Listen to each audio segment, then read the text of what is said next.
outcome, please be a true champion of character. Also, fans, be reminded that batted balls and bats may end up in the seating area.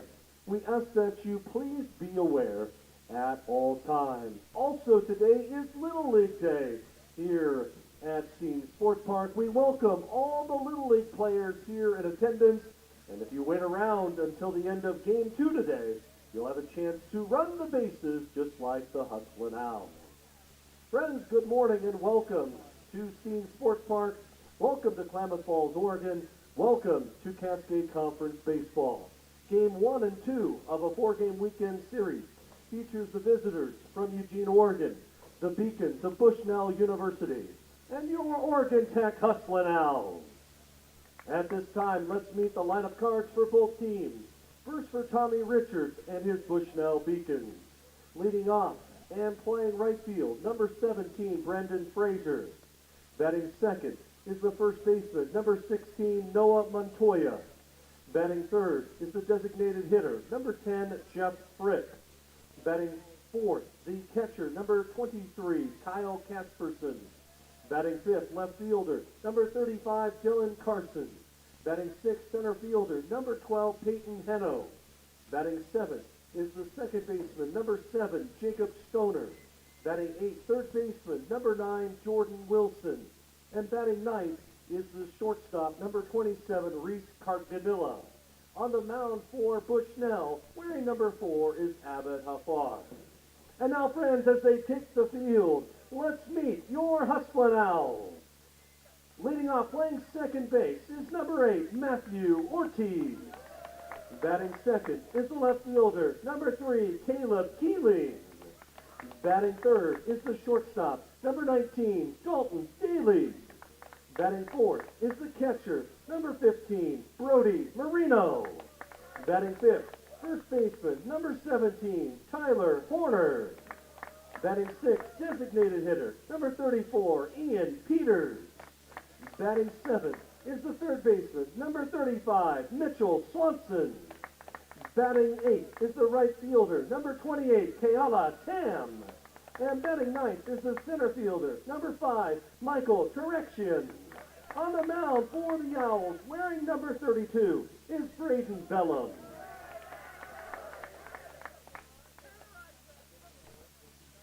Ladies and gentlemen, at this time, we'd ask that you please rise and remove your caps as we honor America with the playing of our national anthem.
And friends, a very pleasant good morning. We welcome you live to Steen Sports Park here in Klamath Falls, the first of 4 between the Hustlin' Owls and Bushnell University Big Cascade Conference baseball matchups. Mike Safford with you Live here under sunny but windy skies on a cool morning here in the Klamath Basin as the Owls look to try to win a Cascade Conference Series at home and continue to play so well here in the new Dinks. Oregon Tech 11-2 here on the home diamond after moving this past season from Kiger Stadium, and they'll send hard-throwing right-hander Braden Bellum to the mound. As Bellum on the season 2-1 with a 2.92 ERA. He got a win his last time out down at Menlo over last weekend as Oregon Tech won 3 out of 4. Tech comes in 25-14. They are 4-4 in conference play.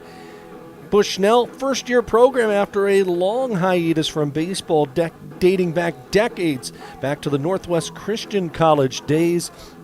Bushnell at 9-28 on the season, but 7-5 in league play. They opened the conference season with 4 consecutive victories over Corbin, and then split a 4-game series against Eastern Oregon last weekend, dropped 3 of 4 to College of Idaho, who currently sits a half game back of first place, Lewis Clark State.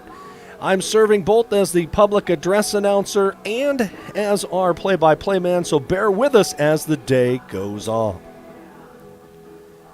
Leading off the first for Bushnell is the right fielder, number 17, Brendan Fraser. So we're set to go here this morning. It is a beautiful day, though it was cold this morning. Temperatures around 21 degrees. We're expecting 3 to 5 inches of snow on Monday. So we're glad we're getting these 4 games in. First pitch at 10:58 Pacific Daylight Time, and Bellum's first pitch fastball is there for a strike. Bellum was working out of the bullpen for the first month or so of the season, but Jacob Garces has decided to put him in the rotation, and all he has done is put together 3 consecutive outstanding efforts. As the left-handed hitting Brendan Fraser's taken a pair of pitches on the outside corner, and the right-hander's 0-2 pitch is wasted high. And what? Fraser, a freshman from Redlands, California, a .250 hitter with 4 RBI. We'll get you the Bushnell lineup here in a moment. As the 1-2 delivery, curveball, a swing and a miss, and an early strikeout there for Bellum, and there's 1 quick out. Batting second, first baseman number 16, Noah Montoya. So 1 quick out, and Noah Montoya digs in. Montoya to be followed by their top power guy in Jeff Fripp. Kyle Casperson, Dylan Carson, Peyton Heno, the middle of the order, Jacob Stoner, Jordan Wilson, and Reese Carganilla for the Bushnell Beacons out of Eugene, Oregon, as the first pitch is fouled off. Bushnell playing in new digs in Springfield, Oregon. A nice artificial turf surface field there that'll host a West Coast League team during the upcoming summer season. Montoya from Farmington, Utah, takes a fastball inside low, and he's got the count now at 2 balls and a strike. Defensively for the Owls, Swanson, Daly, Ortiz, and Horner the infield from third to first, as Bellum's sliders cut on and missed. The outfield of Keeling, Taraxian, and Tam, with Brody Marino doing the catching, one of the better catchers in the league. 2-2 pitch is lined to the left side past Daly and into left field for a base hit. Nice job by Montoya with a good 2-out swing, and laces the ball between Daly and Swanson. And a runner on for Bushnell here in the first. Batting third, the designated hitter, number 10, Jeff Fripp. And up steps Jeff Fripp, and he has had a great season for the Beacons. The transfer from Southwestern Oregon College out on the coast. 7 home runs. It's Bellum from the stretch from the first time, and it's a 2-hopper hit towards short. Only play for Dalton Daly is to first base. They'll get the out there, but down to second goes Montoya now with 2 outs. And I'll bring up the cleanup hitter in Kyle Casperson.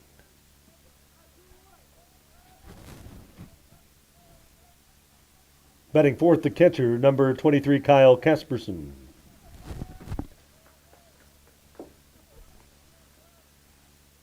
So swinging early in the count was Fripp and hit the slow roller to short. Bushnell, a free-swinging team. I was looking through the notes as the first pitch fastball is a strike. A team that will take hacks.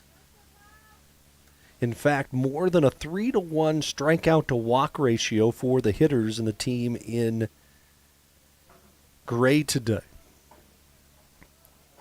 Bellum will work from the stretch. The 0-1 to the right-hand hitter is a slider that's down. Casperson hitting .319. He is one of 3 hitters for the Beacons. That is hitting over 300 on the season as a team. Bushnell at .252. Outfield playing fairly shallow as the 1-1 hit him on the front arm. It was a curveball, and it didn't curve enough. So Casperson on at first. He'll most likely be lifted for a runner. We'll see who will come out to run for the catcher. And for Bushnell, that'll be Dylan Martin, who will run over at first base here with 2 outs. So an opportunity for the Beacons. Batting fifth, the left fielder, number 35, Dylan Carson.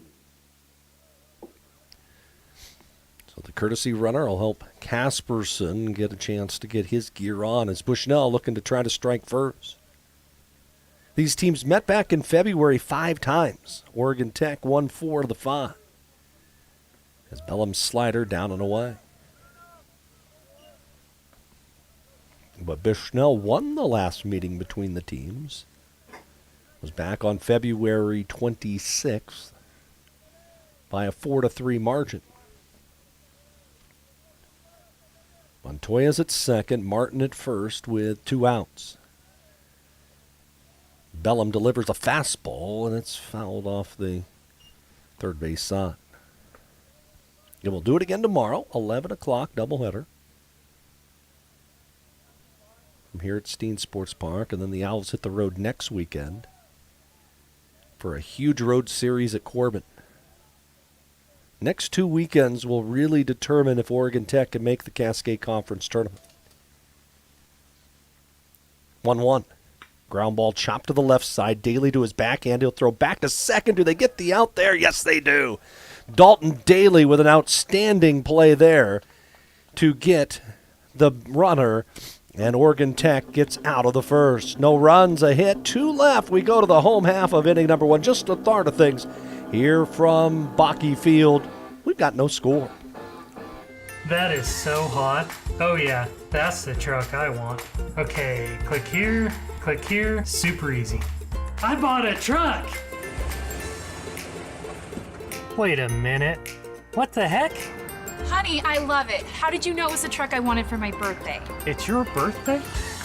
It's always a fast, easy online buying experience with home delivery. Only at Lithia Chrysler Jeep Dodge of Klamath Falls. If you live here, you get it.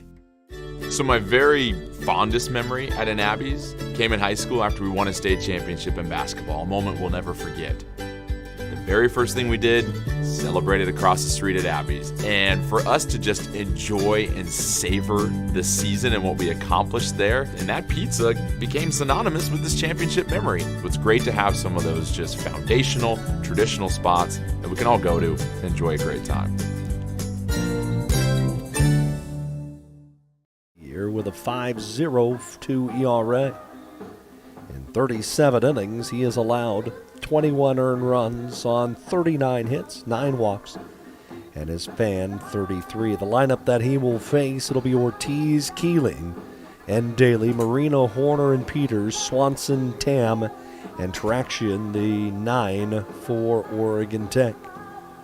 Again, the Owls at 25-14 on the season. Coming off a series win down at Menlo College down in the Bay Area. And that was kind of a historic series win for Oregon Tech. A A lot of storylines to talk about over the next 2 days. Well, the big one's the fact that Major League Baseball is back and underway. So we'll have some out-of-town scores for afternoon games as the day goes on as well.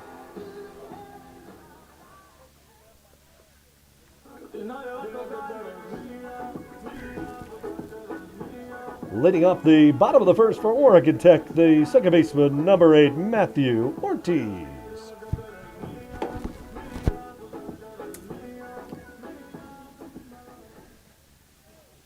As Matthew Ortiz to start things off for OIT, and he has had an outstanding season after transferring in from Washington State, hitting .367 as Hafar, the right-hander's fastball, misses low and outside.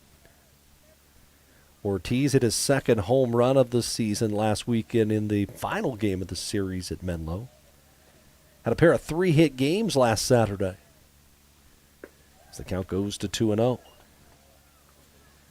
Leads the club with 14 doubles and also with 13 stolen bases. So a guy who the Owls have used to move around the bags as the fastball catches the outside edge. Garden Grove, California's Matthew Ortiz. Wind blowing across the diamond from foul pole to foul pole, left to right, as the count goes to 3-1. Ortiz was instrumental in that series win at Menlo. It was the first time ever that Oregon Tech has won a road series against a team from the Golden State Athletic Conference. 3-1 is a little low, and a 5-pitch walk to Ortiz, and Oregon Tech off to a good start. Batting second is the left fielder, number 3, Caleb Keeley. That series down in California, think about it, Menlo used to be a member of what was the NAI West grouping. As those Northern California teams, including Simpson and a couple teams that no longer exist in Patton and Bethany, used to be a part of that group. As the pitch to Caleb Keelan is inside for a ball. But Tech had never won a series against that Southern California-based league. That is until last weekend. 1-0, and Keelan fouls one straight back. A guy who had a great series against Bushnell back in February was the senior from Daly City. Went 9 for 18, drove in 6. In fact, had an RBI in both games of that weekend doubleheader. Short lead at first by Ortiz as he drifts his way back to the bag.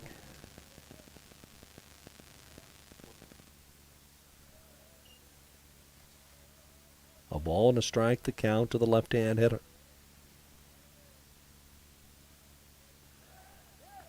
And earning a throw over to first goes Ortiz. A lot of activity today here at Steen Sports Park. Little League Baseball going on in the Diamonds to our west. A lot of soccer going on. You can see some of that out over the left center field wall. 1-1.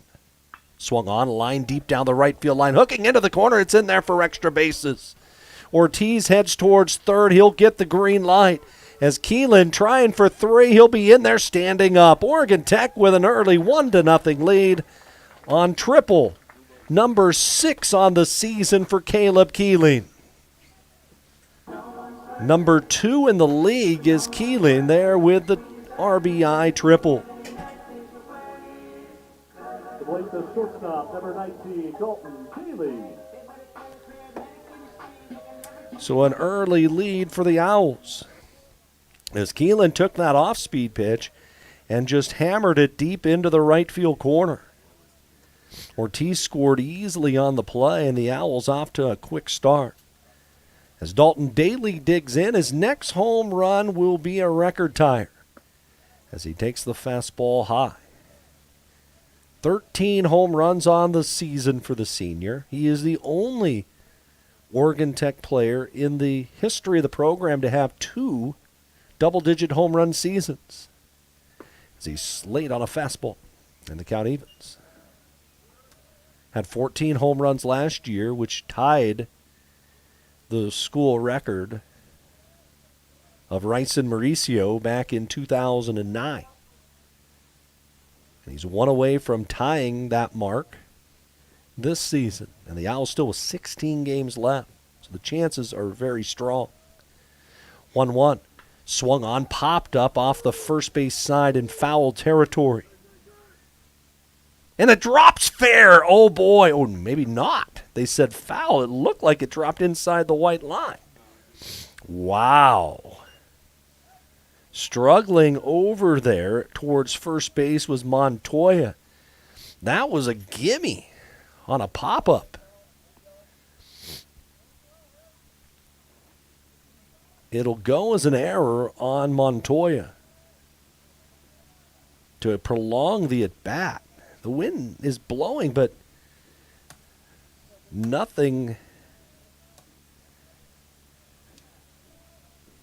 that extreme. So Daly gets to prolong the at-bat, and the count goes to 2-2.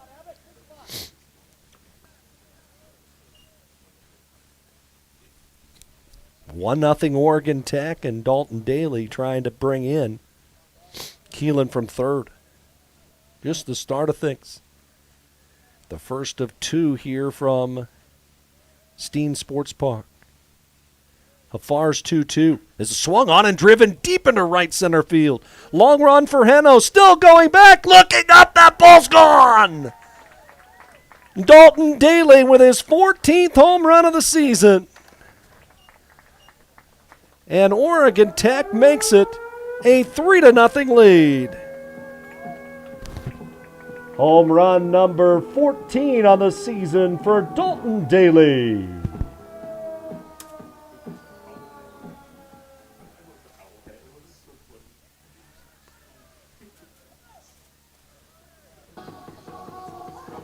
Batting fourth for the Owls, the catcher, number 15, Brody Marino.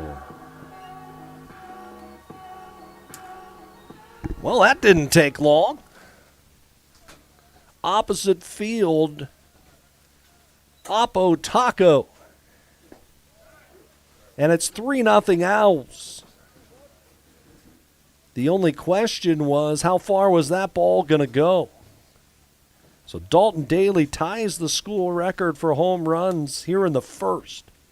As Marino hits a cue shot off the end of the bat down the left field line. Long run, but making the catch is Carson for out number 1. So finally, Bushnell able to get themselves some sort of an out. The first baseman, number 17, Tyler Horner.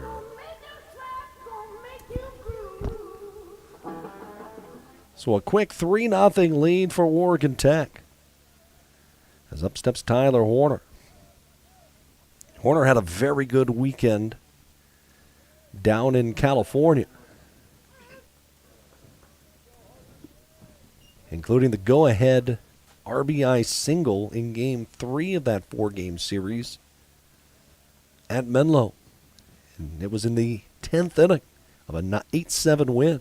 As he swings and fouls one off, and he's in a hole at 0-2. RBI triple by Keelan, and now the home run by Daly. And Oregon Tech gives Braden Bellum now 3 runs to work with. 0-2 pitch. Inside with a fastball. Ooh, they called him out. That was a late call by the plate umpire. As Horner down on strikes for out number 2. The designated hitter, number 34, Ian Peters.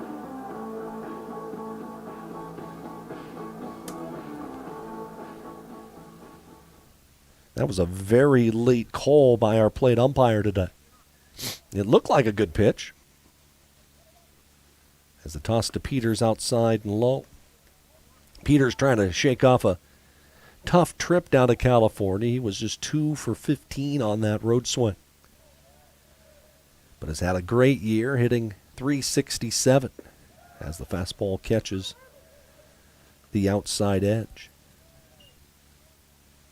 4 home runs and 17 RBI for the veteran player for the Owls.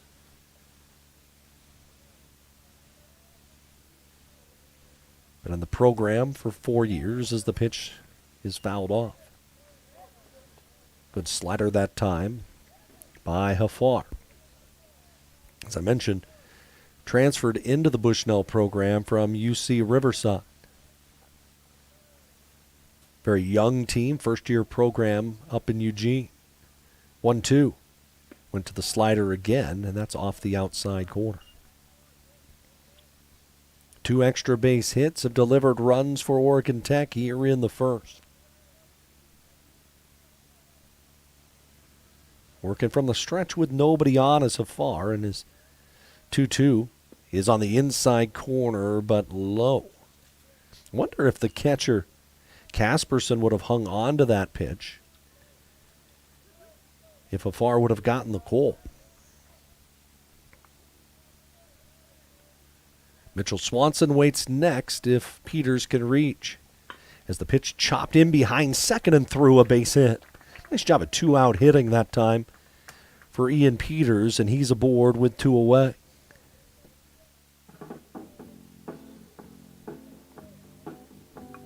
The third baseman, number 35, Mitchell Swanson.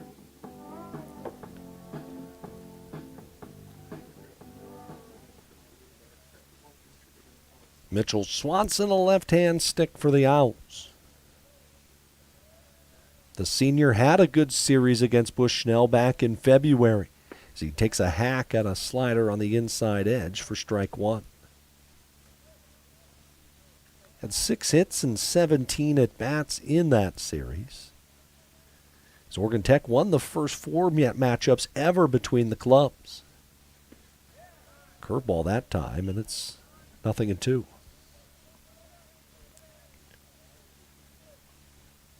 The senior, a homer. He's got 21 RBI. That potent Oregon Tech lineup. Waste pitch off the outside corner. It's 1-2. Again, it's Little League Day here at Steen Sports Park. Expecting to see a lot more youngsters out at the yard. They get a free hot dog if they come to the game.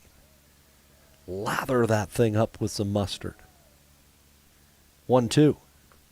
And a nice job fighting off a pitch on the inside edge for Mitchell Swanson.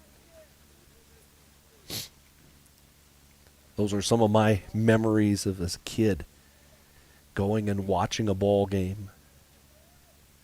It was going and getting that hot dog. Not a burger or nacho. It was always, I need a hot dog, Dad. 1-2. Swung on, lined into center field for a base hit. Station to station goes Peters on the base hit from Mitchell Swanson. And there's two away, and upsets Keala Tam. The right fielder, number 28, Keala Tam.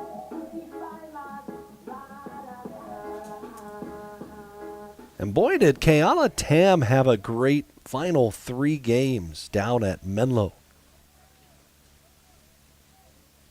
A home run, a couple doubles. He drove in 6. He jumped his batting average 50 points in the span of 3 games.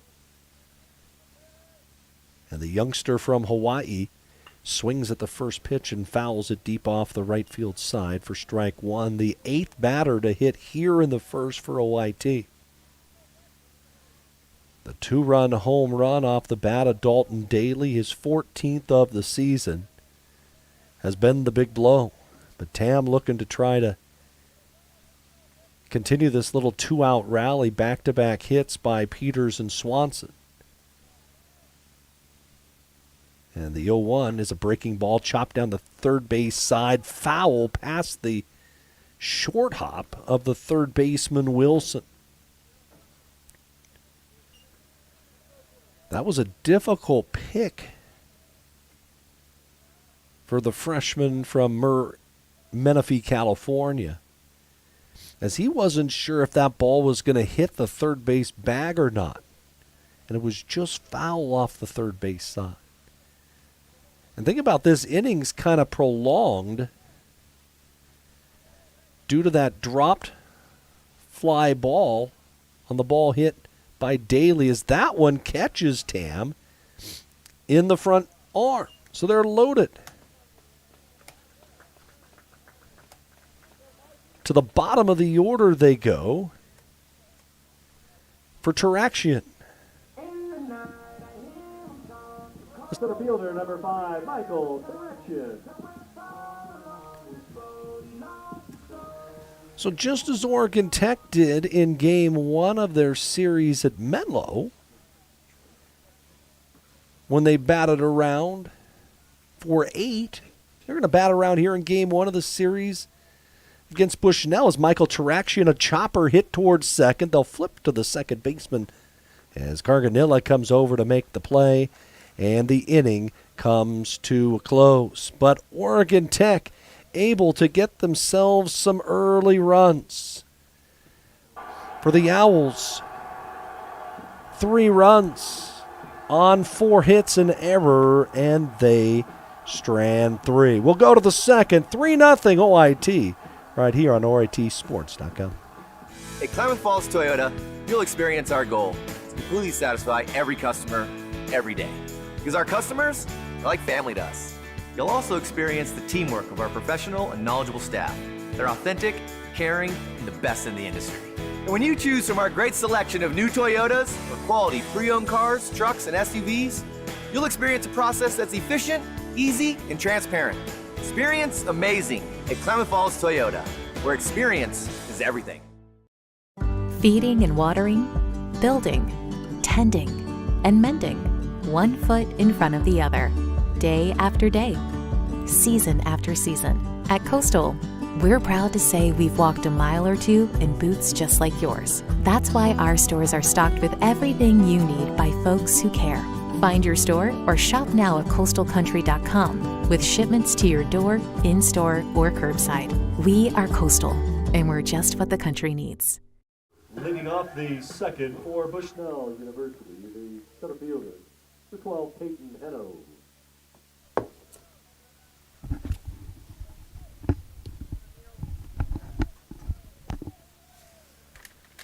We go to the second inning of play. Glad he could join us here this morning from Klamath Falls, the Sunshine City. Learning so much just coming here to town. As Bellum now working with a lead, fires a strike. Bobby Thompson, the longtime voice of the Owls, he told me, he says, 310 days a year that the sun shines. And I can tell you this, since I moved here about, scary to think, it's been 3 weeks. I've only seen one day per se where there hasn't been sun. It rained all day long, but yet it was like 7 o'clock at night. All of a sudden the sun popped out. It counts as a sunny day. 1-2 pitch to Heno is right there. Strike 3 called. Second strikeout for Braden Bellum as he gets Heno for out number 1. The second baseman, number 7, Jacob Stoner.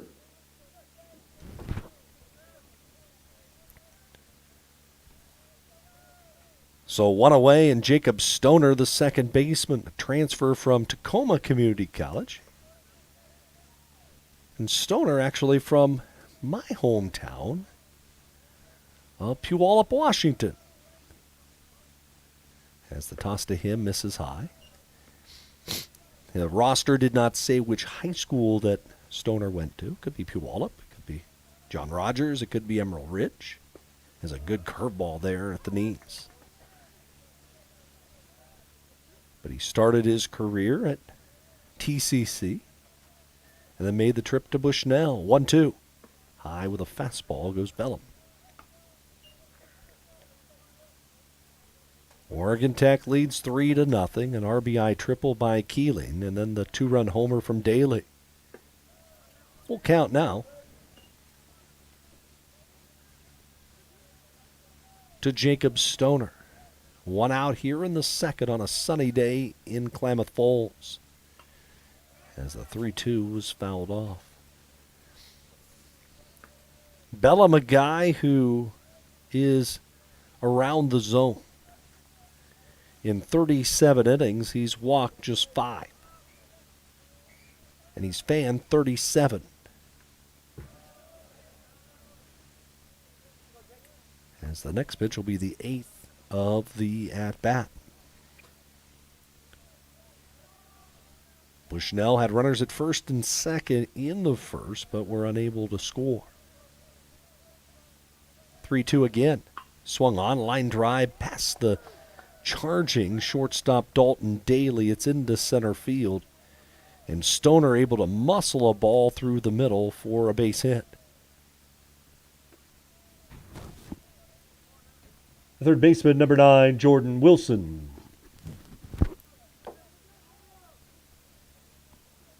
Bring up Jordan Wilson. Started his career at Antelope Valley College. It's one of the things in California that is tough sometimes. It's a pitch, a nubber hit off the first base side. Could be a tough play for Ortiz. And they get the out. As the ball was a cue shot off the end of the bat. Ortiz shaded towards second, so it was a long, long run for him to go. The shortstop, number 27, Reese Carganilla. As Bellum was kind of falling off the side of the mound, the ball got past him. The first baseman, Horner, was coming towards the first base bag, and that ball was really in no man's land, but a nice job by Ortiz. As Carganilla takes a strike. So second straight inning, Bushnell with a chance with 2 down. Carganilla from the right-hand side. He plays shortstop for the Beacons. And Bellum's pitch is fouled off. And jumping ahead is the Grants Pass native at 0-2.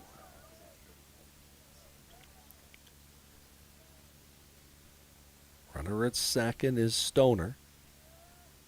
And the 0-2 pitch is a fastball line drive right to Dalton Daly, who snares it to end the inning.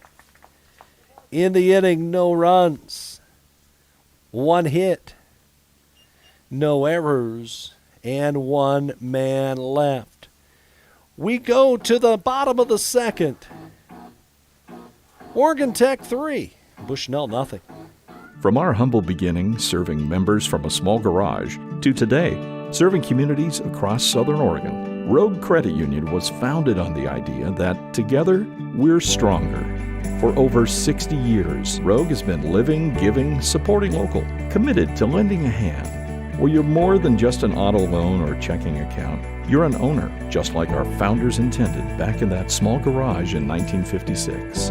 Living local, it's a Rogue thing. There's a collision happening between science and innovation, environment and technology, thriving together in a place you might not have heard of. But the ones who discover us, they're the originators, working and learning in living labs that produce life-changing results and developing innovations that will change the next millennium. There's a collision happening. Be part of it. Be Oregon Tech.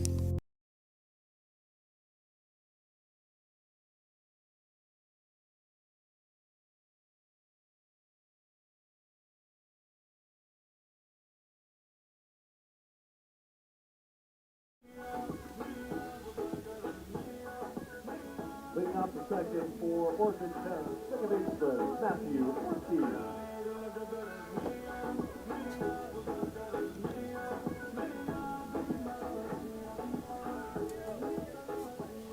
Glad you could join us here this morning from Steen Sports Park.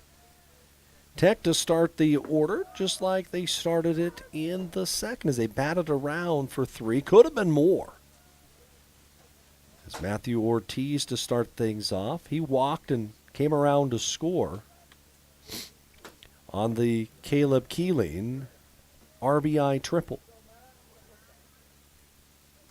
As far through 30 pitches in that first inning.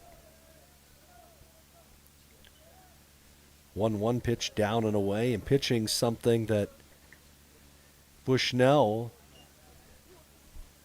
a little short on in terms of their roster, and that came into play earlier this season when they had to go to Canada for a series.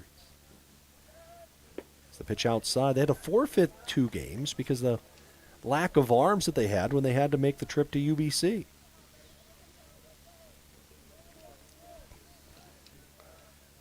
Oregon Tech heads there to end the season. 3-1 downstairs and a leadoff walk. Just like it was last inning for Matt Ortiz.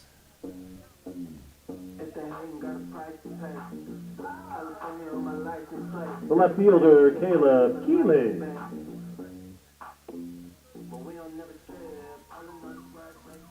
So inning 2 starts the same as inning 1.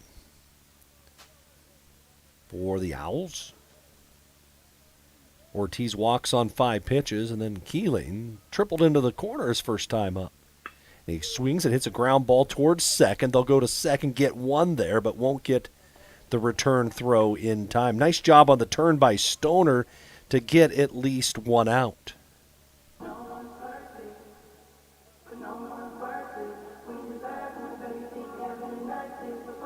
The shortstop, Dalton Daly.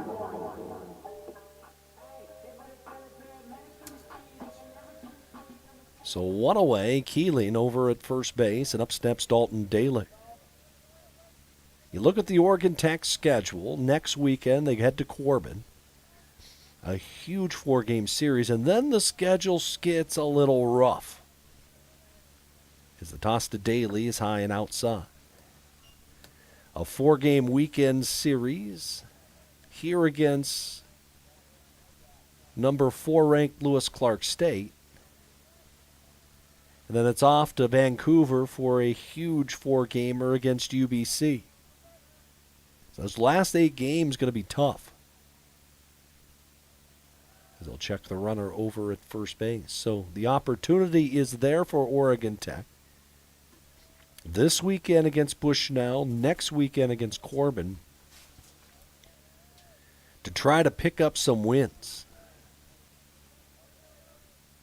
1-0. Swung on, fouled off.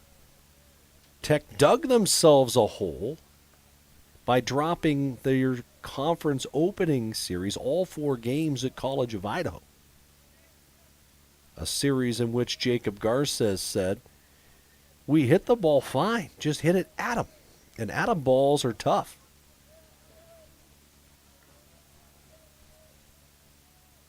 One, runner goes. The pitch, a swing and a miss. Throw through to second, way offline. It's into center field.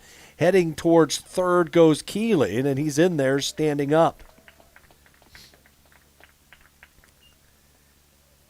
The count goes to 1-2 for Keeling. It'll be his 12th stolen base of the year. And the second error on the day for Bushnell puts him into scoring position with 1 out. Oregon Tech with a 4-game sweep of Eastern Oregon here at home to start the league play. So they're 4-4 coming into today's game. 1-2. Fastball, and it's fouled back. We'll keep you updated on other scores from around the league. Eastern Oregon playing host to Lewis Clark State in a doubleheader at Optimus Field in LeGrand.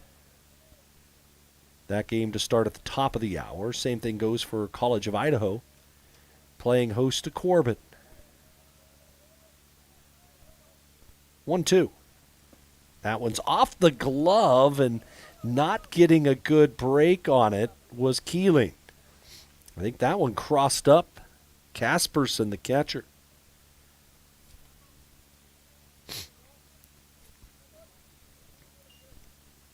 I think if Keeling would have had a good break on the ball, he would have easily been able to score, but you're not expecting a ball to go to the screen that was above the letters. But it was a curveball that was thrown by Hafar, and I think Casperson was expecting a fastball.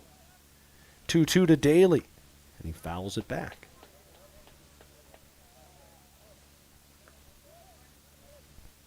Yesterday, LC won the opening game of their series against Eastern Oregon, winning 7-0. Hit a couple home runs in that game. Trent Sellers went 8 strong.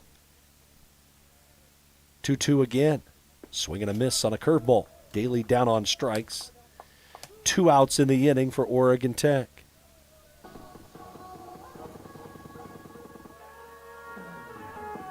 The catcher, Brody Marino.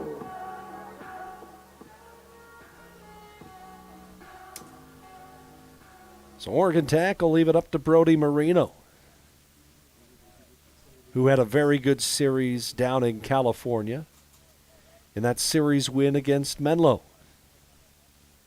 And Hafar's pitch to him, again, it seemed like it crossed up Casperson.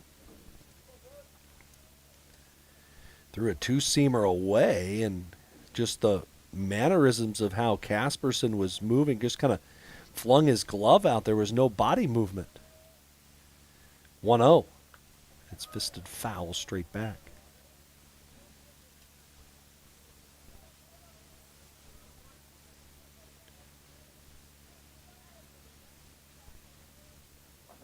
Carson, Heno, and Frazier playing straight away in the outfield for Bushnell. 1-1. Fastball swung on, popped up, shallow left, down the line, could be trouble. The shortstop going back and unable to make the play is Carganella. It drops in no man's land. Marino with the RBI single, and it's 4-0 Oregon Tech. Owls will lift for Alex Malcolm over at first to run, as it'll bring up Tyler Horner. The first baseman, Tyler Horner. That ball was hit into the triangle. Sometimes the triangle of death. My word, you could tell it could be trouble as it came off the bat. As the runner goes, the pitch is down low. The throw goes into center field. Malcolm will pick up the stolen base.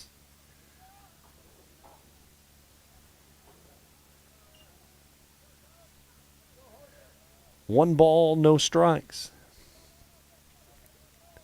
The run, despite the error, is earned. And so early in the count, Oregon Tech trying to move that runner into scoring position.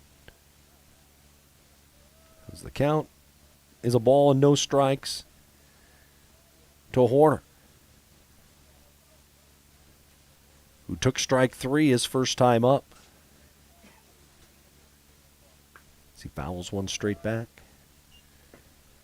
So Brody Marino, the RBI single. Carganilla, the shortstop, was the only one who could get to the ball, and at a dead sprint at the last second put up his glove and couldn't make the play. The third baseman, Wilson, was twisting and turning, and Carson, the left fielder, had a long way to come. You'll see it in center field sometimes. You'll see it in behind first as well. It doesn't matter what level of play, that's a difficult catch. 1-1 pitch to the left-hand hitter is way outside. I mean, think about some of the crazier plays you've seen in the big leagues on TV. Have come on just those bloopers down the line.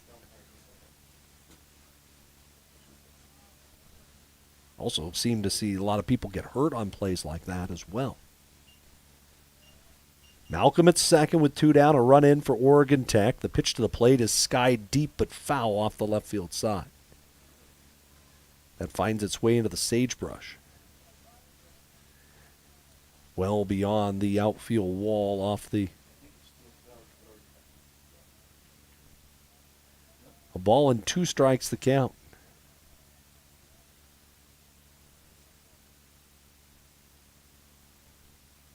Setting up outside is Casperson. As far to the plate. A swing and a miss. Dropped by the catcher, and the catcher can't find it. And able to reach first base goes Horner on the wild pitch. Ball bounced to the dish. And it's going to give Peters a chance here in the inning.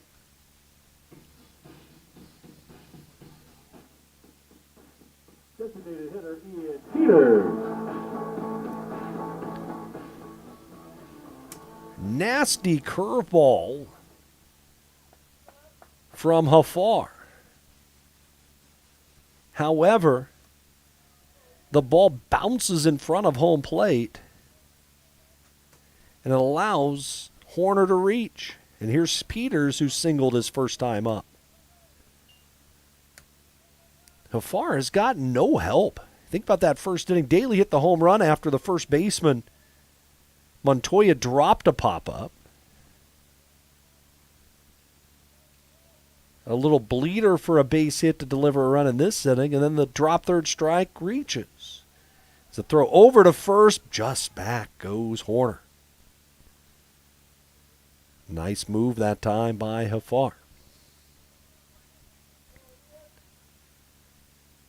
Tech with 5 hits, Bushnell with a couple errors. 4-0 our score, last of the second.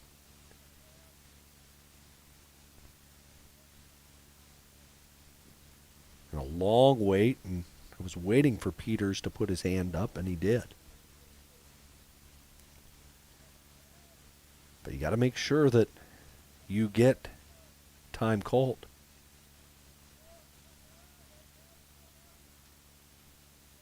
Oh, 1. Check swing. Did he go? They say he did not. Casperson asks the field umpire, but hands palms to the side. So runner at third is the courtesy runner for the catcher, Alex Malcolm. Runner at first is Horner with 2 outs. And the pitch to the plate is swung on and driven deep into the gap into right center field. No one's getting to that ball. That ball's going to roll all the way to the wall. Horner's going to score all the way from first. Peters will coast in at second with a 2-run double, and it's 6-0 Oregon Tech. The onslaught continues here for the Owls.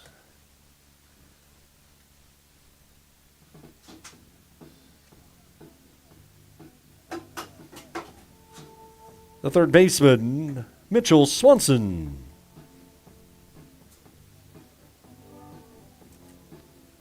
So Peters picks up RBIs 18 and 19.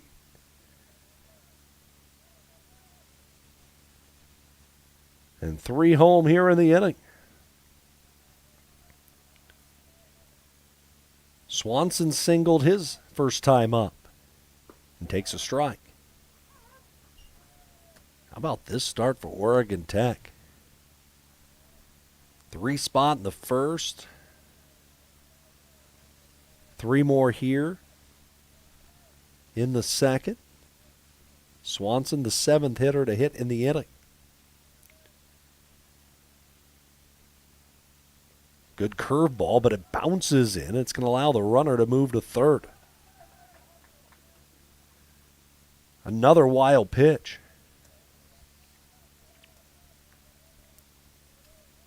But now 2 strikes on the batter.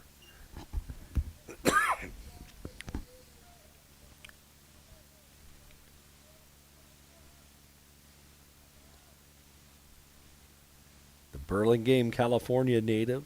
Slightly open stance. The pitch to him is way high. So Hafar threw 30 in the first.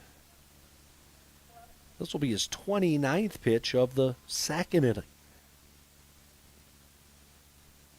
The bullpen going to get taxed early in the series for Bushnell. 1-2. Swung on, slow roller, hit in behind the bag at second. Bobbled for a moment. The throw is offline. It's going to pull Montoya off the bag. It'll be a throwing error on the shortstop Carganella, and it's 7-0 Oregon Tech.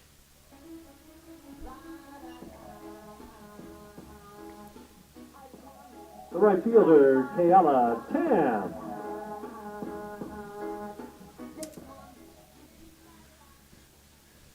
So Garganella was going to his left, got to it in plenty of time, then tried to make a sidearm throw over to first, and it was way off line. As the pitch to Tam, a strike.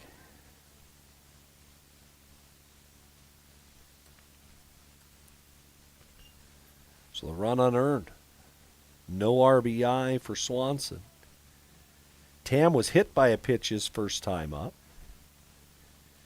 And the count to him is a ball and a strike. So 4 in here in the inning for Oregon Tech.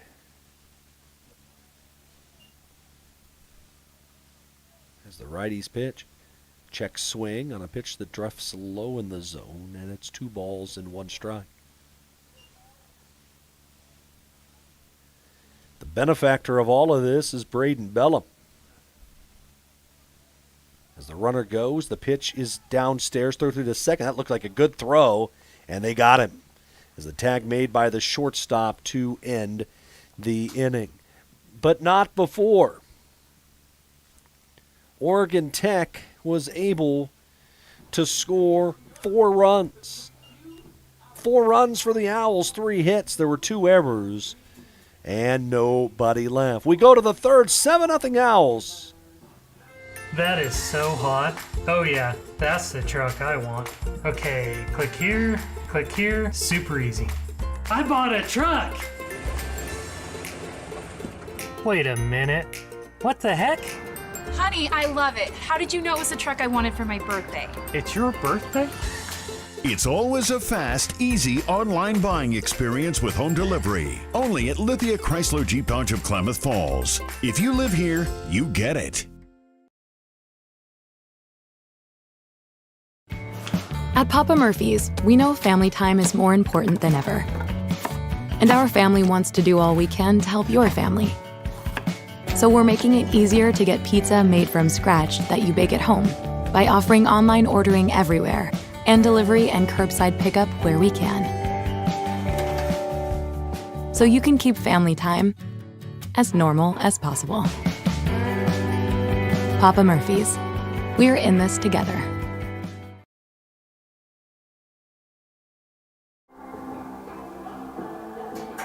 Leading off the third for Bushnell. Right fielder Brendan Frazier. Third inning of play here from Steen Sports Park. Brendan Frazier to start things off, and he fouls a pitch back.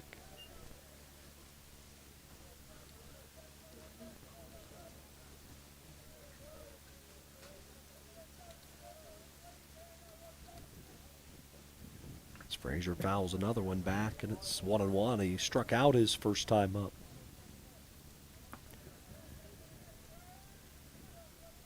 Four-run inning for Oregon Tech in the second. Ian Peters had the big blow with a 2-run double, but there was a lot more to that inning than that. The count goes to 1-2. I always, when we've called so many games over the years, there's always little things that you look up in the lineup card and you go, oh, hey. Whether it be names or hometowns, and I see Brendan Frazier, and it's spelled Frazier. But all I think about is the actor by the same name as the pitch high and away. So you sit there and you go, all right, there's a story you can talk about. And you see hometowns and things of that nature. Baseball's such a methodical game that you have to have things to talk about over a 3-hour period. 2-2 pitch, swing and a miss, and got him. Third strikeout for Bellum as one out here in inning number 3. First baseman Noah Montoya.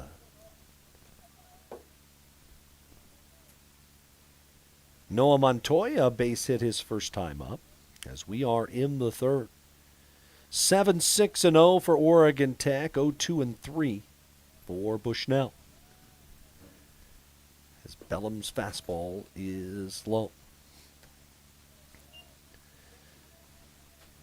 As I mentioned, Major League season started on Thursday. And a couple games are underway in the American League. Rays with a 5-2 lead on the Orioles. That's in the 6th. Down in Tampa. As the fastball's there for a strike, and it's 2-1. White Sox in Detroit leading 6-0 over the Tigers. And the Twins, who lost yesterday to Seattle, have an early 1-0 lead at Target Field.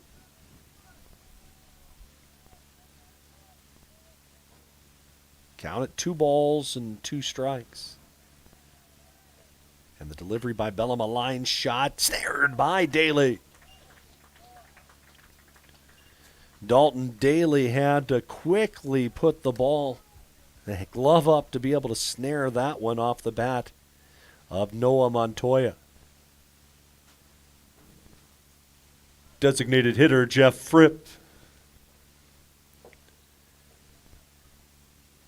As it'll bring up Jeff Fripp, made the long trek to the state of Oregon from Florida as he fouls a pitch off. Jeff Fripp calls Orange Park, Florida home. They're in the Sunshine State. It's a long ways away. Fastball line to center field. Turaction will have to play it on a hop. So a 2-out single by Fripp. He's aboard with the 3rd hit of the day for the Beacons. The catcher, Kyle Kasperson.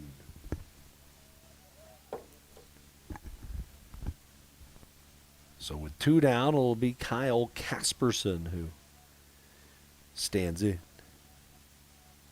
Kasperson was hit by a pitch back in the 1st, but he was stranded.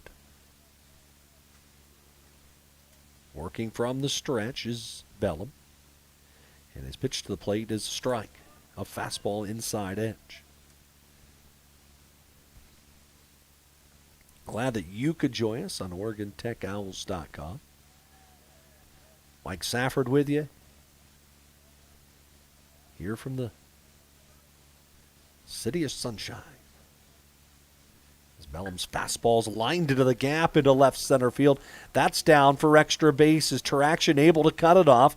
To 3rd goes Fripp. He'll be held there on a double off the bat of Kyle Kasperson. As he hit that one into left center field. And again, they will bring in a courtesy runner for the catcher as up steps Dylan Carson. Left fielder Dylan Carson. So the courtesy runner for the catcher remains to be Martin. Carson grounded out his first time up. Opportunity here for Bushnell as the slider just down and away. They've had a chance, had a man in scoring position in each of the first 2 innings, but have not been able to play to run. Carson hitting 191, waves at a pitch out of the zone.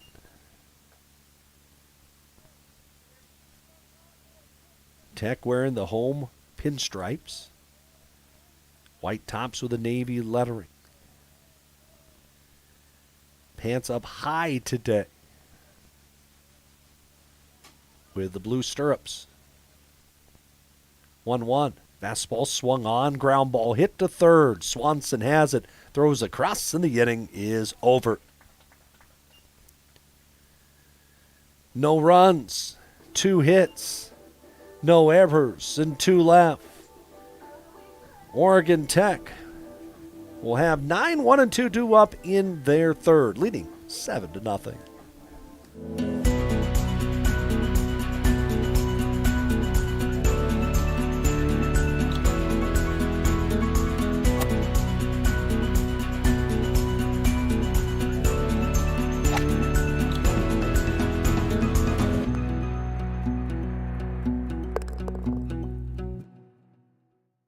Klamath Falls Toyota, you'll experience our goal to completely satisfy every customer, every day. Because our customers are like family to us. You'll also experience the teamwork of our professional and knowledgeable staff. They're authentic, caring, and the best in the industry. And when you choose from our great selection of new Toyotas or quality pre-owned cars, trucks, and SUVs, you'll experience a process that's efficient, easy, and transparent. Experience amazing at Klamath Falls Toyota, where experience is everything.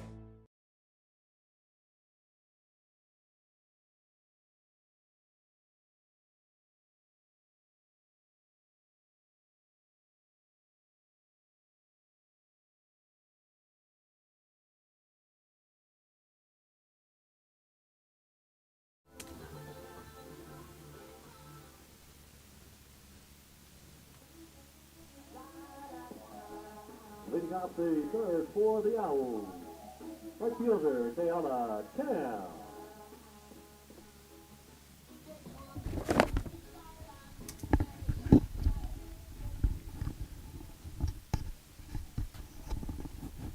Kayala Tam gets a free at-bat here in the third inning of play as he shows bunt, and still out there on the mound is Hafar, and his pitch way outside for a ball. He was at the plate when Mitchell Swanson was thrown out trying to steal second base to end last inning. Tam shows bunt again, drops it right down the chalk line, but foul is charging in came Wilson, the Bushnell third baseman, for strike one. Tam, Taraxian, and Ortiz set to bat here for the Owls in the third. They scored 3 in the first, backed it up with a 4 spot in the second, and have a 7-0 lead. Good curveball that time by Hafar. As the count to ball and 2 strikes. That wind blowing out to right field. Had a good 10 to 20 mile an hour clip. Went to the breaking ball again, did Hafar, but it bounces in. Tam was plunked by a pitch his first time up, but he was left stranded with the bases loaded. 2-2 fastball is popped up off the first base side. Over to have a look, but the ball falls out of play. Was Montoya, the first baseman.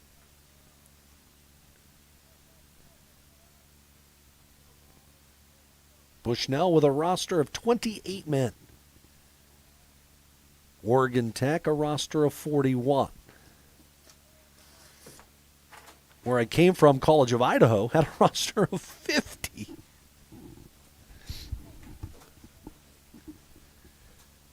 A lot of guys to plug into your lineup.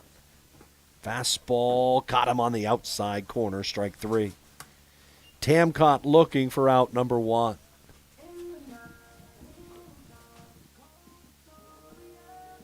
The center fielder, Michael, correction.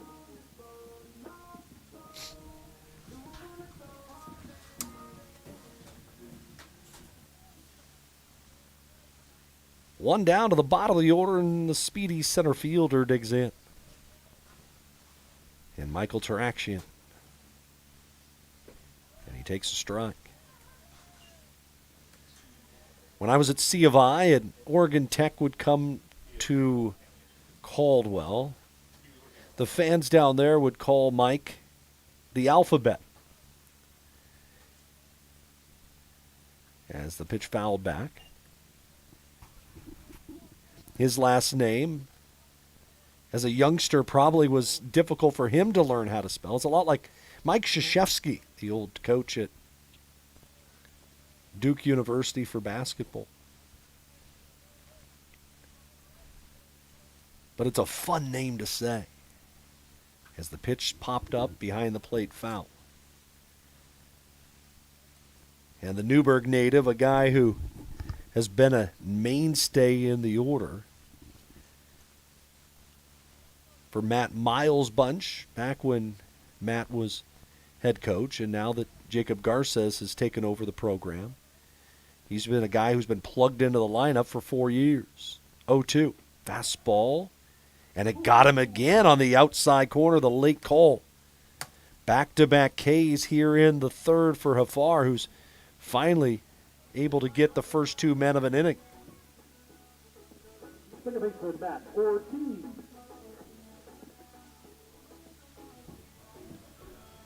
For Hafar,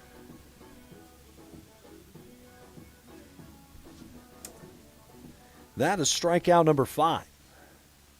7 runs allowed, 5 of which have been earned. And the fastball looked like it was in the same spot, but I guess missed low. 1 ball, no strikes.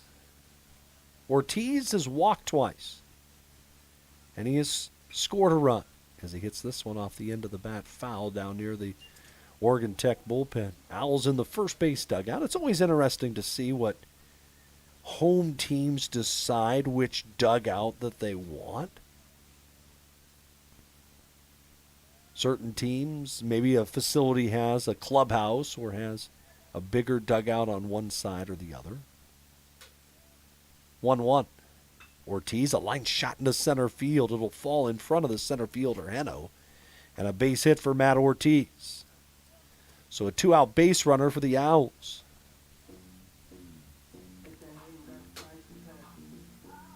Left fielder Caleb Keeling.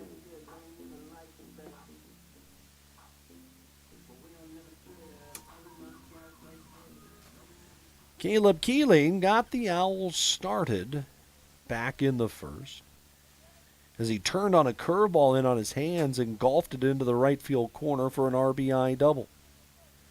His team leading 6th of the year as he takes the fastball outside and low.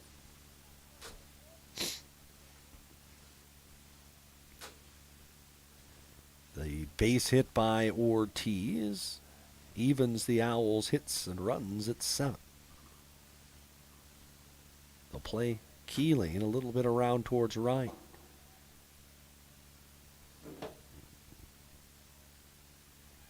We're in the third. It's been all Oregon Tech so far.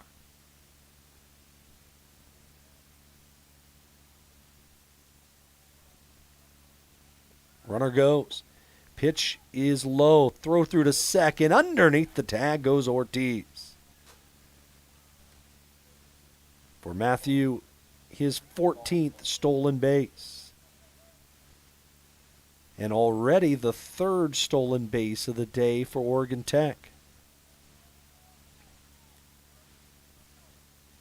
And we'll see if Keeling can continue his great season against Bushnell pitching as he fouls this one off the left field side. One of the best perks about playing here at Steen Sports Park, for the most part, your cars are safe, as it would take a big-time pull by a right-hand hitter to get to the parking lot. 2-1. Swung on, line drive into deep right center field. Diving and making a play out there in right is Frazier to end the inning. I thought that ball was hit a little bit further, but it was not. And a great play made out there by Frazier to end the inning. In the frame, no runs. There was a hit and 1 man left. We're going to the 4th. 7-0 Owls here on OregonTechOwls.com. From our humble beginnings serving members from a small garage to today, serving communities across Southern Oregon, Rogue Credit Union was founded on the idea that together we're stronger. For over 60 years, Rogue has been living, giving, supporting local, committed to lending a hand. Where you're more than just an auto loan or checking account, you're an owner, just like our founders intended back in that small garage in 1956. Living local, it's a Rogue thing. That is so hot. Oh yeah, that's the truck I want. Okay, click here, super easy. I bought a truck! Wait a minute. What the heck? Honey, I love it. How did you know it was the truck I wanted for my birthday? It's your birthday? It's always a fast, easy online buying experience with home delivery. Only at Lithia Chrysler Jeep Dodge of Klamath Falls. If you live here, you get it.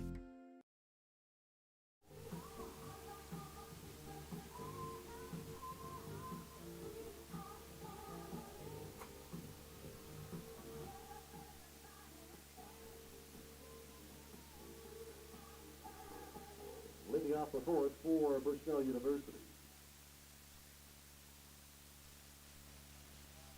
Peyton Henno.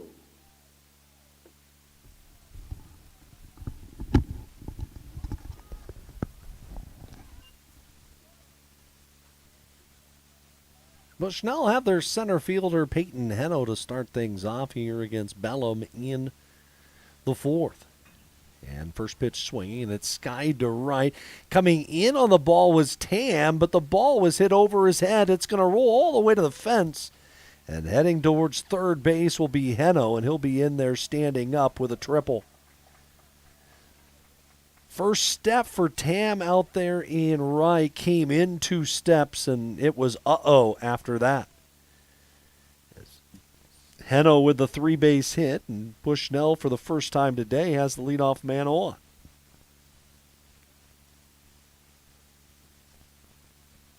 The second baseman, Jacob Stoner. One of the things I always do before an inning starts is scan defensively to see if there were any defensive changes, especially with a big lead. But no changes made by the Owls as a strike called to Jacob Stoner. Couple home runs for Stoner. He has driven in 20. As he waves at a good slider, and Bellum in control at 0-2.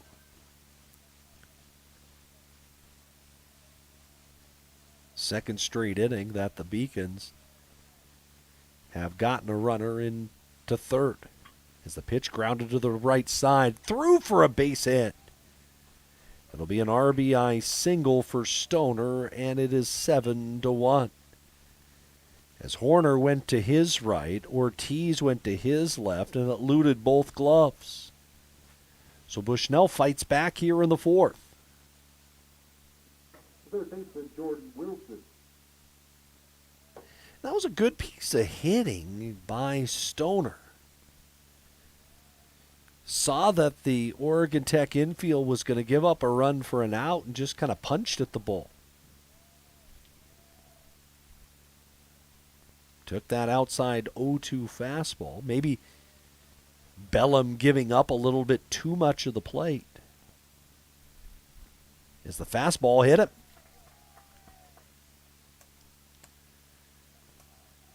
Two on. Nobody out here in the fourth. And we'll have a conversation on the mound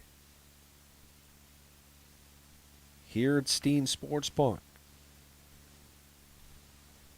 And while Martin heads out to talk to him, looking at scores, Lewis Clark State already with an early 3-0 lead. Aiden Nagel, a 3-run home run in the first for LC.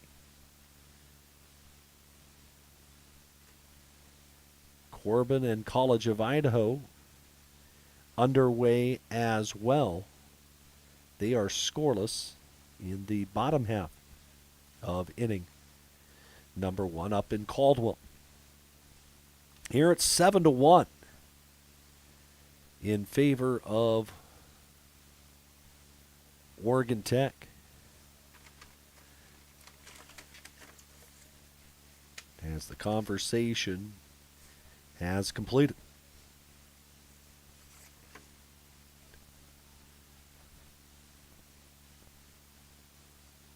The shortstop, Reese Carganilla. I would expect a bunt here with the top of the order coming up. And showing bunt is Carganilla, and he offered at it for strike 1.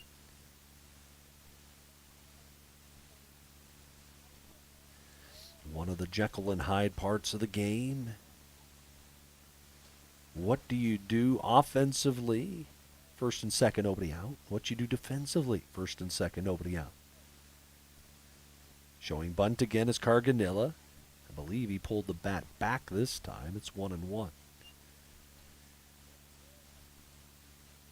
The third baseman for the Owls, Swanson, crashing at third. So we'll see who's covering which spots on the diamond. Bellum checks the runner at second. The pitch to the plate's dropped foul off the third base side. Do they leave the bunt on 0-1-2? Your bunt defense, third baseman coming down at third in that situation. If he comes up with the ball, the only play is to first. Pitcher has to cover in front of home plate and off the first base side. First baseman has to make sure he gets to the bat. 1-2, showing bunt again. It's offered at off the first base side. It'll go foul. That'll be strike 3.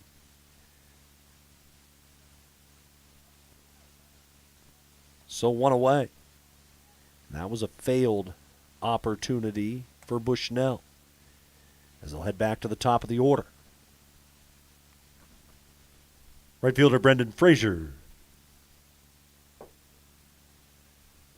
Bushnell with 6 hits, but only 1 run to speak of.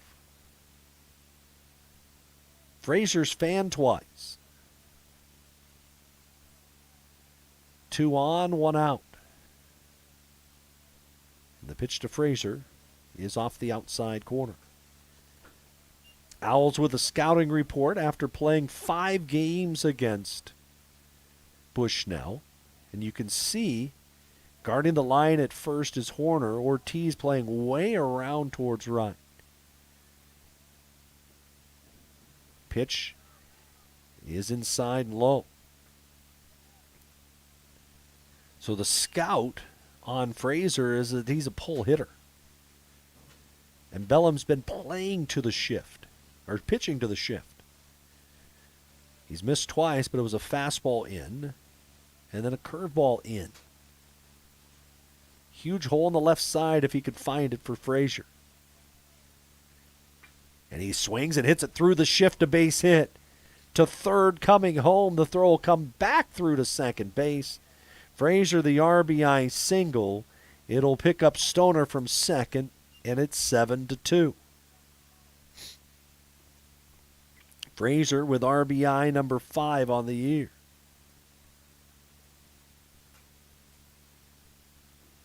First baseman Noah Montoya. So Bushnell on the board here in inning number 4.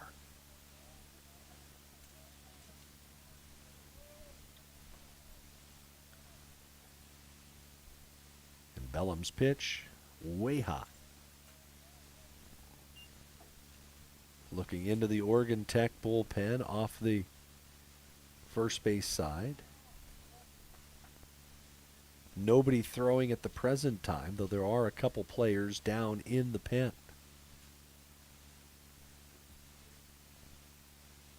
Tech would love a sharply hit ground ball at somebody. They'll back pick to second, and just back goes Wilson. As it was Ortiz, the second baseman, that ducked in behind the runner.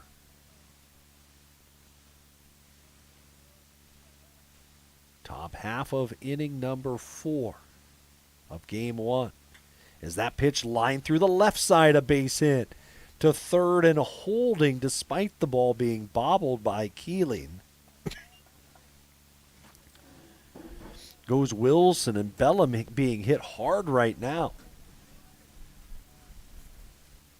They're loaded for Jeff Fripp, who could tie it with 1 swing. Designated hitter Jeff Fripp. Or I should say, pull Bushnell within a run with 1 swing. And he's got 7 home runs on the year, which ranks number 5 in the Cascade Conference. Nowhere to put him. And the pitch is taken low. So Braden Bellum, who danced out of trouble in the first and the second and the third, hasn't been able to elude the trouble here in the fourth. 2 across for Bushnell. And their cleanup hitter up. And the pitch to him is lined to left for a base hit. A run will score. This time they'll hold the runner at third again. RBI single for Fripp. And now the tying run will come to the plate. And we watch the Oregon Tech bullpen. You would think someone has to be up at some point here shortly. Catcher Kyle Kasperson. As it'll be the third baseman, Mitchell Swanson, coming in to have a chat with Brellum.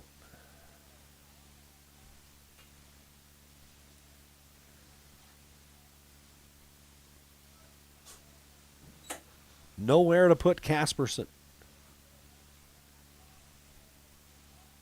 Bellum's pitch is a strike.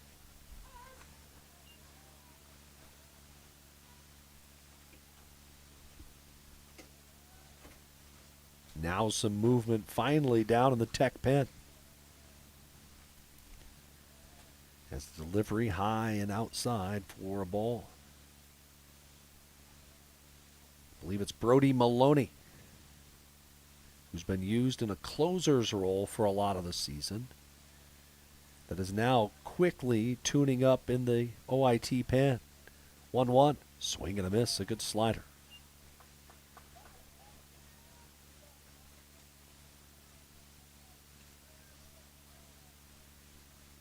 .70 pitches into the fourth inning for Bellum.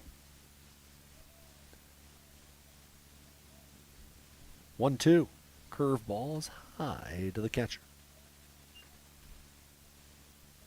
Frazier's at third. Montoya at second. Fripp at first with 1 out.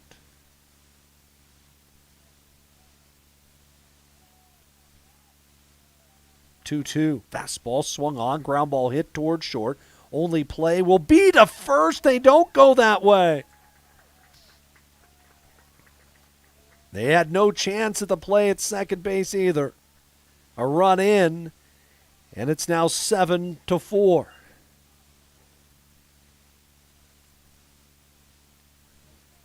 Left fielder Dylan Carson. It'll go as an fielder's choice. Because even if the throw by Daly was on the mark, Fripp would have been safe. As the pitch is a strike. It is an RBI. The runner at first is Martin again, the courtesy runner. Still only 1 out.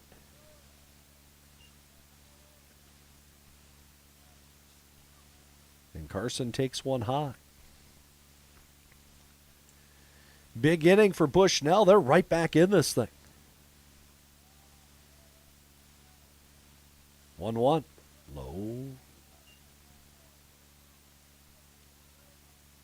And in.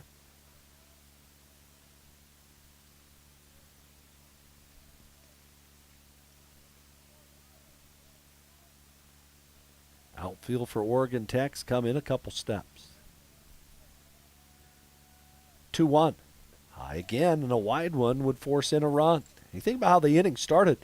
It was a fly ball to right that Tam came in on and went way over his head for a triple, and the only out of the inning was a bunt on a 2-strike pitch for a strikeout. 3-1. Inside ball 4. It'll force in a run. And I'm thinking that might be it for Bellum. We'll watch the Oregon Tech dugout, and it will indeed be it. So while the change is made here in Klamath Falls, we'll take this timeout. That is so hot. Oh yeah, that's the truck I want. Okay, click here, super easy. I bought a truck! Wait a minute. What the heck? Honey, I love it. How did you know it was the truck I wanted for my birthday? It's your birthday? It's always a fast, easy online buying experience with home delivery. Only at Lithia Chrysler Jeep Dodge of Klamath Falls. If you live here, you get it.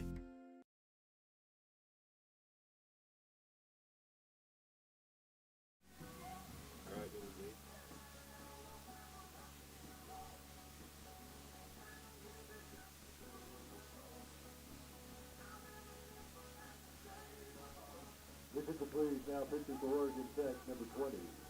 Right-hander Brody Maloney.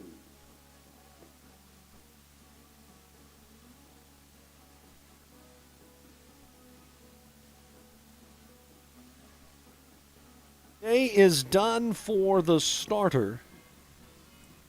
Braden Bellum, Brody Maloney to take over to try and work himself out of a tough jam. Bases loaded with one out here in inning number 4. 5 across for Bushnell. Maloney making his 9th appearance of the season, all in relief. A 1-0 record with a 3.21 ERA. In 14 innings, allowed 5 runs, all earned on 12 hits. 5 walks, he's fanned 16. Had a string of 4 straight scoreless appearances snapped down at Menlo on Friday. It was his longest stint of the season. He went 3 2/3.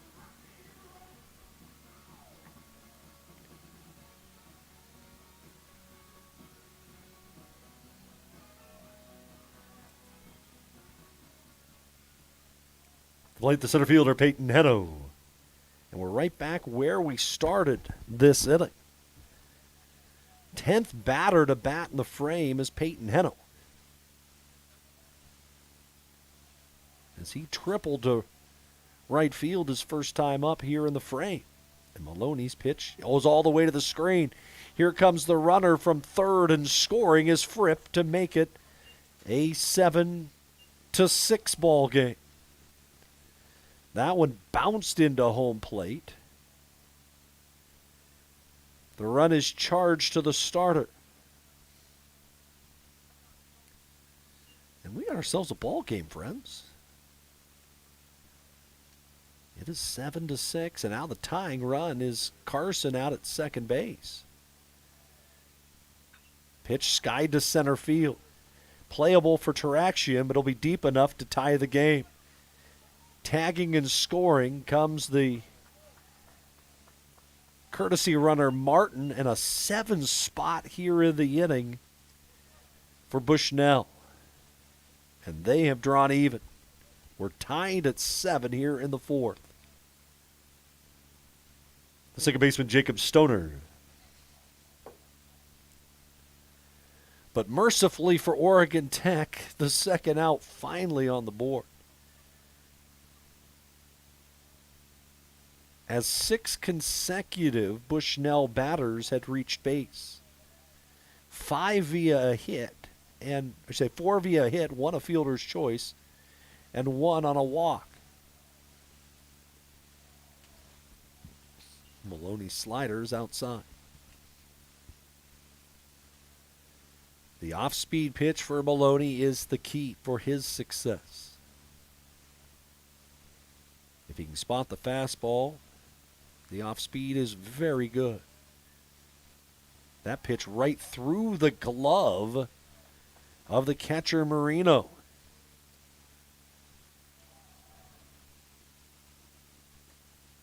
Seen pitcher and batter, I say pitcher and catcher for both teams get crossed up a couple times, but that one just was a whiff. And the count to 2-0. Go-ahead run now 90 feet away as the pitch skied off the first base side, foul. The count goes to 2-1. For the Tech starter, Braden Bellum, he throws 77 pitches, 3 1/3, 7 runs, all earned, 9 hits, a walk. He struck out 4, also hit a man. Runner at third belongs to him. 2-1. Breaking balls low.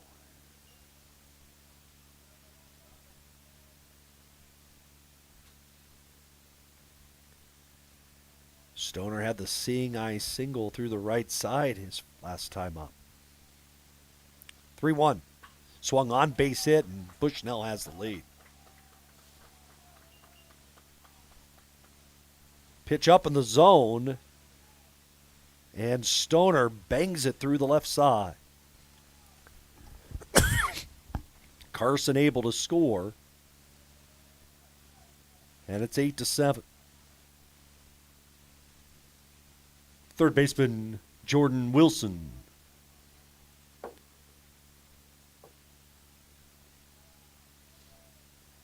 That ball was hit sharply. As the pitch, a called strike. One of those nuances in baseball as the official score where you get to decide, is it an earned run or an unearned run? That's the fun stuff that you can deal with as a pitch foul back. The pass ball on the ball that went through the glove of Marino allows that to be earned or unearned. And that ball was hit so sharply that if the runner had been at second base, I don't know if he'd have scored. As the runner goes this time, the pitch off the glove of the catcher, Marino, will be a stolen base. So for now, that run is unearned. But the weird thing about the sport is that if Wilson gets a base hit, the run becomes earned because he would have scored regardless. 1-2. Fastball's low. The 12th batter here in the inning for Bushnell as they lead 8-7.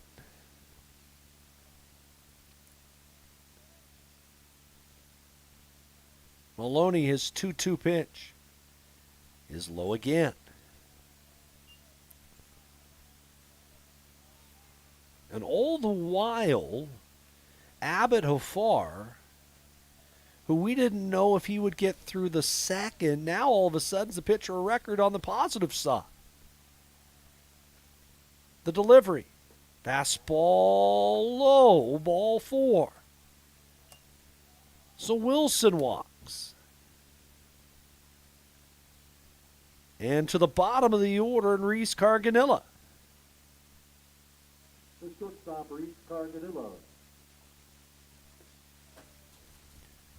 And to think since Carganilla bunted foul with 2 strikes, here in this inning, there's only been 1 out since. The pitch to Carganilla is rolled down the third base side, a backhanded stop by Swanson.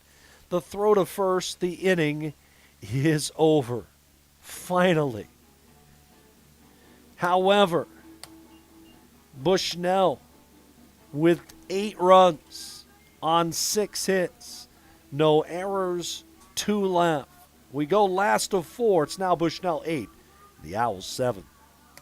So my very fondest memory at an Abby's came in high school after we won a state championship in basketball, a moment we'll never forget. The very first thing we did, celebrated across the street at Abby's. And for us to just enjoy and savor the season and what we accomplished there, and that pizza became synonymous with this championship memory. It's great to have some of those just foundational, traditional spots that we can all go to and enjoy a great time. That is so hot. Oh yeah, that's the truck I want. Okay, click here, super easy. I bought a truck! Wait a minute, what the heck? Honey, I love it. How did you know it was the truck I wanted for my birthday? It's your birthday? It's always a fast, easy online buying experience with home delivery. Only at Lithia Chrysler Jeep Dodge of Klamath Falls. If you live here, you get it.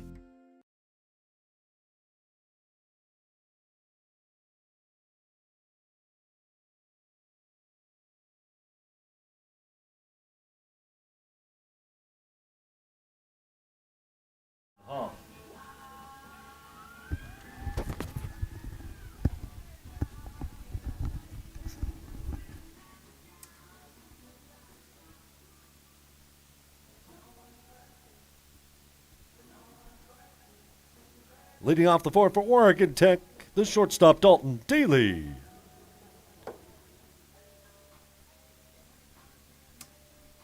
So a couple changes as we go to the home half of inning number 4.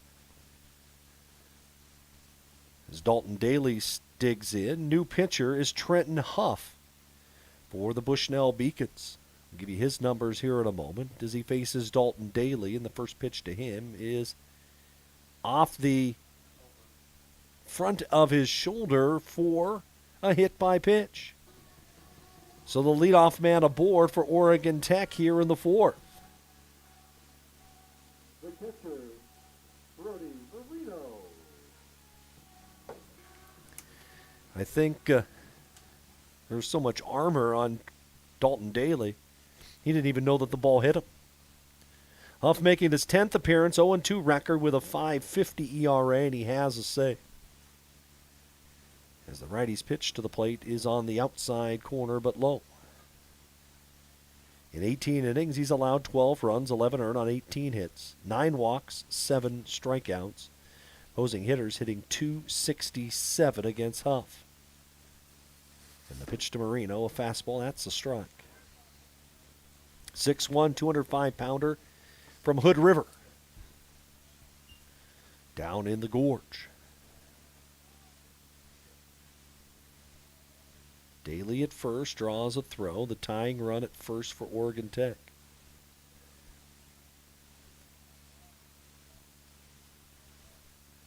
Eight-run inning for Bushnell. If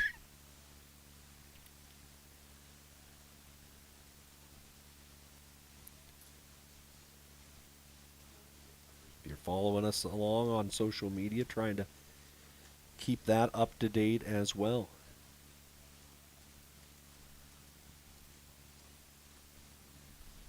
The pitch to home plate, a fastball, a high strike call.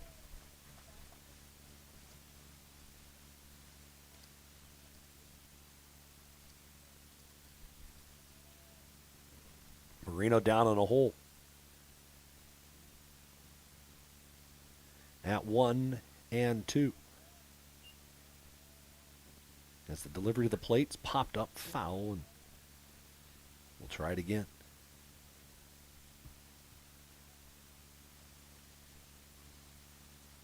The final line on the starter, Hafari, throws 76 pitches. Gives up 7 runs, 5 earned on 7 hits, 2 walks, a hit by pitch, and he struck out 5. Marino 1 for 2 with an RBI, a bloop single. Back in the second, as the pitch to him is fouled away again, deep off the left field side. Finds the trees that are getting ready to bloom. A color explosion here in the Klamath Basin, expected with a lot of the trees over the next few weeks. As the 1-2 to the plate is rolled off the first base side. It's a fair ball and out there and not at second base, however, as Daly was able to slide in front of the tag of Carganilla. So 1 out, but the top. The first baseman, Tyler Horner.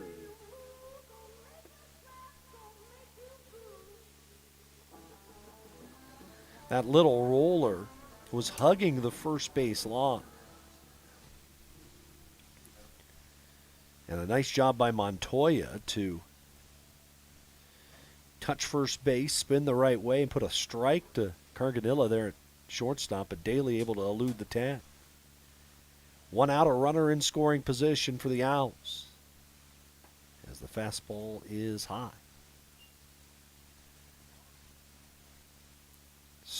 Make it 8 runs, 10 hits, 3 errors for Bushnell. 7-7-0 for the Owls.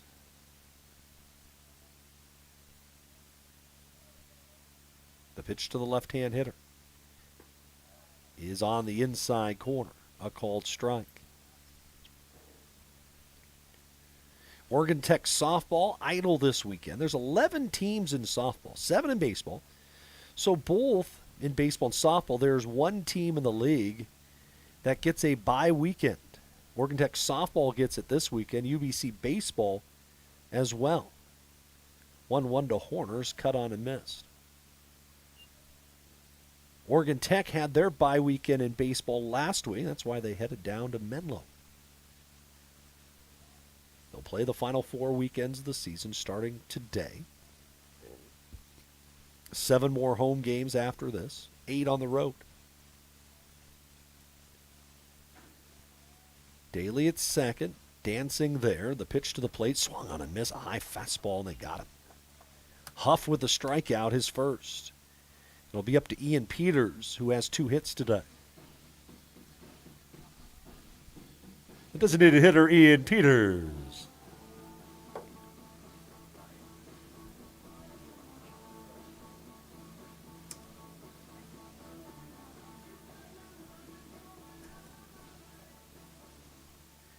Ian Peters singled his first time up and then doubled home a pair to cap that 4-run second. At that point, gave Oregon Tech a 7-0 lead as they pitch him backwards to start the at-bat. The curveball caught the inside corner.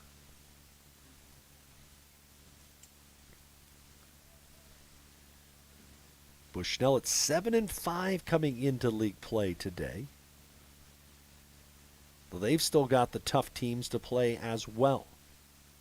0-1. Nearly hit Peters on the inside corner, and the count evens.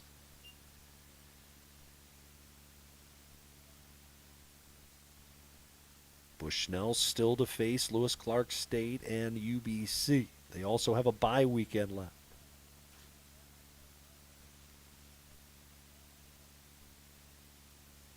1-1. Swung on, ground ball hit to third. Long toss by Wilson in time, and a shutdown inning for Huff.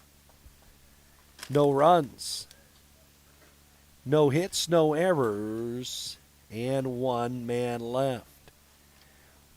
We go to the 5th inning of play. 8-7 in favor of Bushnell here on OregonTechOwls.com. So my very fondest memory at an Abby's came in high school after we won a state championship in basketball, a moment we'll never forget. The very first thing we did, celebrated across the street at Abby's. And for us to just enjoy and savor the season and what we accomplished there, and that pizza became synonymous with this championship memory. It's great to have some of those just foundational, traditional spots that we can all go to and enjoy a great time.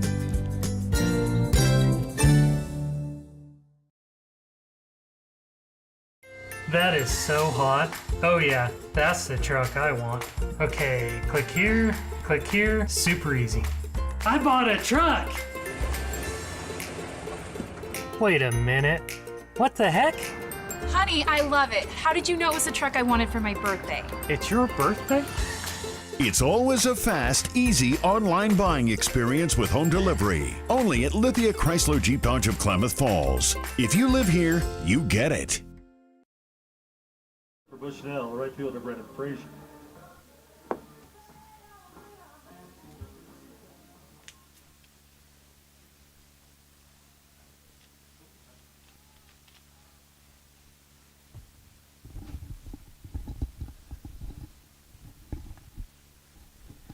Fresh inning for Brody Maloney as we go to the 5th inning.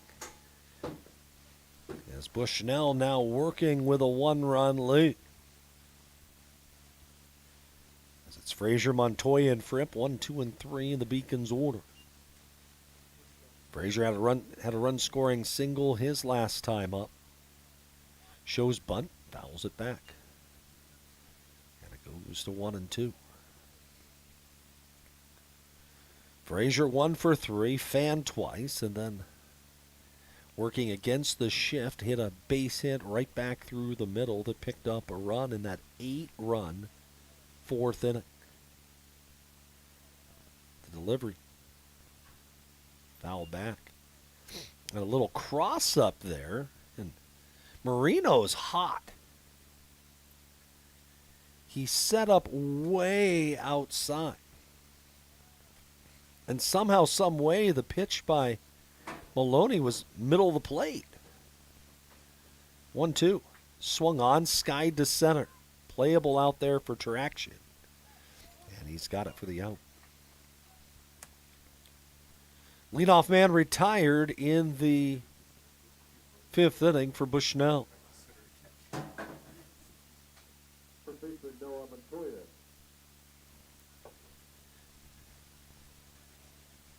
Great to see my good buddy, Mike Garrard, hanging out with us here in the booth, wearing this dapper Oregon Tech beanie today.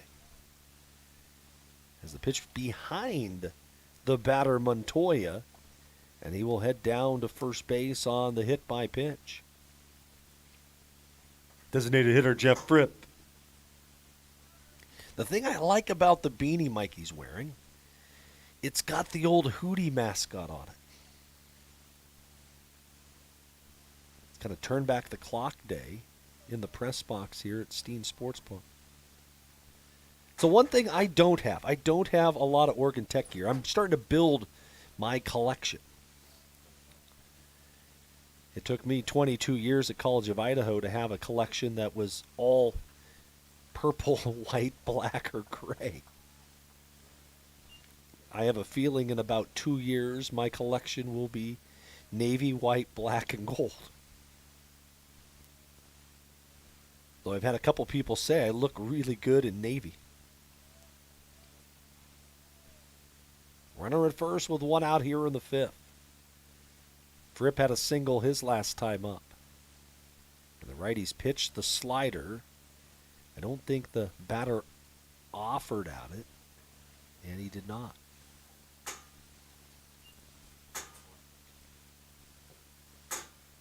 An 8-run 4th inning right now looms large for Bushnell.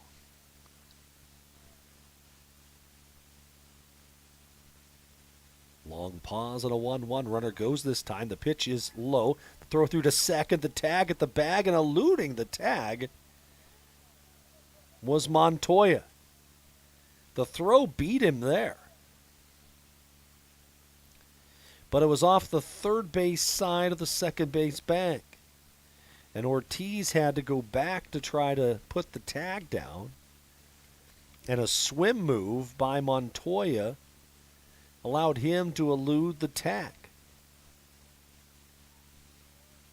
And now Fripp will step out for a moment.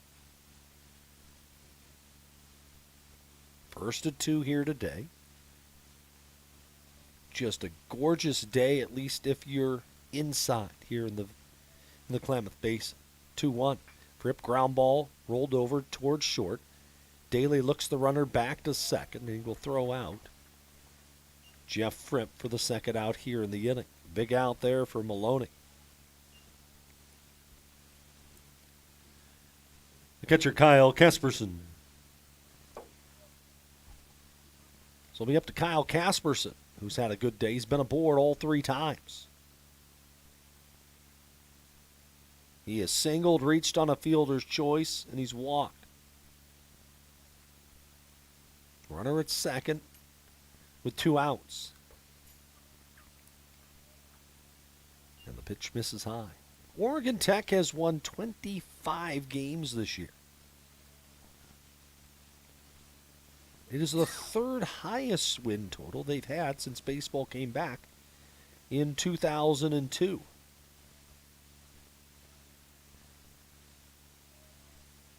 (1-0) Foul to the screen. 2009, An Owls team that won the South Division title, the NAIA West, won 33 games that year. And a year later, the Owls won 27.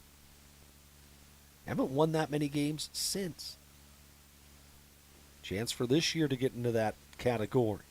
As the breaking ball in the dirt, runner heads towards third. Marina's throw down to third, and underneath the tag of Swanson goes Montoya. That's a wild pitch. Reading that one in the dirt was Montoya. And getting a hard 90. He is the first baseman for the Beacons. As the count is 2 balls and a strike, and Maloney's pitch is skied deep down the right field side, hooking into the corner. It's in there for a bare ball. To second and holding there goes Casperson. It's 9-7. As the courtesy runner comes back in for Bushnell.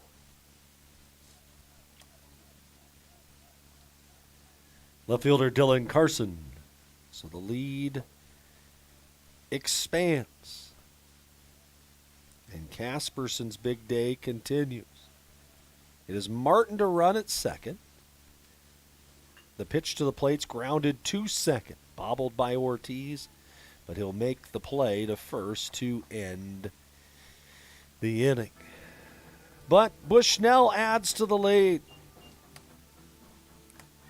They score a run on a hit with 1 left. Halfway home in the opener. Bushnell leads the Owls 9-7 on OregonTechOwls.com.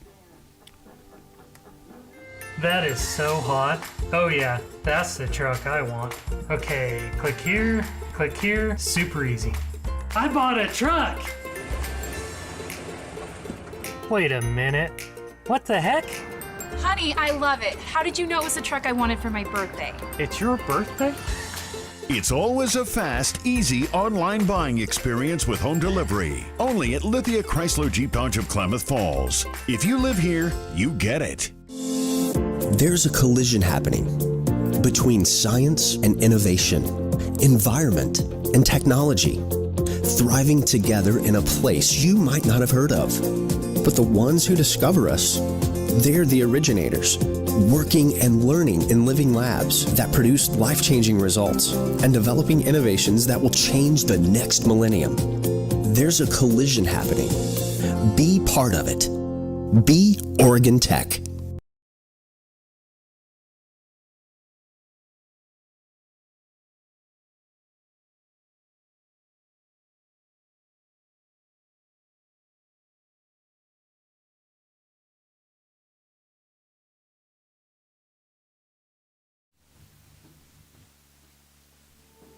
Leading off the last of the pitch for the Owls, the third baseman Mitchell Swanson.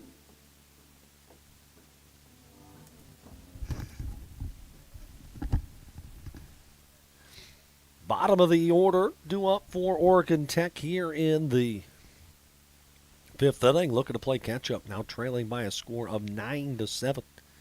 As Huff to the plate and Swanson swings through a fastball. It's 0-1. Another right-hander up and throwing in the pen for Oregon Tech. Behind the reliever Maloney, as Swanson goes down and just digs that one out of the dirt and lines it back through the middle for a base hit. So the leadoff man aboard for the second straight inning for OIT. The right fielder, Kayala Tom.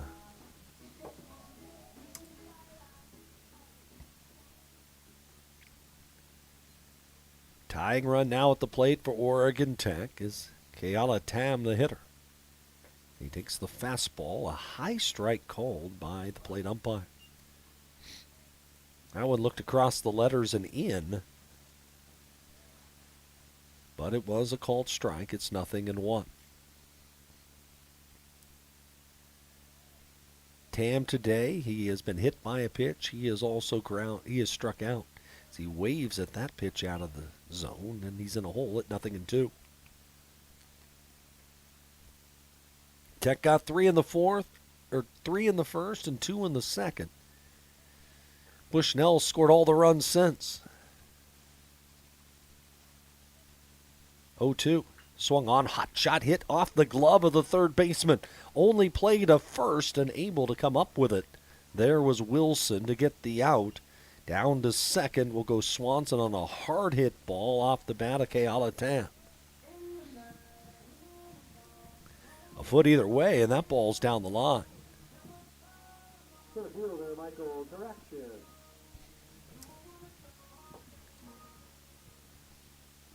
That was just unlucky. It's one of those atom balls that Jacob Garces talked about. You hit a ball really hard, but it ends up going for naught. As Traction pops one up, first base side foul. Is there room for the first baseman? And there is for Montoya in front of the OIT dugout. 2 outs.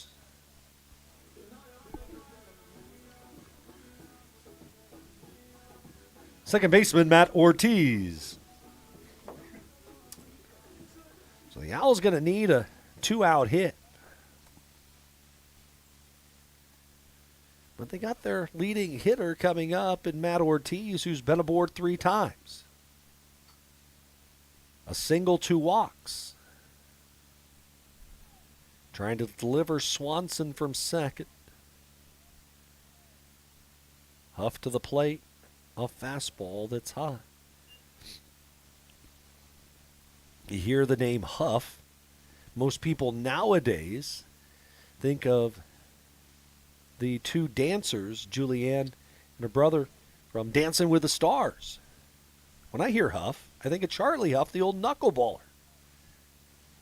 from back in the 60s, 70s, and 80s. As the pitch a called strike. Charlie Huff came up through the Dodgers organization. Had some of his best years with the Texas Rangers.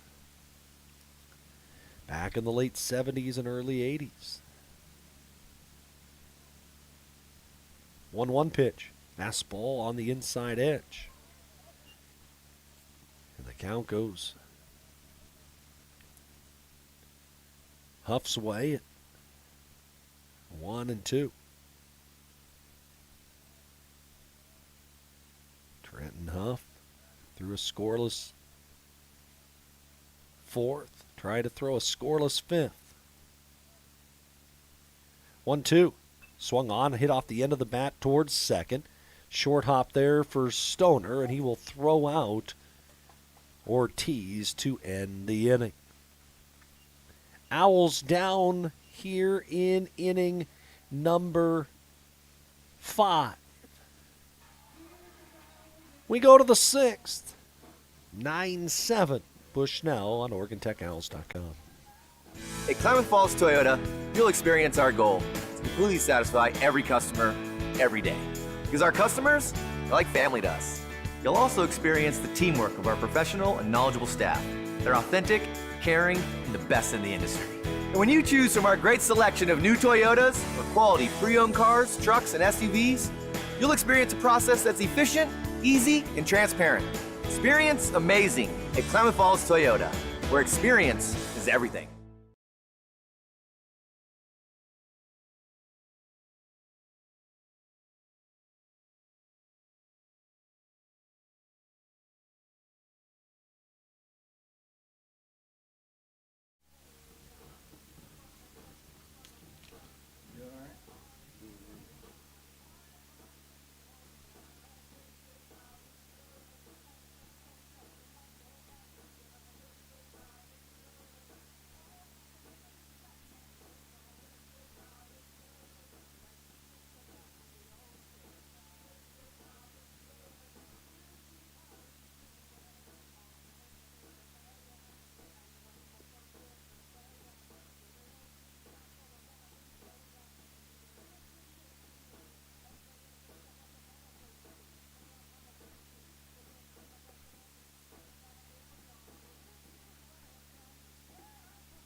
Sitting for Bushnell. To the fielder, Peyton Zito.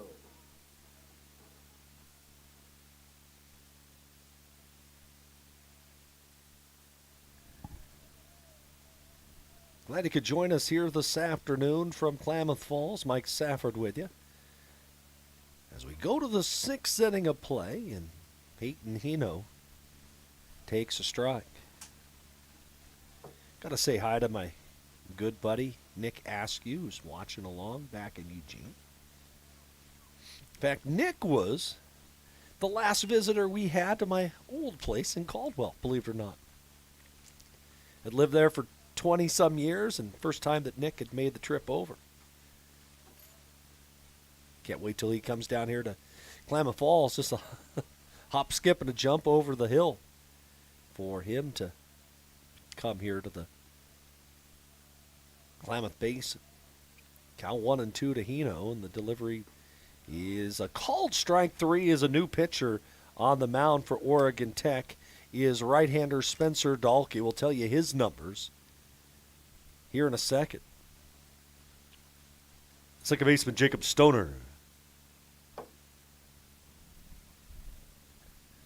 Dahlke making his 11th appearance on the season. 0-1 record with a 8.40 ERA, and he has 2 saves.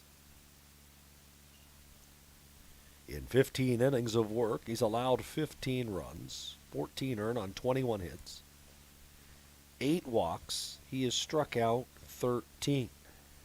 Dahlke, a senior from Port Orchard, Washington. Went to South Kitsap High.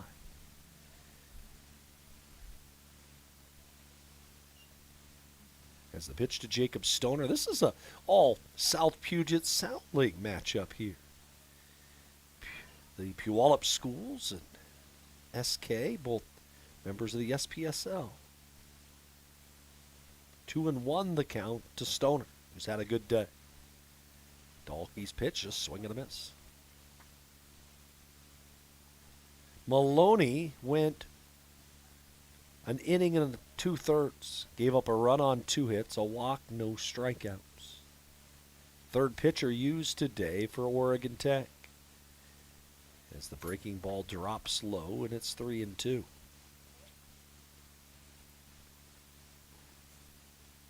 See a lot of the Klamath youth baseball kids wearing their Little League hats. As a 3-2 to the plate is skied to deep right center field. Traction going back, away back near the warning track. He dove and missed the baseball. And that would have been an acrobatic catch as it was bobbled deep in right center field by Tam, and it allows the runner to go to third. It'll go as a double for Stoner. And then when the ball was bobbled out there by Tam, it allowed him to move to third base. Third baseman Jordan Wilson. What a game effort by Michael Taraxian way out there in right center field. Infield comes in for the Owls. As Stoner put a great charge into it. And he got an extra 90. It stopped at second base, but then when Tam went to pick the ball up and bobbled it twice, he decided to hustle down to third. Dahlke's pitch is low. It's 2-0 to Jordan Wilson.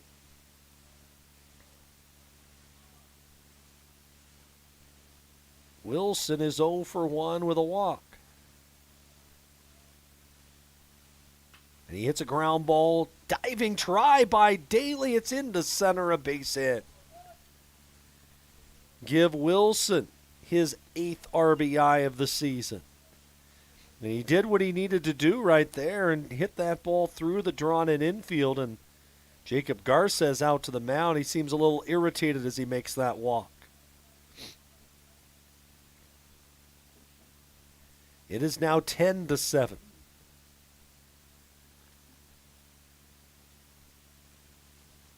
And then an animated skipper for the Owls, as he's watched a 7-run lead evaporate in the span of a 3-inning period.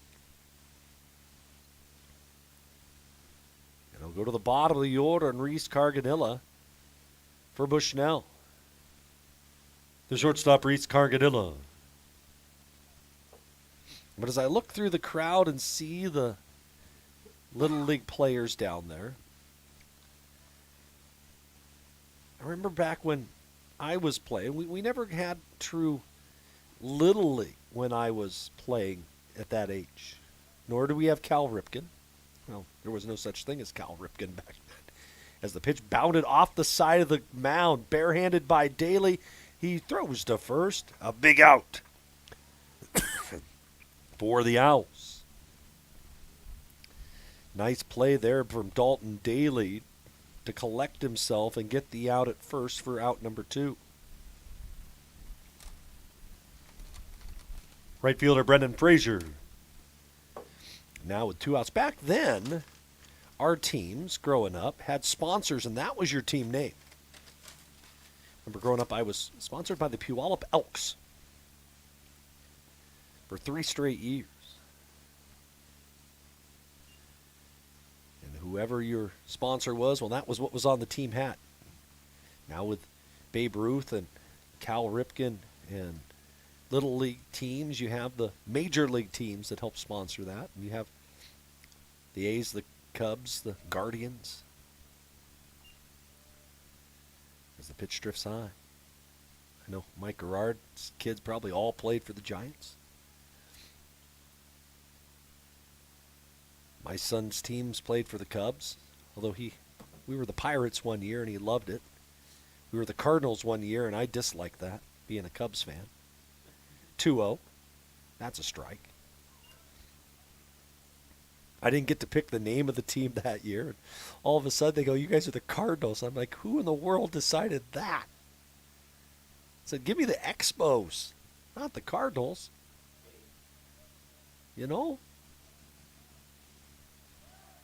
Dalkey, a look back to second. Back goes Wilson, who stands there with 2 down, a run in. It's 10-7. Bushnell.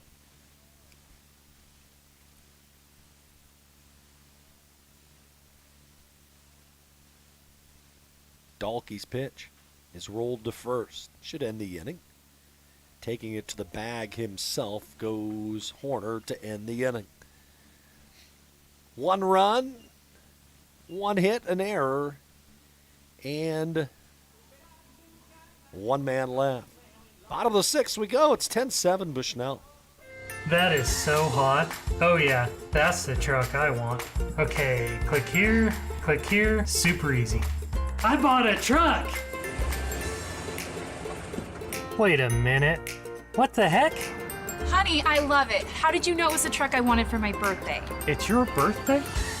It's always a fast, easy online buying experience with home delivery. Only at Lithia Chrysler Jeep Dodge of Klamath Falls. If you live here, you get it.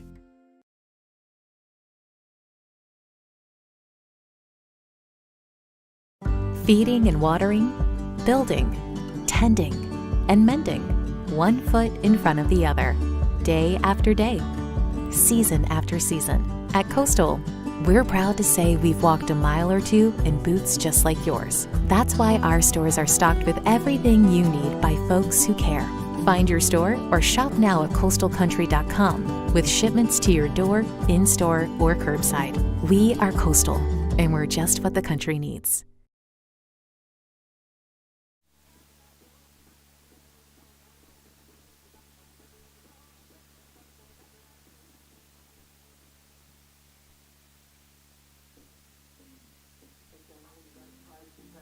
Leading off the 6th for Oregon Tech left fielder Caleb Keeley.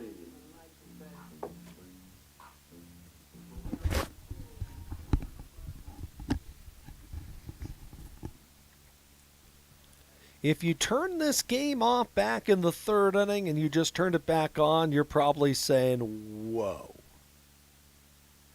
I think there's a lot of us here at the ballpark that have said, whoa. As Bushnell has a 10-7 lead, we go to the last of the sixth. Power guys up for Oregon Tech here in the inning, trying to cut into this deficit. As Caleb Keelan has an 0-1 count against him. Spencer Huff misses high with a ball. Keelan got the Owls started way back in the first as he tripled home a run. 3 batters into the game, it was 3-0 Owls. As the count goes to 1-2. At one point, it was 7-0 going into the fourth. And then the floodgates opened. And they haven't been shut. 1-2 pitch is outside. 8 in the fourth for the Beacons. They added single runs in the fifth and one more here in the top half of the inning. Tech's had a runner in scoring position each of the last 2 innings, but haven't been able to get that runner to third. 2-2s thrown by him. 1 out.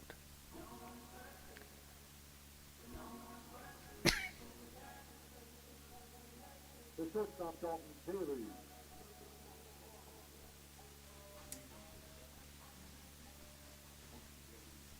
Daly hit his 14th home run back in inning number 1. Tied his own school record with that swing.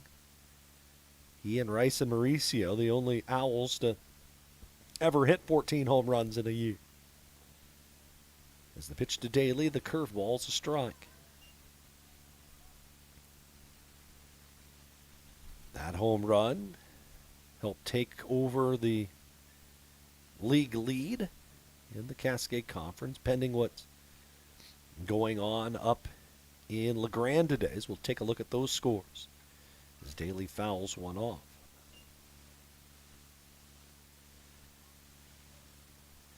In LeGrand, LC with a lead at 10-2 over Eastern Oregon.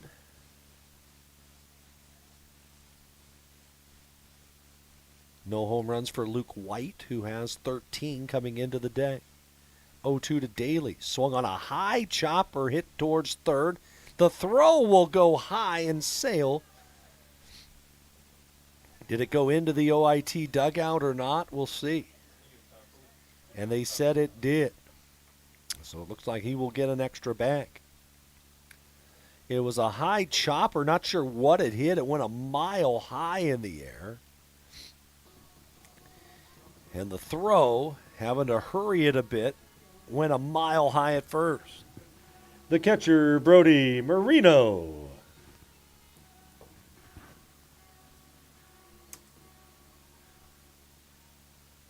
So Daly to scoring position.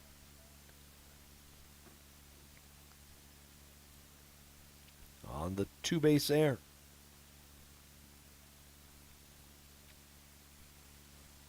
Good throw would have gotten him. The pitch to Marino is a fastball, and that ball's lined into the gap into right center field. That's down for a base hit. Marino will take a long turn at first. He'll hold there on an RBI single as in comes Daly, and it's 10-8 as he jumped on a first pitch breaking ball up in the zone, and he was able to line that one into the right center field gap.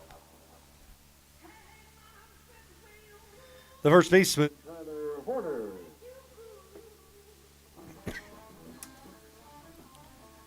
Marino's second RBI of the day. He'll be lifted for the courtesy runner, as it'll be Alex Malcolm to run over at first, as Horner representing the tying run in the contest.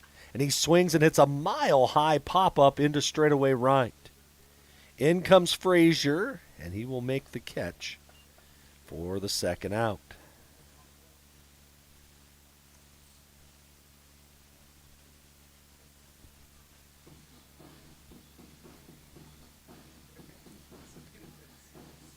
The designated hitter, Ian Peters. So 2 down, a run in for the Owls. And up steps Ian Peters, who doubled home a run. Para runs back in the second. He's got 2 hits today. And he swings and lines one into left field, a base hit. Over to cut it off goes Carson. Into second will go Malcolm on the Peters single. He's got a 3-hit day going. And he'll bring up Mitchell Swanson. The third baseman, Mitchell Swanson.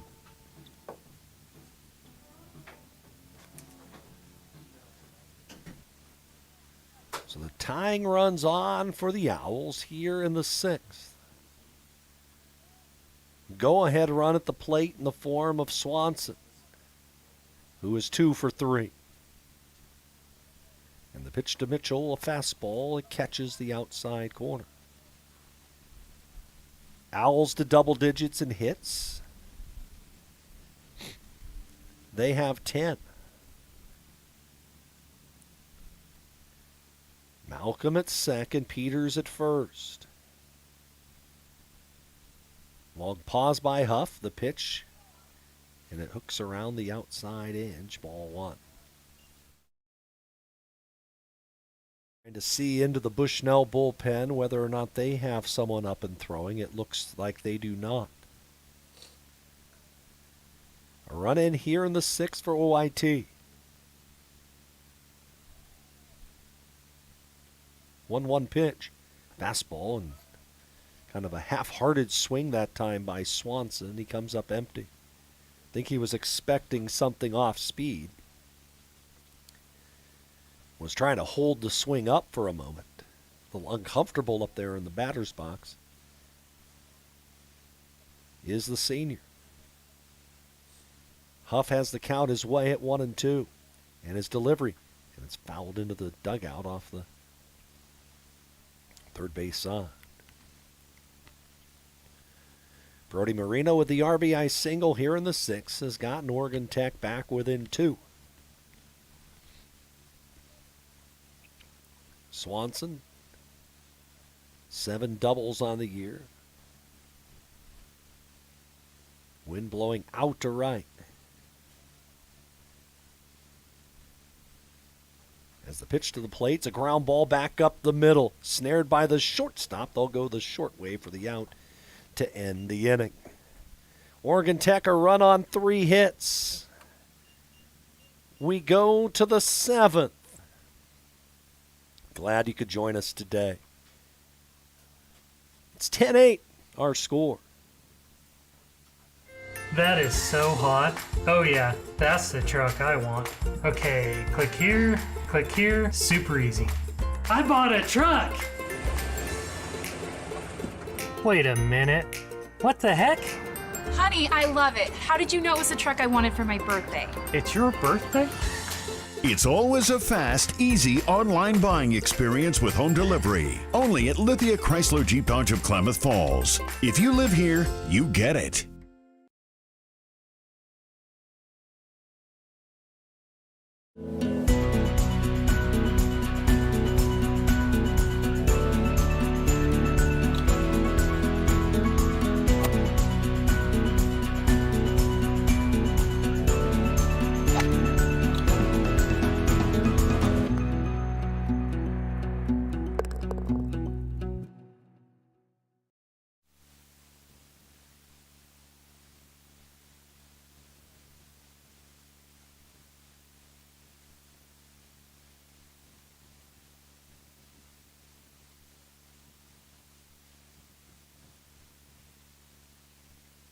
Leading off the 7th for Bushnell, first baseman Noah Montoya.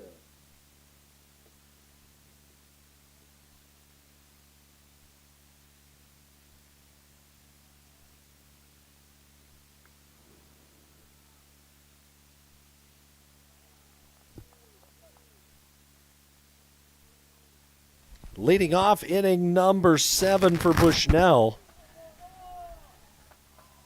is Noah Montoya, and he continues to be a thorn in the side of the Owls as he lines that ball into the right center gap, and been a poor route by Tam out there, And it goes for a triple.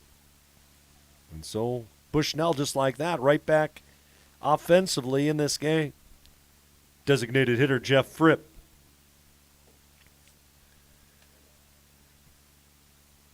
And so that ball hit, looked like it was going to be playable out there in right center, as Dahlke's pitch cut on and missed. But with the wind and the ball hit, kind of an angle that Tam took out there was probably not the right one. A big, healthy hack by Fripp, and it's 0-2. 10-8, the score. The other game, College of Idaho leading Bushnell 7-2. That's in the fourth. What has gone on with College of Idaho's team? I guess I left, and good things have happened for C of I. As they took 3 of 4 from this Bushnell team, swept OIT, and then split a 4-game series at UBC, which doesn't happen that often. 0-2 by Dahlke. Check swing, did he go? They said he did. Strike 3. Big first out here in the inning for Spencer Dahlke as he gets Fripp chasing a pitch out of the zone. The catcher Kyle Casperson. Infield will stay in.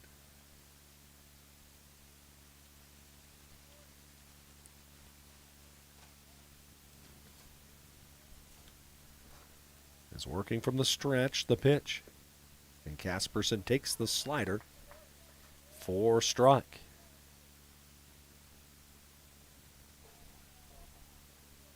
Casperson's had a huge day. Dahlke's pitch to him misses outside. Casperson 2 for 3 with a couple knocked in, including a pair of doubles. 1-1. That one hit him. Not the worst thing in the world. As Bushnell will hustle back in, Martin over to first to run for. Left field. But now here comes the cat and mouse game again between the two skips. Tommy Richards in the third base coaching box, and Jacob Garces off the first base side. Double play depth up the middle. Dahlke's pitch nearly hit Dylan Carson.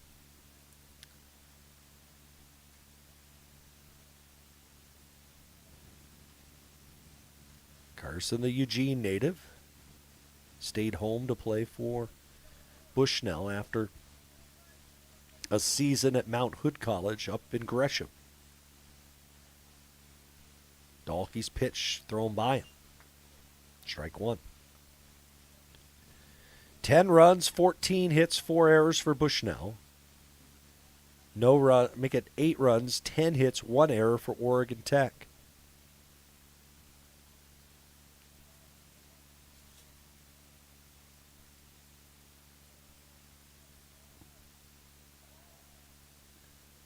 Look to first base by Dahlke. He'd love a sharply hit ground ball at either Swanson or at Ortiz. As the pitch just swing and a miss.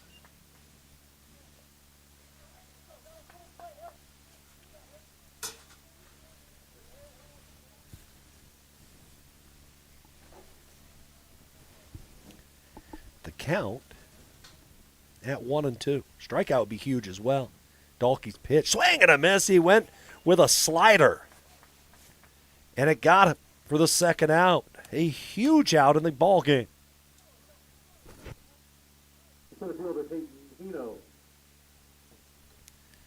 This would be a huge spot in the contest if Dahlke could strand that runner over at third. as we add a layer on here in the booth. And Dalkey will throw over to third. You don't see that very often, but Montoya taking a huge secondary lead over at third. Trying to keep him honest. The pitch to Hino. Misses in.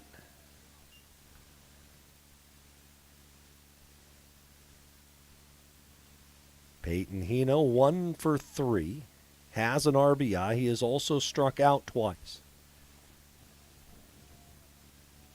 10-8 our score. Dalkey's pitch swung on, hit hard foul off the third base side.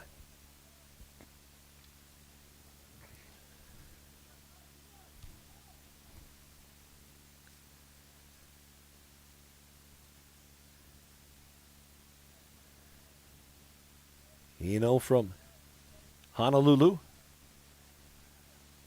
where he was a high school teammate of Ka'ala Tam. As the pitch misses low.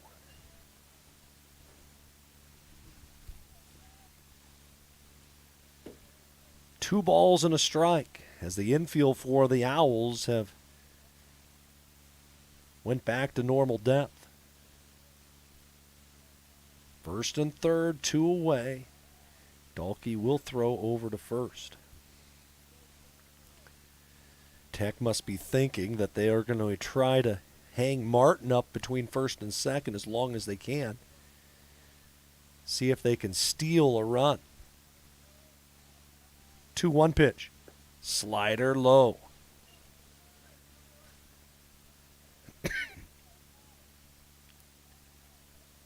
And if they're going to send the runner Martin, this would be the count to do it. Because if the pitch is in the zone, you know that Hino's going to swing. Runner stays. Didn't matter. The pitch was high. They're loaded. For Stoner. Second baseman Jacob Stoner. And Stoner's had a great day for Bushnell. He's 4 for 4, including a double. 4 hits for Stoner, 3 hits for Montoya. And the pitch to him hit him. That'll force in a run. A free base. And it's now 11-8. Third baseman Jordan Wilson. So Dalkey tried to get out of that jam. But his command eludes him with 2 outs. And up steps Wilson, who swings and hits a bounding ball towards short. Daly will flip to Ortiz to end the inning. But a run comes across for Bushnell here in the inning as the Beacons add to the lead. 1 run, 1 hit, no errors. They strand 3. We stretch in Klamath Falls with Bushnell leading 11-8. That is so hot. Oh yeah, that's the truck I want. Okay, click here, super easy. I bought a truck! Wait a minute, what the heck? Honey, I love it. How did you know it was the truck I wanted for my birthday? It's your birthday? It's always a fast, easy online buying experience with home delivery. Only at Lithia Chrysler Jeep Dodge of Klamath Falls. If you live here, you get it.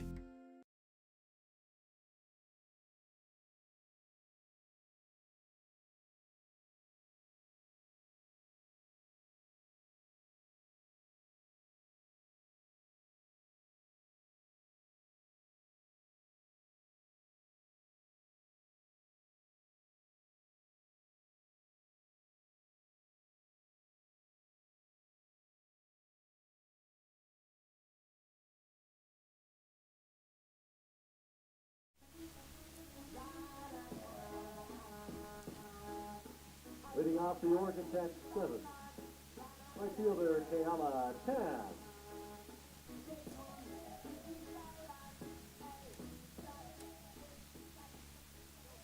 Owls to have 8, 9, and 1 here in their 7th, trying to play catch-up. As Trenton Huff has been outstanding in relief, trying to grind through the middle innings as he saw his team come and give himself a lead to work with. The pitch to Tam, curveball inside and low.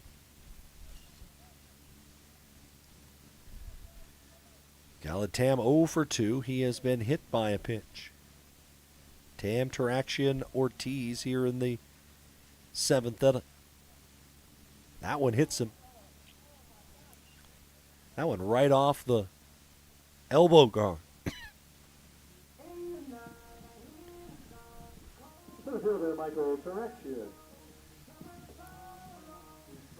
So Tech with the leadoff man aboard again. They've had their chances against Huff, but have not been able to come through in the clutch. They've had a runner in scoring position all 3 innings against Huff, but have just 1 run to score for it. As Taraction swings at the first pitch again and fouls it off the first base side. I see a trend every at bat. That first pitch, he's coming up hacking. Guess that's the baseball coach in me with the scouting report. Used to be my job in the dugout.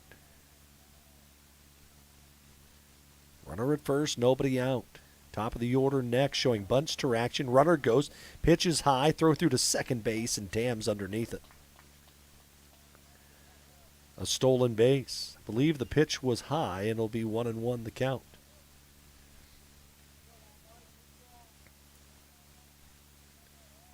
Oregon Tech puts a man in scoring position once again. They've had a man in scoring position every inning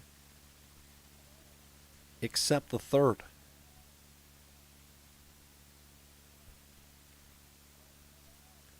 A ball and a strike, the count. Long pause. Traction shows bunt. Now it bounces up to the plate. Down to third base on the wild pitch. Will go Tam.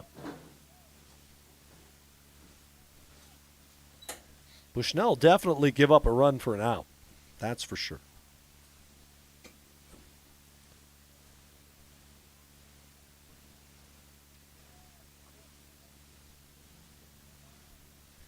Big League Finals, Rays knock off the Orioles 5-3.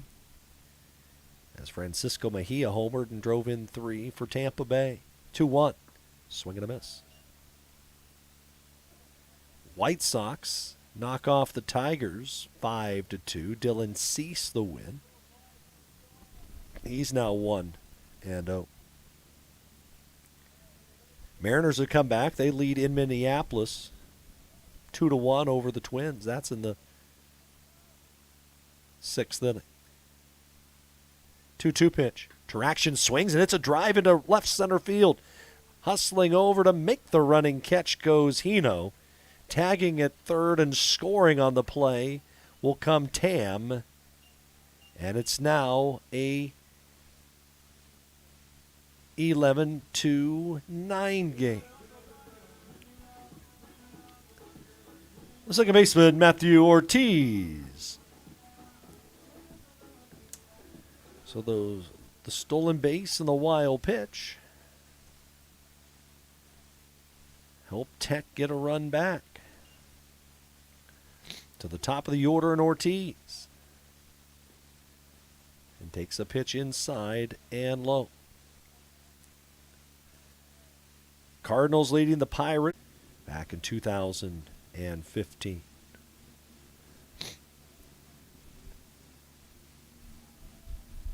The pitch to Ortiz is a slow roller. Hit towards third. It's going to be bobbled, and everybody is safe. It'll be an infield single for Ortiz, as even if the third baseman was able to come up with it, he was not going to be able to make a play. The left fielder, Caleb Keeling.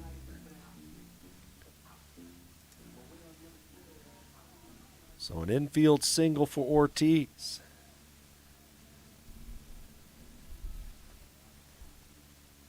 And the tying run to the plate in the form of Caleb Keeling. And the pitch by Huff is outside.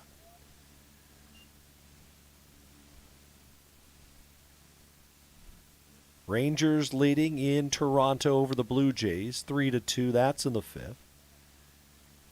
Red Sox 2-0 lead early on in the Bronx against the Yankees.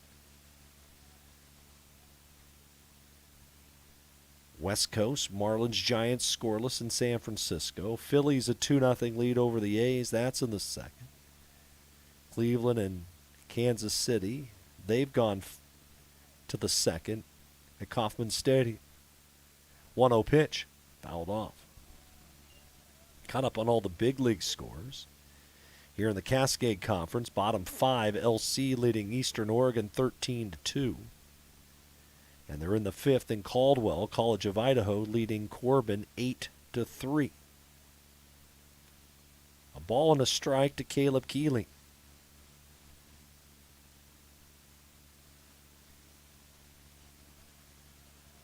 And they'll throw over to first.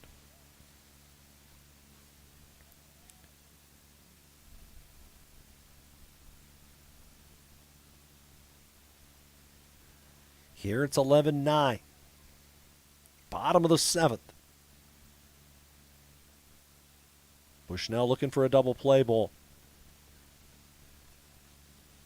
Huff waits as dancing over at first base goes Ortiz.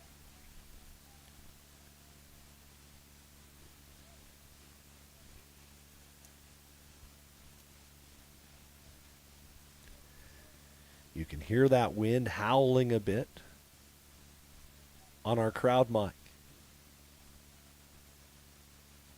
1-1 to Keeling. There's a swing and a line drive into left center field. That's down for a base hit. Ortiz will take the turn. He will hold at second. So Keeling puts the tying runs now aboard for Oregon Tech for Dalton Daly.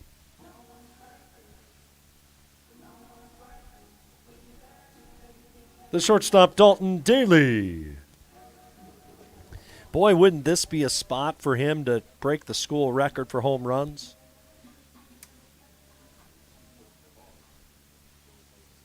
Tied it with a bomb back in inning number 1.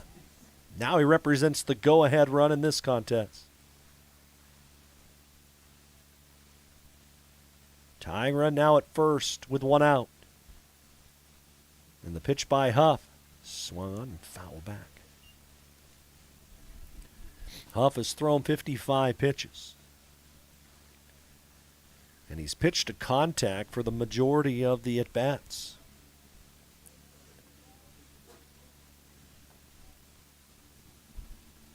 The home run that Daly hit was golfed over the right center field wall. He went oppo. A run in here in the inning on the Taraxian sacrifice fly. 0-1. Curveball swung on and hammered to left. Backing up on the ball. It's over the head of the left fielder, Carson. 1 will score.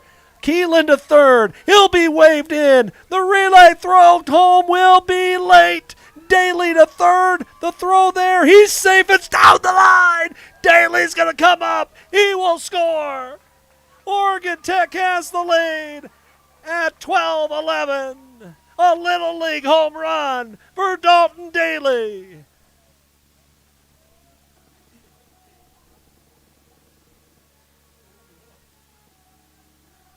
The catcher, Brody Marino.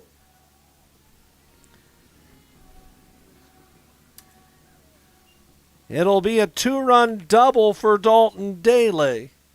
He'll score on the throwing error by the catcher, Casperson. And Tech has the lead. The pitch to Marino shows bunt, drops it down, foul.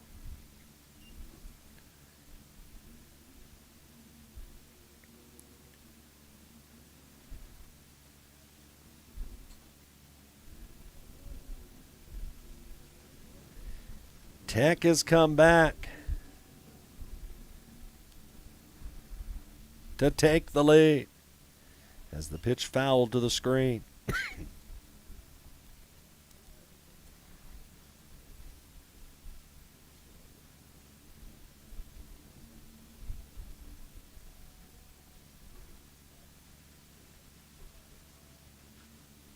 Nothing in two the count. Huff's pitch is hot.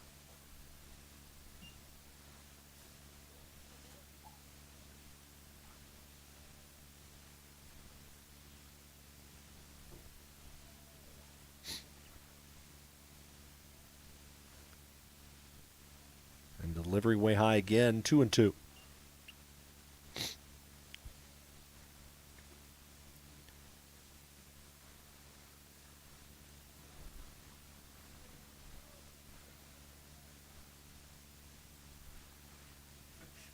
Two balls and two strikes. It was Marino had an RBI single his last time up, rolls over on a ball. Grounds it to second, an out recorded there. 2 outs in the inning. First baseman Tyler Horner.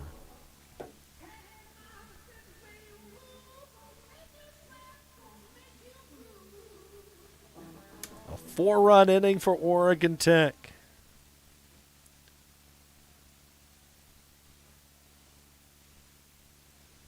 The delivery to the plate is a strike.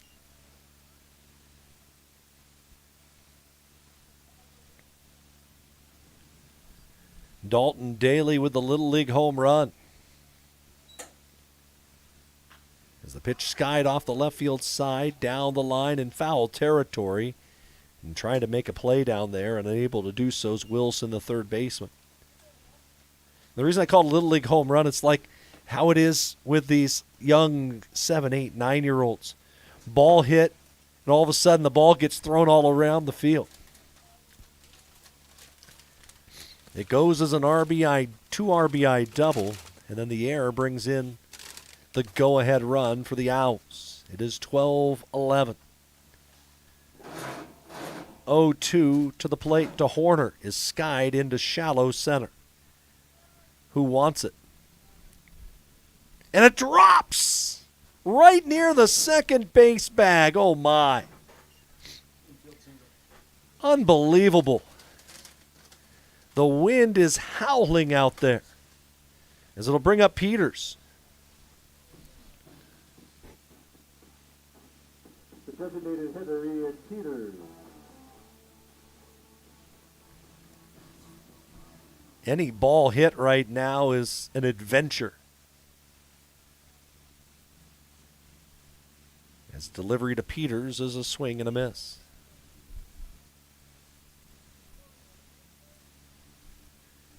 That ball looked like it was going to be into shallow center field.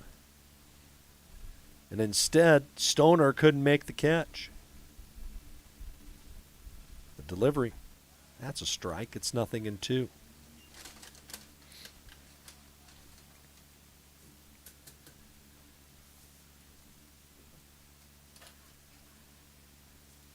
Big lead at first base for Horner. He'll go.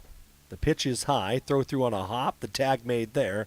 And out at the bag. But how about those Owls? Big inning for Oregon Tech as the Owls able to take the lead. Oregon Tech in the inning. Scores 4 times. On 3 hits, 2 errors, and nobody left. We go to the 8th, new score. It's the Owls 12, Bushnell 11. That is so hot. Oh yeah, that's the truck I want. Okay, click here, super easy. I bought a truck! Wait a minute. What the heck? Honey, I love it. How did you know it was the truck I wanted for my birthday? It's your birthday? It's always a fast, easy online buying experience with home delivery. Only at Lithia Chrysler Jeep Dodge of Klamath Falls. If you live here, you get it. There's a collision happening between science and innovation, environment and technology, thriving together in a place you might not have heard of. But the ones who discover us, they're the originators, working and learning in living labs that produce life-changing results and developing innovations that will change the next millennium. There's a collision happening. Be part of it. Be Oregon Tech.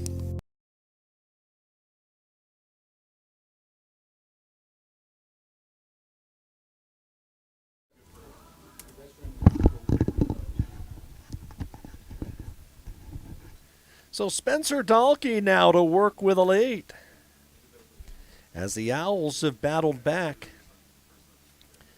to take the lead on the Dalton Daly Little League home run. It is 11. Make that 12-10.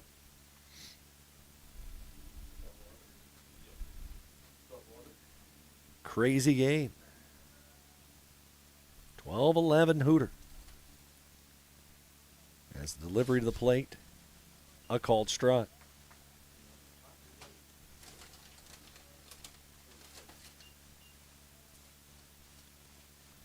Scarganilla was hit by a pitch his last time up. Dahlke, a good breaking ball, and he's got the count his way at 0-2.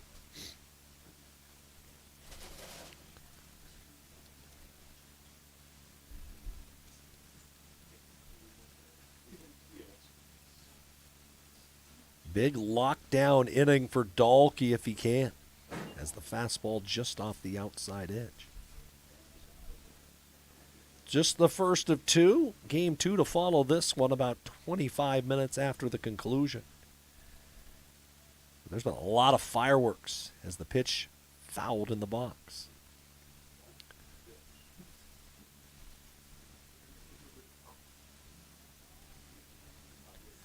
Dalton Daly, a 4 RBI day. 6 errors for Bushnell.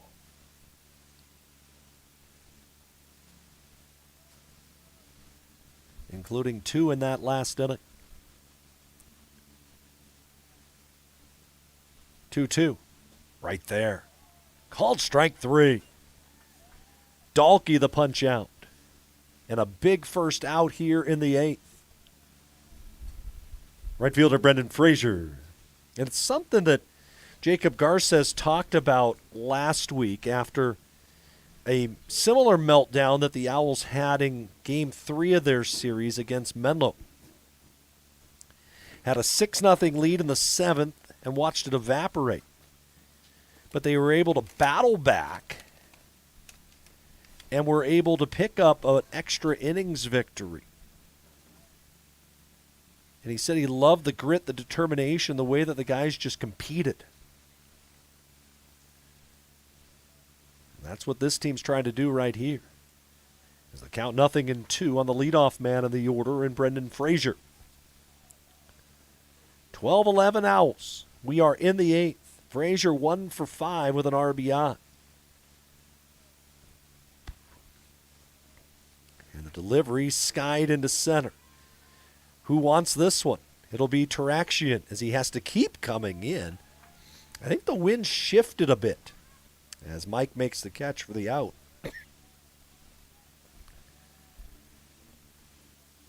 2 outs. First baseman Noah Montoya.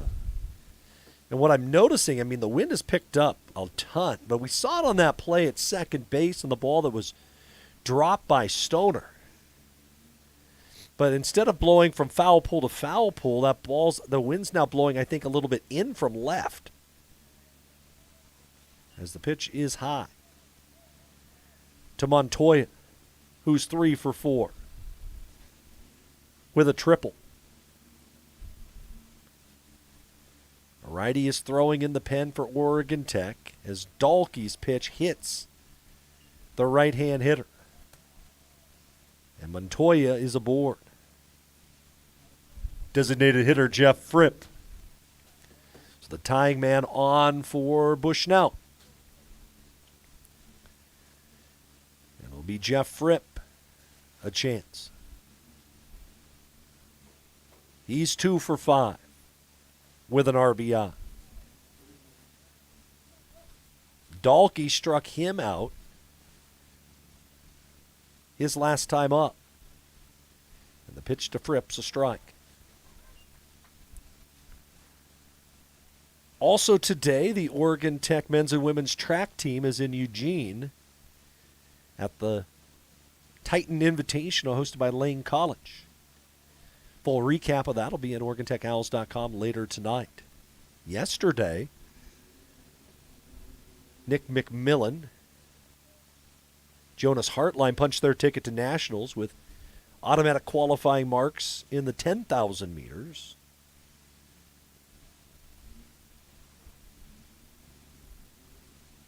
As the 0-1 to the plate, his roller slowly hit towards third. Going to be a tough play, and it won't be made. An infield single off the bat of Fripp is playing deep to guard the line with Swanson. And he had no chance. And another chance for Casperson. The catcher, Kyle Casperson.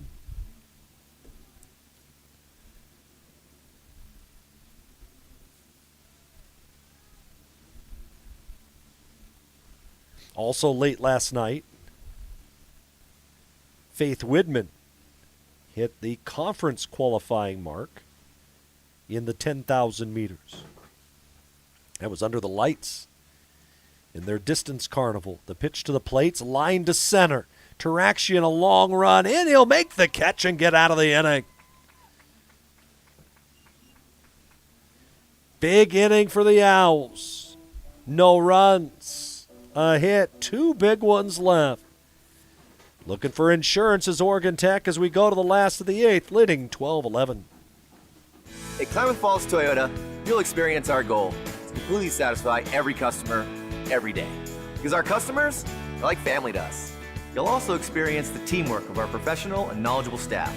They're authentic, caring, and the best in the industry. And when you choose from our great selection of new Toyotas or quality pre-owned cars, trucks, and SUVs, you'll experience a process that's efficient, easy, and transparent. Experience amazing at Klamath Falls Toyota, where experience is everything.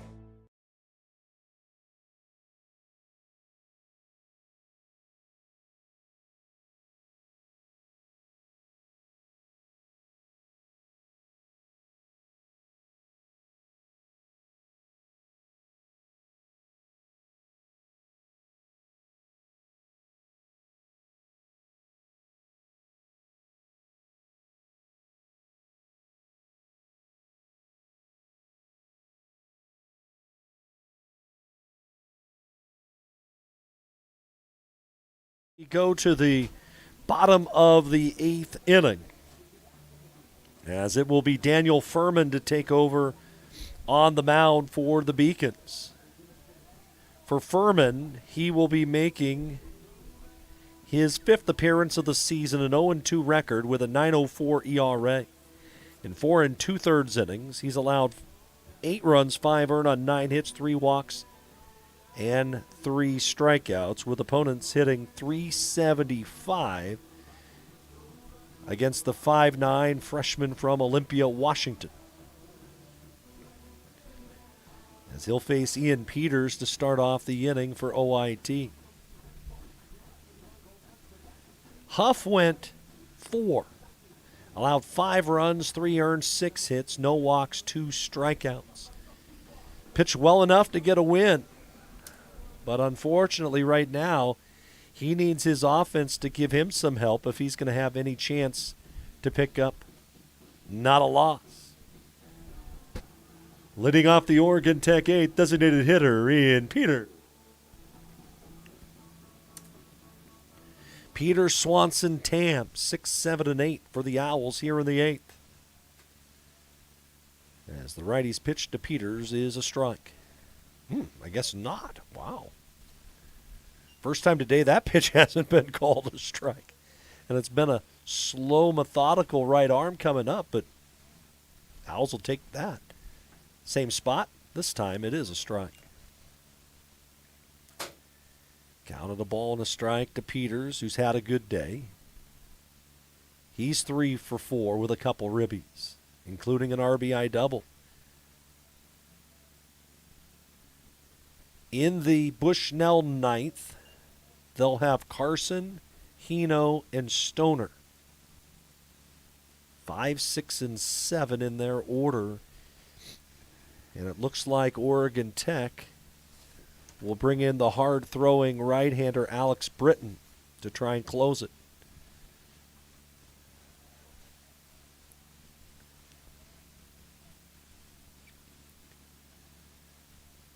One ball and 2 strikes the count to the senior Ian Peters.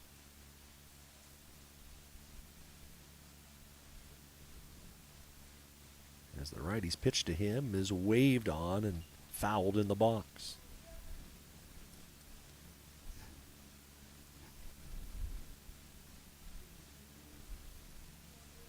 Daniel Furman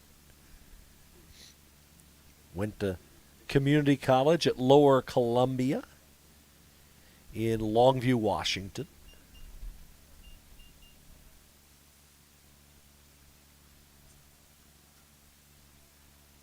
Before joining the first-year Beacons program. 1-2. Fastball a little low and outside.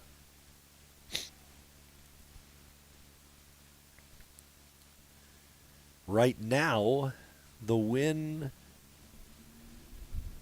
would go to Dahlke for Oregon Tech as Peters fouls one back. It's scary with the wind blowing today, temperatures in the high 40s. To think 2 days ago when we were at Stillwell Stadium for softball was 80 degrees. 2-2 again. Ground ball hit to the right side, backhanded by the first baseman Montoya, and he'll flip to the bag for the out.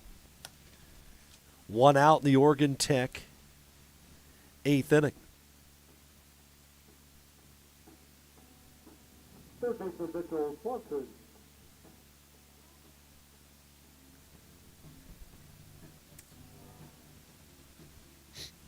What a good walk-up song for Mitchell Swanson. You can hear that in the background. Little Fleetwood Mac. As the pitch to Swanson, a swing and a miss. My favorite walk-up song ever. Player by the name of Chris Walker played for the Boise Hawks back in 2002. That's a long time ago. Chris had Michael Jackson's Beat It as his walk-up song. And you think about the riff at the start of that song.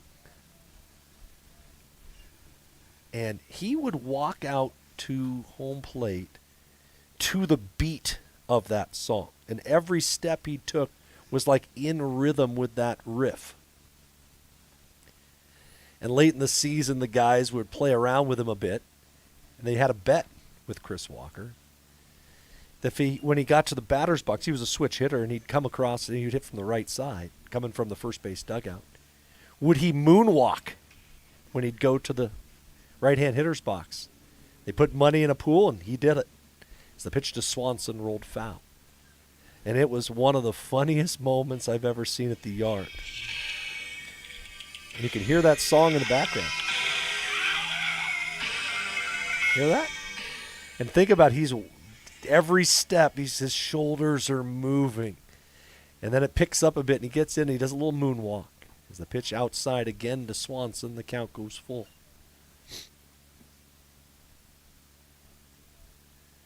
Chris would make it up to Class AA before his career was over. But he won a Northwest League championship with the Hawks. As a toss to Swanson, good at bat here against Furman.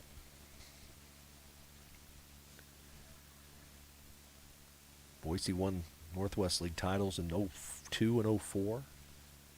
Haven't won one since. think almost every team in the league has since then. 3-2 again. Swung on. Line shot hit fair inside the bag and deep down the right field line.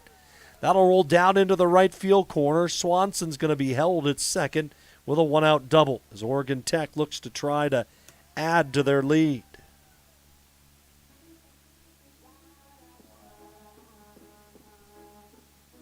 The right fielder, Kayala Tam.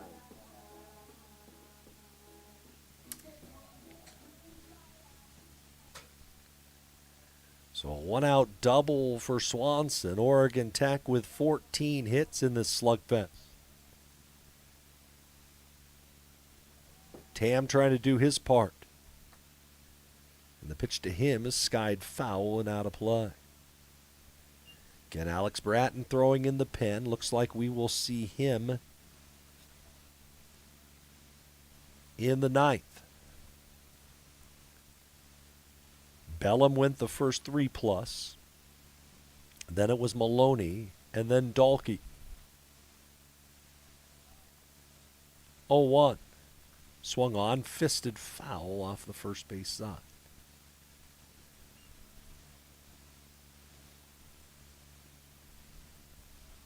Peters and Swanson each with 3 hits in the game. Ortiz, Keeling, Daly, and Marino all with 2.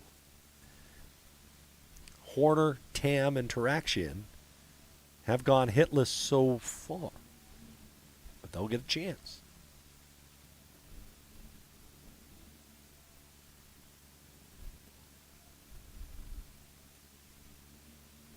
Oh, 2. And it's fouled away. You want a productive at bat here for the freshman.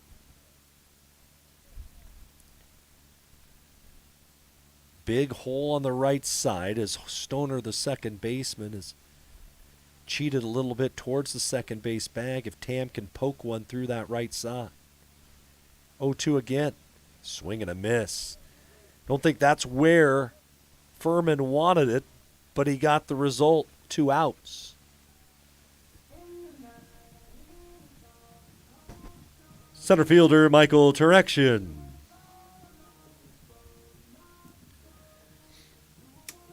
Here comes Mike Taraxian. Had a sacrifice fly his last time up.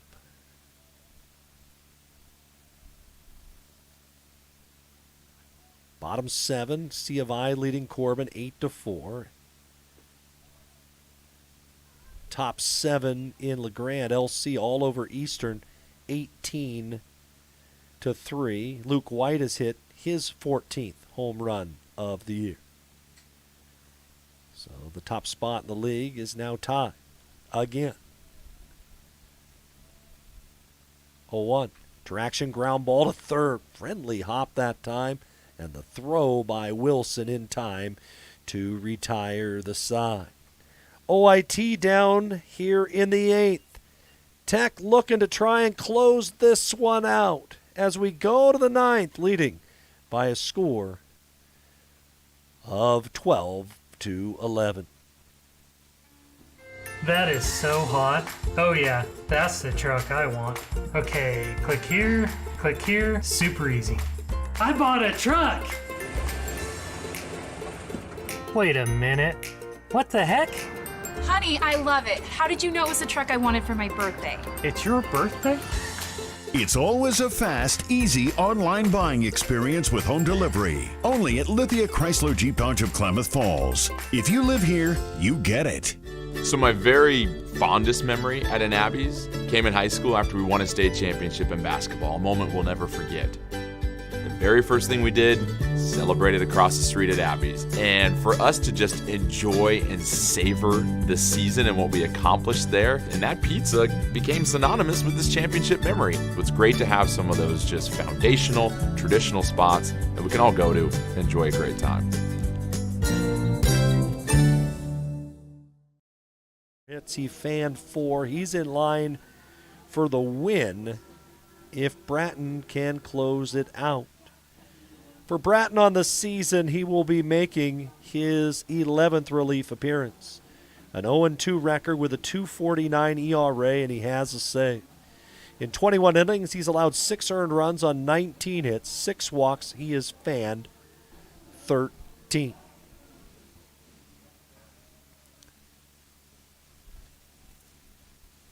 And he will face a pinch batter, it looks like, for Bushnell, as it'll be Brandon Reed who will come in and hit to start the inning. For Carson. Your attention, please. Pinch hitting for Bushnell, number 15, Brandon Reed. So Reed to hit for Carson.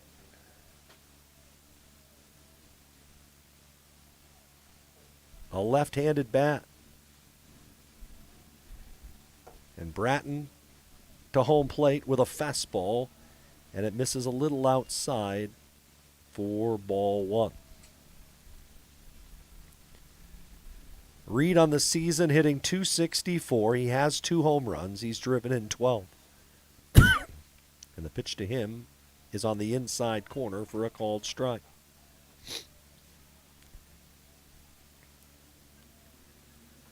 This is a big win if Oregon Tech can hold on. 3 outs away. As Bratton to the plate with a breaking ball, and it's off the outside corner. Peyton Hino on deck. Jacob Stoner to follow. 12-11 Oregon Tech. A 4-run 7th the difference. 2-1. And it misses outside. Make it inside. 3-1.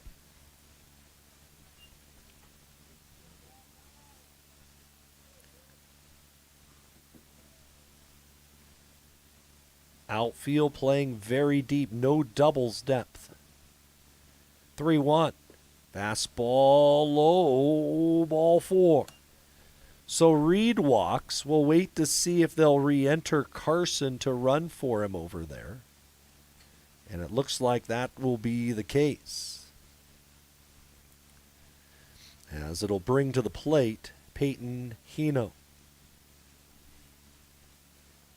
Center fielder Peyton Hino. So they'll re-enter the runner back at first, and Hino will be the batter.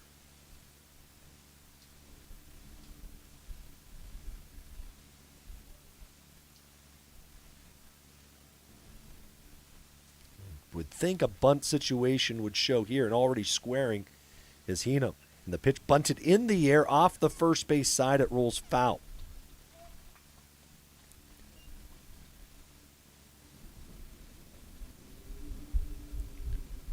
Strike 1.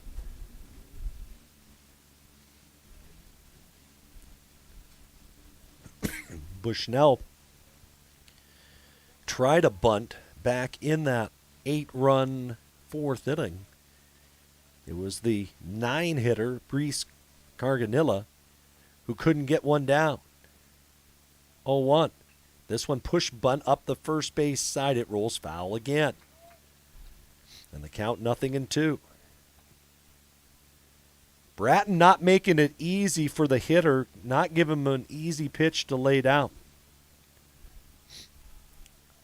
The Tech third baseman, Mitchell Swanson, playing in on the cut of the grass. Do they leave the bunt on 0-2? We saw Tommy Richards do that back in the 4th. It did not work. Bratton from the belt, and he will check to first.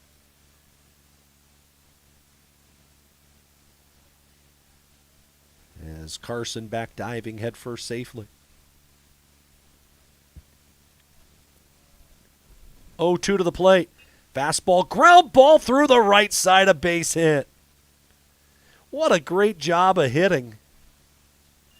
That time by Hino, as he just threw his hands at the ball and punched it through the right side, just past the eluding glove of Horner. And Bushnell now with the tying run in scoring position, the go-ahead run over at first base, and nobody out.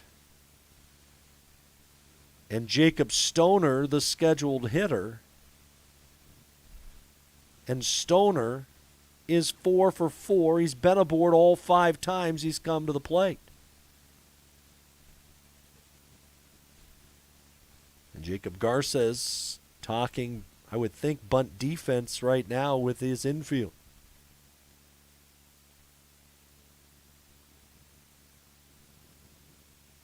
Second baseman Jacob Stoner.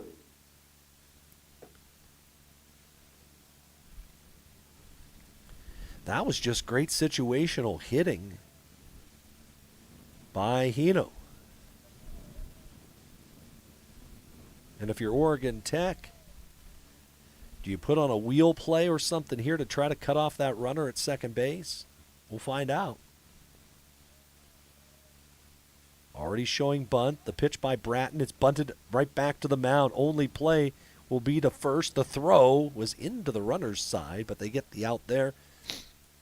And now Bushnell has a shot. Second and third with 1 out. And it'll be Wilson to the plate. Third baseman Jordan Wilson. Jordan Wilson is 1 for 3 with an RBI. He has also walked. Tech will give up a run for an out up the middle. Interesting defensive alignment. Showing bunt. It's a safety squeeze. They'll shuffle the ball home, the tag at the plate, and they call him out. It was a safety squeeze. And Bratton shuffles the ball with his glove hand right to the catcher, Marino, and they get the out, Carson, for out number 2. Huge play in the contest. And it looks like it'll be a pinch batter again for Bushnell, as their last hope will be Jamison Hussey. Your attention please, pitch hitting for Bushnell, number 41, Jamison Hussey. So they tried the safety squeeze. And the second out of the inning cut down at home plate. But Oregon Tech's not out of it yet. Bratton from the stretch. His pitch to Hussey is in the dirt and smothered. Ball 1.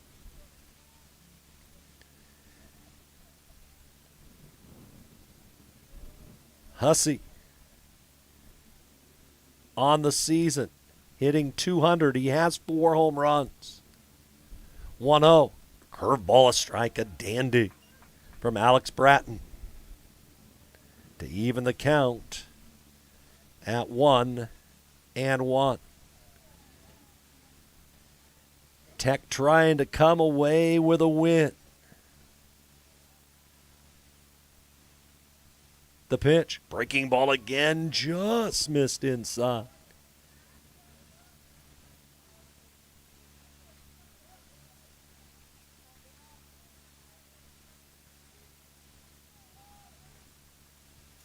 Tying run at third base with 2 outs in the 9th. Bratton looking for his second save of the season. 2-1 fastball downstairs. They got the runner hung up between second. They'll throw down to second, get him there. Ball game over. Owls win. Brody Marino throws it down to second base. They get the out there, trying to get the runner hung up, and Oregon Tech rallies to knock off Bushnell 12-11. What do you say? A gutsy call made by Marino, the catcher, to throw down to second base. The runner there sliding in was Wilson. He is called out, and the Owls knock off Bushnell 12-11. For Oregon Tech, 12 runs, 14 hits, 1 error, and they strand 10. Bushnell 11 runs, 16 hits, 6 errors. They leave 8. We'll recap this one in a moment right here on OregonTechOwls.com. That is so hot. Oh yeah, that's the truck I want. Okay, click here, super easy. I bought a truck! Wait a minute. What the heck? Honey, I love it. How did you know it was the truck I wanted for my birthday? It's your birthday?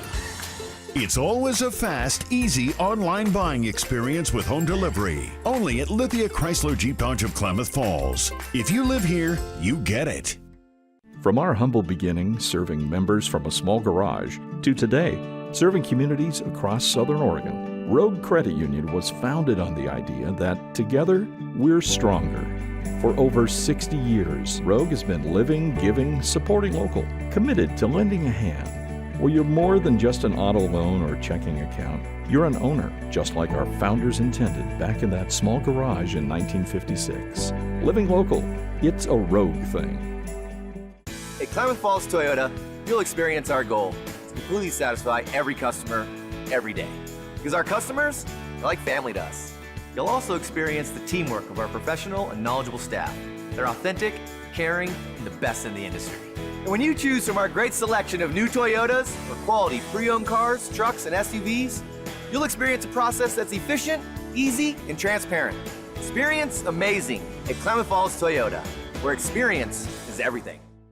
So my very fondest memory at an Abby's came in high school after we won a state championship in basketball, a moment we'll never forget. The very first thing we did, celebrated across the street at Abby's. And for us to just enjoy and savor the season and what we accomplished there, and that pizza became synonymous with this championship memory. It's great to have some of those just foundational, traditional spots that we can all go to and enjoy a great time.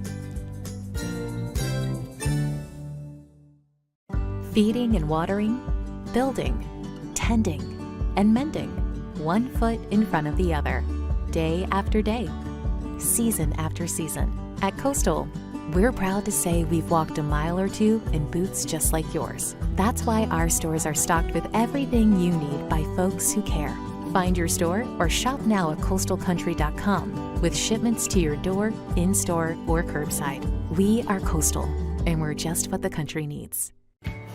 At Papa Murphy's, we know family time is more important than ever. And our family wants to do all we can to help your family. So we're making it easier to get pizza made from scratch that you bake at home by offering online ordering everywhere and delivery and curbside pickup where we can. So you can keep family time as normal as possible. Papa Murphy's, we're in this together. The comfort of home has never been more important, which is why we're committed to delivering affordable, reliable power. Our reliability track record is 99.98%, and we're always working on new and better ways to go even further. That is so hot. Oh yeah, that's the truck I want. Okay, click here, super easy. I bought a truck! Wait a minute. What the heck? Honey, I love it. How did you know it was the truck I wanted for my birthday? It's your birthday? It's always a fast, easy online buying experience with home delivery. Only at Lithia Chrysler Jeep Dodge of Klamath Falls. If you live here, you get it. From our humble beginnings serving members from a small garage to today, serving communities across Southern Oregon, Rogue Credit Union was founded on the idea that together, we're stronger. For over 60 years, Rogue has been living, giving, supporting local, committed to lending a hand. Where you're more than just an auto loan or checking account, you're an owner, just like our founders intended back in that small garage in 1956. Living local, it's a Rogue thing. At Klamath Falls Toyota, you'll experience our goal to completely satisfy every customer, every day. Because our customers are like family to us. You'll also experience the teamwork of our professional and knowledgeable staff. They're authentic, caring, and the best in the industry. And when you choose from our great selection of new Toyotas or quality pre-owned cars, trucks, and SUVs, you'll experience a process that's efficient, easy, and transparent. Experience amazing at Klamath Falls Toyota, where experience is everything. So my very fondest memory at an Abby's came in high school after we won a state championship in basketball, a moment we'll never forget. The very first thing we did, celebrated across the street at Abby's. And for us to just enjoy and savor the season and what we accomplished there, and that pizza became synonymous with this championship memory. It's great to have some of those just foundational, traditional spots that we can all go to and enjoy a great time. Feeding and watering, building, tending, and mending, one foot in front of the other, day after day, season after season. At Coastal, we're proud to say we've walked a mile or two in boots just like yours. That's why our stores are stocked with everything you need by folks who care. Find your store or shop now at coastalcountry.com with shipments to your door, in-store, or curbside. We are Coastal, and we're just what the country needs. At Papa Murphy's, we know family time is more important than ever. And our family wants to do all we can to help your family. So we're making it easier to get pizza made from scratch that you bake at home by offering online ordering everywhere and delivery and curbside pickup where we can. So you can keep family time as normal as possible. Papa Murphy's, we're in this together. The comfort of home has never been more important, which is why we're committed to delivering affordable, reliable power. Our reliability track record is 99.98%, and we're always working on new and better ways to go even further. That is so hot. Oh yeah, that's the truck I want. Okay, click here, super easy. I bought a truck! Wait a minute. What the heck? Honey, I love it. How did you know it was the truck I wanted for my birthday? It's your birthday? It's always a fast, easy online buying experience with home delivery. Only at Lithia Chrysler Jeep Dodge of Klamath Falls. If you live here, you get it. From our humble beginnings serving members from a small garage to today, serving communities across Southern Oregon, Rogue Credit Union was founded on the idea that together, we're stronger. For over 60 years, Rogue has been living, giving, supporting local, committed to lending a hand. Where you're more than just an auto loan or checking account, you're an owner, just like our founders intended back in that small garage in 1956. Living local, it's a Rogue thing. At Klamath Falls Toyota, you'll experience our goal to completely satisfy every customer, every day. Because our customers are like family to us. You'll also experience the teamwork of our professional and knowledgeable staff. They're authentic, caring, and the best in the industry. And when you choose from our great selection of new Toyotas or quality pre-owned cars, trucks, and SUVs, you'll experience a process that's efficient, easy, and transparent. Experience amazing at Klamath Falls Toyota, where experience is everything. So my very fondest memory at an Abby's came in high school after we won a state championship in basketball, a moment we'll never forget. The very first thing we did, celebrated across the street at Abby's. And for us to just enjoy and savor the season and what we accomplished there, and that pizza became synonymous with this championship memory. It's great to have some of those just foundational, traditional spots that we can all go to and enjoy a great time. Feeding and watering, building, tending, and mending, one foot in front of the other, day after day, season after season. At Coastal, we're proud to say we've walked a mile or two in boots just like yours. That's why our stores are stocked with everything you need by folks who care. Find your store or shop now at coastalcountry.com with shipments to your door, in-store, or curbside. We are Coastal, and we're just what the country needs. At Papa Murphy's, we know family time is more important than ever. And our family wants to do all we can to help your family. So we're making it easier to get pizza made from scratch that you bake at home by offering online ordering everywhere and delivery and curbside pickup where we can. So you can keep family time as normal as possible. Papa Murphy's, we're in this together. The comfort of home has never been more important, which is why we're committed to delivering affordable, reliable power. Our reliability track record is 99.98%, and we're always working on new and better ways to go even further. That is so hot. Oh yeah, that's the truck I want. Okay, click here, super easy. I bought a truck! Wait a minute. What the heck? Honey, I love it. How did you know it was the truck I wanted for my birthday? It's your birthday? It's always a fast, easy online buying experience with home delivery. Only at Lithia Chrysler Jeep Dodge of Klamath Falls. If you live here, you get it. From our humble beginnings serving members from a small garage to today, serving communities across Southern Oregon, Rogue Credit Union was founded on the idea that together, we're stronger. For over 60 years, Rogue has been living, giving, supporting local, committed to lending a hand. Where you're more than just an auto loan or checking account, you're an owner, just like our founders intended back in that small garage in 1956. Living local, it's a Rogue thing. At Klamath Falls Toyota, you'll experience our goal to completely satisfy every customer, every day. Because our customers are like family to us. You'll also experience the teamwork of our professional and knowledgeable staff.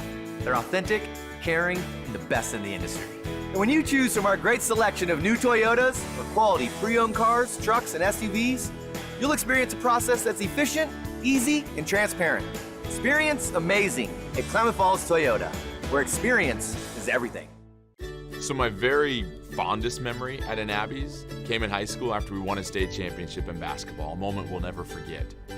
The very first thing we did, celebrated across the street at Abby's. And for us to just enjoy and savor the season and what we accomplished there, and that pizza became synonymous with this championship memory. It's great to have some of those just foundational, traditional spots that we can all go to and enjoy a great time. Feeding and watering, building, tending, and mending, one foot in front of the other, day after day, season after season. At Coastal, we're proud to say we've walked a mile or two in boots just like yours. That's why our stores are stocked with everything you need by folks who care. Find your store or shop now at coastalcountry.com with shipments to your door, in-store, or curbside. We are Coastal, and we're just what the country needs. At Papa Murphy's, we know family time is more important than ever. And our family wants to do all we can to help your family. So we're making it easier to get pizza made from scratch that you bake at home by offering online ordering everywhere and delivery and curbside pickup where we can.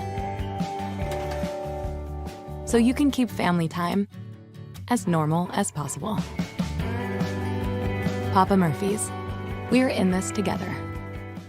The comfort of home has never been more important, which is why we're committed to delivering affordable, reliable power. Our reliability track record is 99.98%, and we're always working on new and better ways to go even further. That is so hot. Oh yeah, that's the truck I want.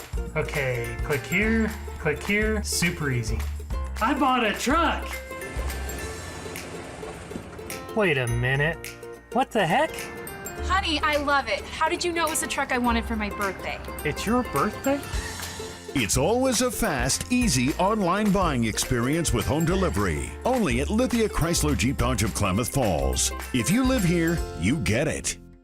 From our humble beginnings serving members from a small garage to today, serving communities across Southern Oregon, Rogue Credit Union was founded on the idea that together, we're stronger.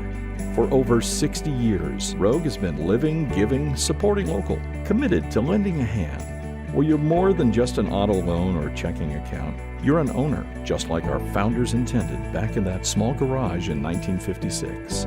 Living local, it's a Rogue thing. At Klamath Falls Toyota, you'll experience our goal to completely satisfy every customer, every day. Because our customers are like family to us. You'll also experience the teamwork of our professional and knowledgeable staff. They're authentic, caring, and the best in the industry. And when you choose from our great selection of new Toyotas or quality pre-owned cars, trucks, and SUVs,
And we welcome you back in to Bocke Field here at Steen Sports Park. Game 2 of this Cascade Conference doubleheader between Oregon Tech and Bushnell.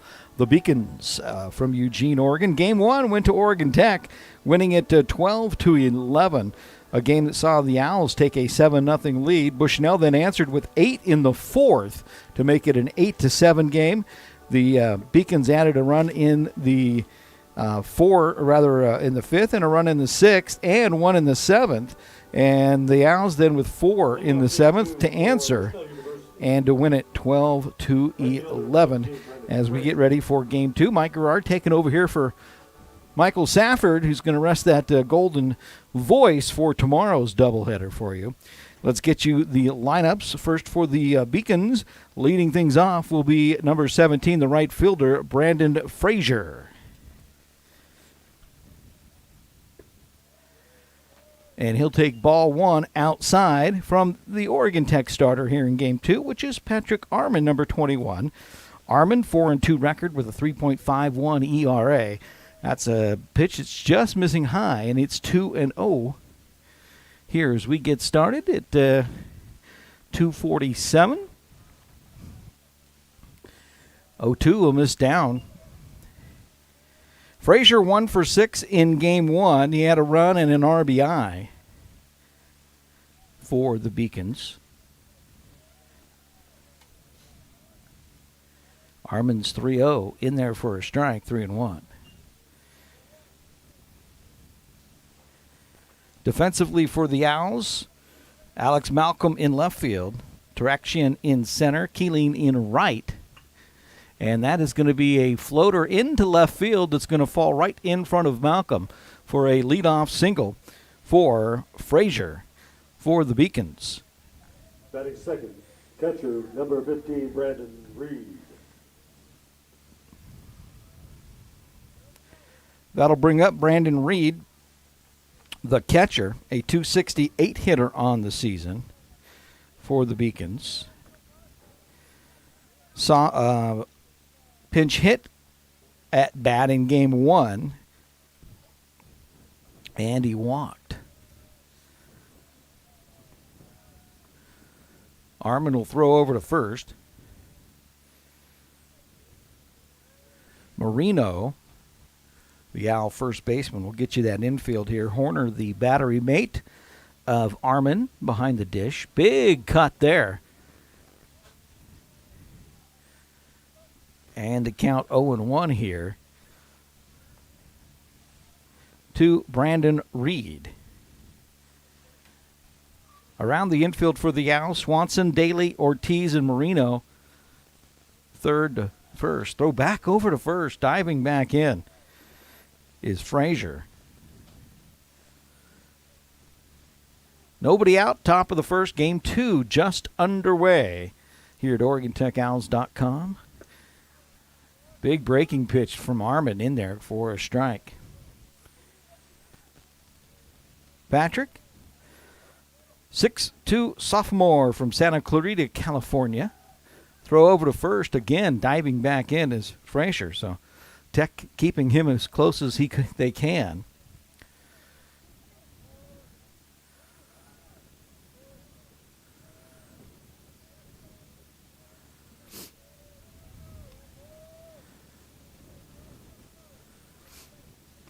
Armon, looks like he may deliver this one. Runner goes, and it'll be grounded up the middle. The only play, Dalton Daly will go to first for the out as the runner, Frazier, was breaking on the pitch.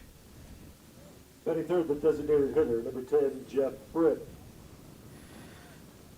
That brings up the DH, Fripp. Jeff Fripp, right-hand hitter. Had a good Game 1 as he was 3 for 6 with an RBI. Did strike out once. One out here in the inning. Runner at second is Frazier, who led off with a single, and that's ripped to left field. Malcolm's going to have to get on his horse. That'll be an RBI double at least. Fripp will stop at second. Coming in to score is Frazier, and it is 1-0 Bushnell.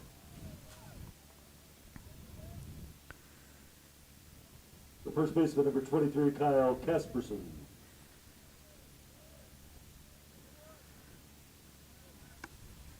That'll bring up the first baseman, Kyle Casperson.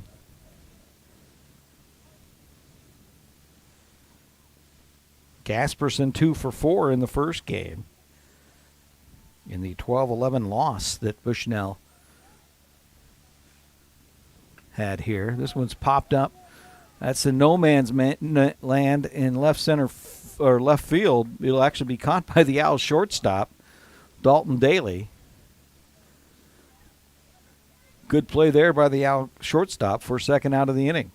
Left fielder Dylan Carson. And that'll bring up Carson, the left fielder.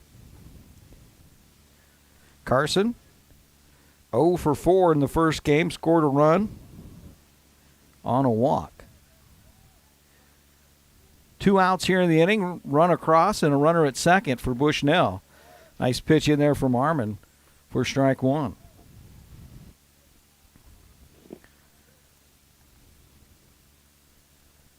Carson, redshirt freshman from Mount Hood Community College, transfer for Bushnell.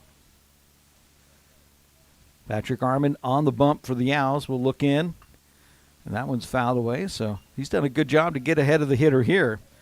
At 0-2 is Armin.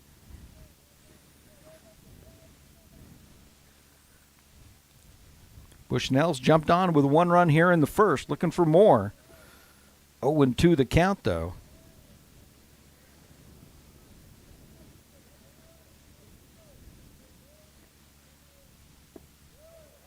Check swing. Good looking location on that pitch.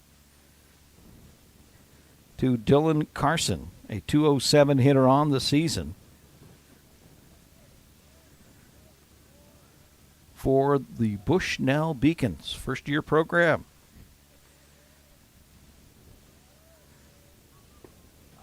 There's strike 3, and that'll end the inning. For the Beacons in the inning, they come up with 1 run. They do so on 2 hits and 1 left. We'll be seeing the Owls hit in the bottom of the inning. It'll be Matt Ortiz, Caleb Keeling, and Dalton Daly when we come back on OregonTechOwls.com. That is so hot. Oh yeah, that's the truck I want. Okay, click here, super easy. I bought a truck! Wait a minute, what the heck? Honey, I love it. How did you know it was the truck I wanted for my birthday? It's your birthday? It's always a fast, easy online buying experience with home delivery. Only at Lithia Chrysler Jeep Dodge of Klamath Falls. If you live here, you get it.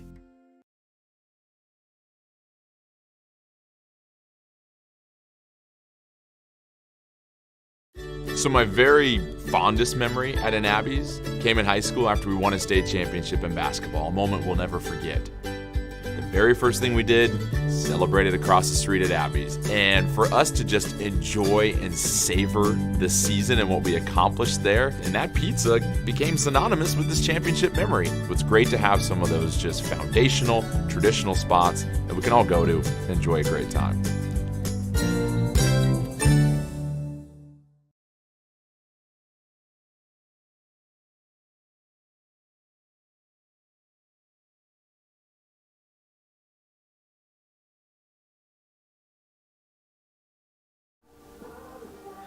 Back here in Klamath Falls, we will go to the bottom of the first inning with Bushnell leading 1-0. For the Owls, it'll be Matt Ortiz, the second baseman, to lead things off, followed by Caleb Keeling, Dalton Daly, and Brody Marino.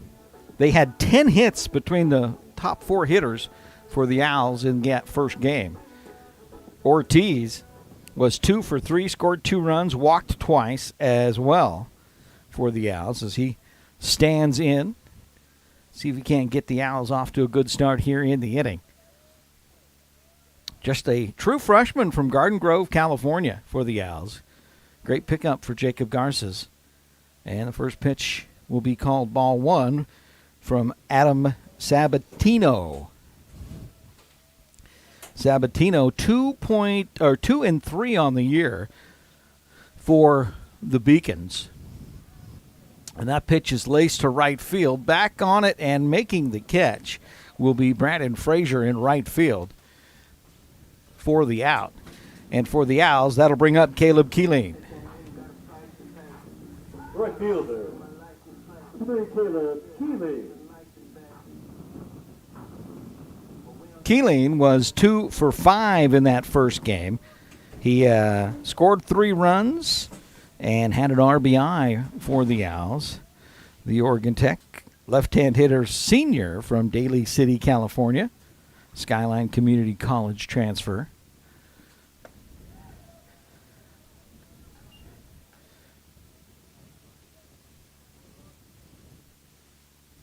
Here at Bakke Field, dimensions 395 down the lines, 400 straightaway center field, and the wind blowing directly in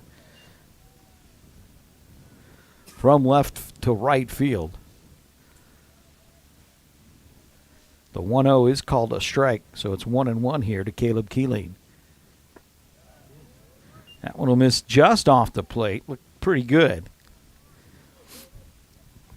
So Keeling now ahead in the count 2-1. Dalton Daly, who hit his conference-leading 14th home run of the season in Game 1, is on deck for the Owls.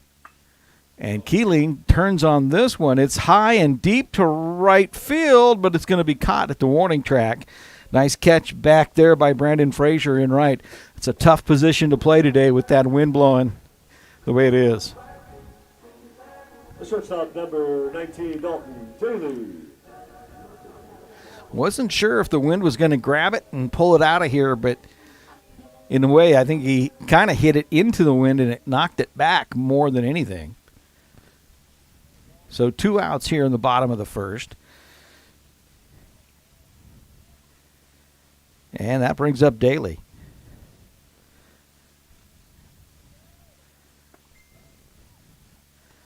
Dalton had a good first game, 2 for 4, had 4 RBI, and scored 3 runs for the Owls.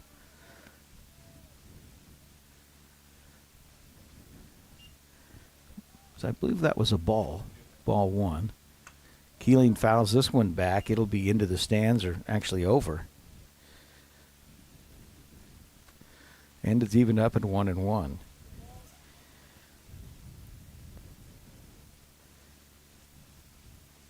The outfield for the Beacons, Carson in left, Hinu in center, and Brandon Frazier in right. Frazier's been busy already with 2 plays. That one's hit to third. Big hop over there and a throw across the diamond, not in time. It would have been in time, but it bounces on the play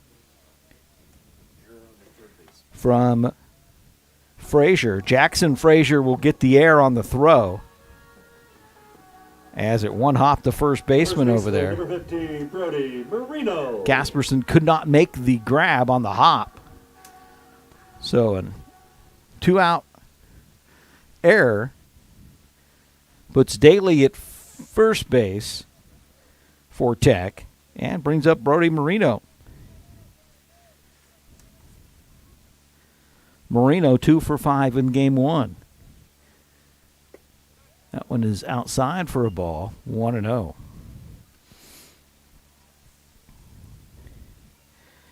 Marino hitting .280 on the season. Has a couple of home runs, 32 RBI for the Owls.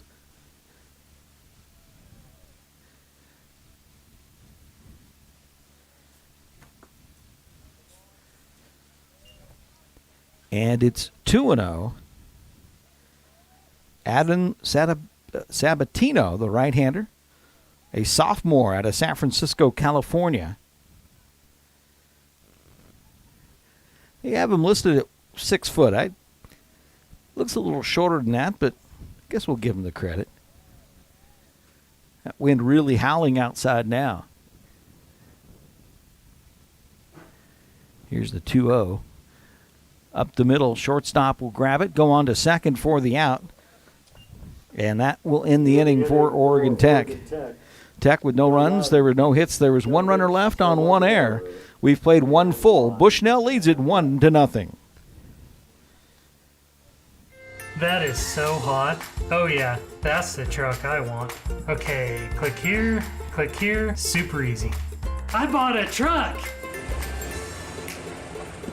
Wait a minute. What the heck? Honey, I love it. How did you know it was the truck I wanted for my birthday? It's your birthday? It's always a fast, easy online buying experience with home delivery. Only at Lithia Chrysler Jeep Dodge of Klamath Falls. If you live here, you get it. From our humble beginnings serving members from a small garage to today, serving communities across Southern Oregon, Rogue Credit Union was founded on the idea that together, we're stronger. For over 60 years, Rogue has been living, giving, supporting local, committed to lending a hand. Where you're more than just an auto loan or checking account, you're an owner, just like our founders intended back in that small garage in 1956. Living local, it's a Rogue thing.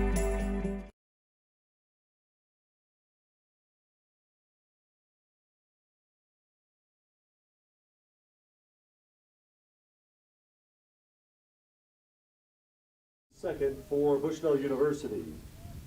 Center fielder, number 12, Peyton Hino. Hino will lead things off as he'll take strike one from Oregon Tech's Patrick Arman. Arman quickly working out here. That one is fouled away by Hino.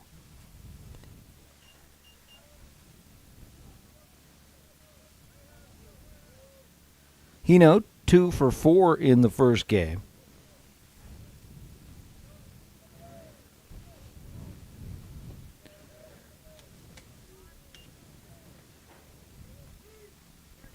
Freshman from Honolulu, Hawaii, for Bushnell. 1-2 the count.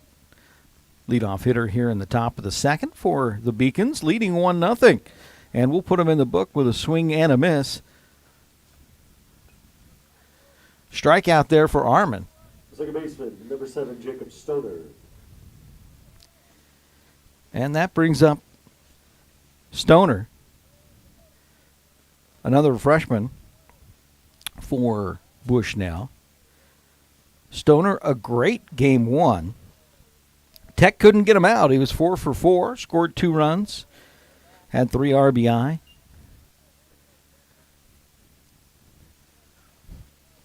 And Arman gets ahead 0-1. There's strike 2.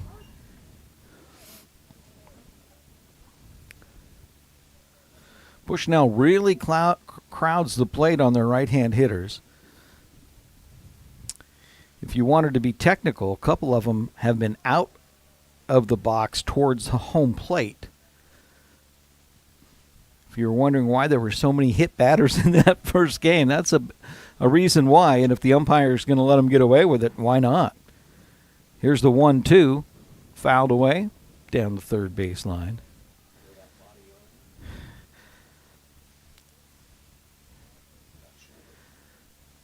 One ball, 2 strikes, 1 out here in the top of the second.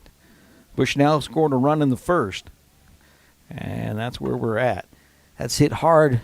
That'll be an error off of Swanson, as he could not come up with the play. So a 1-out error will put the runner, Hino, at first base, or rather Stoner. Number 2, Jackson Frazier.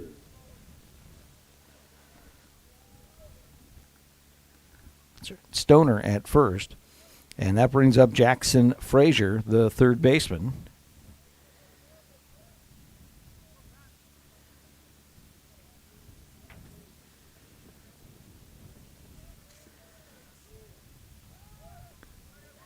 Throw over to first, not in time.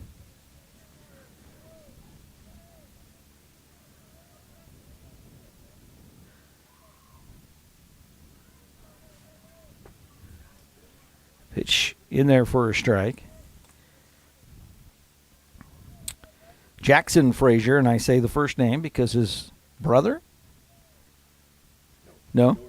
Okay, no relation. Brandon Frazier, There's 2 Frasers on this team, so we want to make sure we clarify. No relation, though, says Mike Safford, so we will take that. Throw over again to first.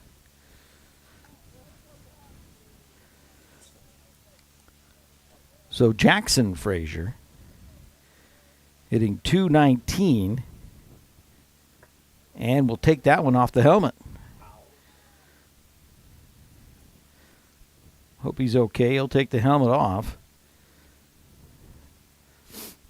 Again, you're going to crowd the plate. You're going to have that happen. Another hit batter will put runners at first and second.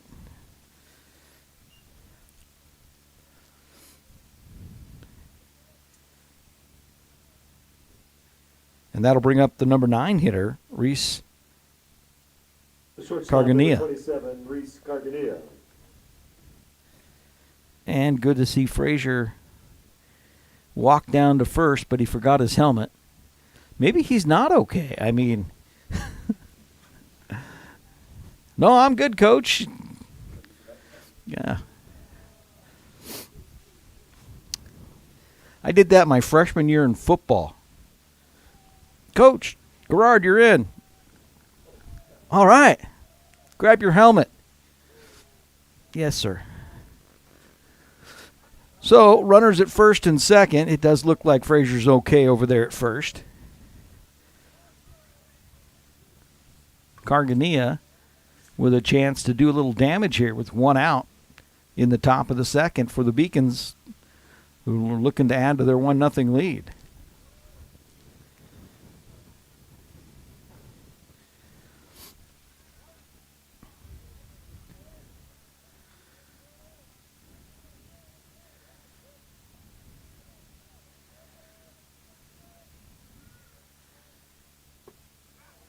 Good pitch there, but not a strike.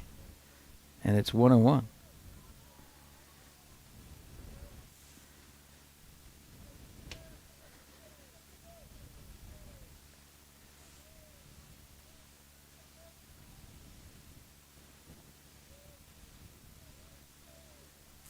Cargania 0 for 5 in game 1.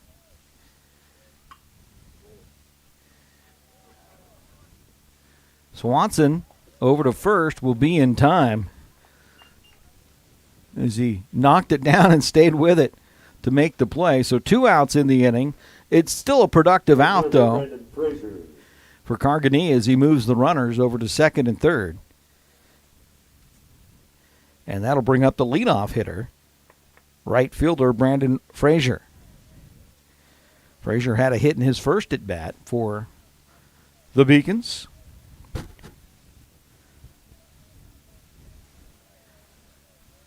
Armand to pitch. Outside corner for a strike.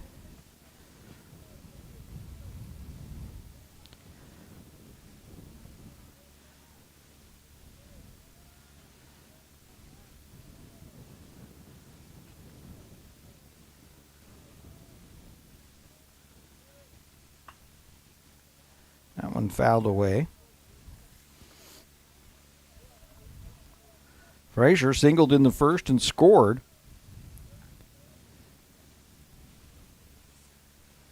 Came in on the double by Fripp.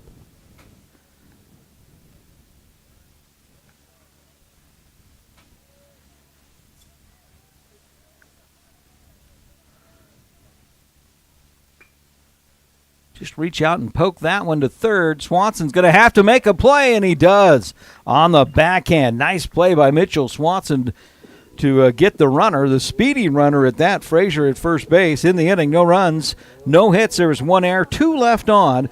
It'll be the Owls to hit in the second inning with Peters to lead things off when we come back. That is so hot. Oh yeah, that's the truck I want. Okay, click here, super easy. I bought a truck! Wait a minute. What the heck? Honey, I love it. How did you know it was the truck I wanted for my birthday? It's your birthday? It's always a fast, easy online buying experience with home delivery. Only at Lithia Chrysler Jeep Dodge of Klamath Falls. If you live here, you get it. Feeding and watering, building, tending, and mending, one foot in front of the other, day after day, season after season. At Coastal, we're proud to say we've walked a mile or two in boots just like yours. That's why our stores are stocked with everything you need by folks who care. Find your store or shop now at coastalcountry.com with shipments to your door, in-store, or curbside. We are Coastal, and we're just what the country needs.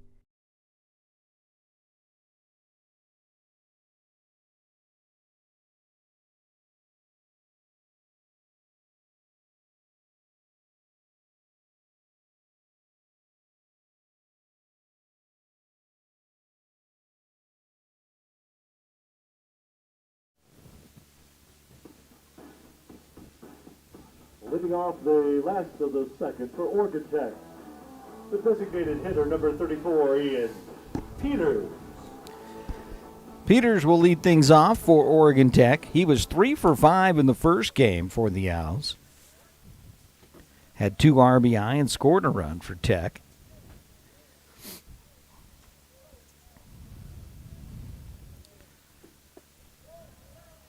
And that one will miss for a ball. Ball 1. Adam Sabatino on the bump here for Bushnell. A 7.32 ERA. Tech got a couple base runners on in the first but couldn't do anything. See if they can do something here. 2-0 the count on Peters. And make it 3-0 as the appeals is a no on the swing. Again, wind blowing out pretty good here, left to right field. Peters nubs this one. It'll be a foul ball. And, yeah, he was swinging 3-0.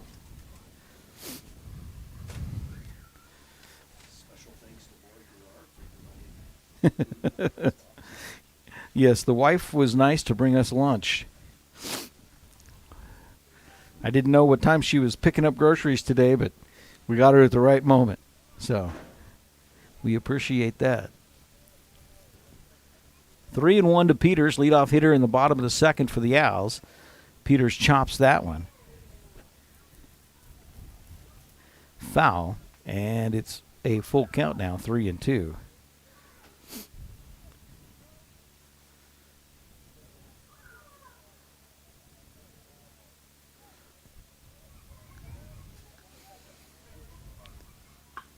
Peters will take that one and go into left field for a leadoff single for the Owls. So Tech in business here in the bottom of the second inning.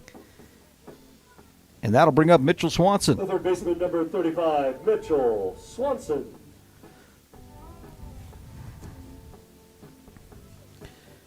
Peters had 3 hits in that first game. So did Swanson. Swanson 3 for 5 in that first game. As the Owls won it 12-11.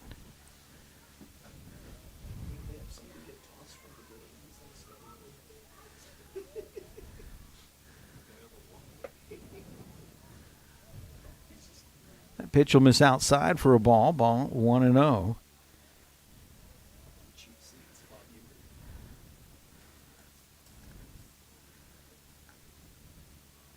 Swanson with a couple of nice plays there in that top half of the inning. Over at third base. Now let's see if he can do some damage with the bat. We'll take a strike. 1-1. Swanson, 302 hitter. Did that take the 3 for 5 into consideration? So he got it up over 300 in that first game. Had a kid. 2-1.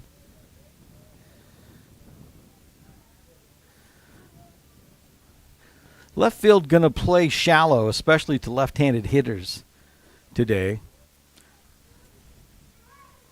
And Carson is there now in left field. Swing and a miss there. 2-2.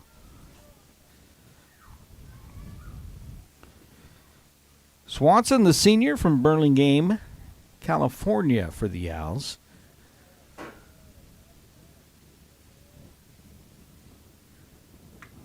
He's going to slap this one to third. Play will be to second for one, on to first. Double play. Nice turn there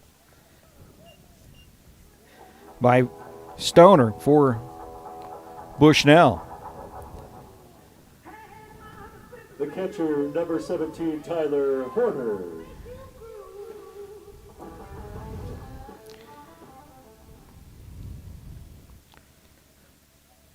So that takes the Owls out of the rally here in the second with the double play.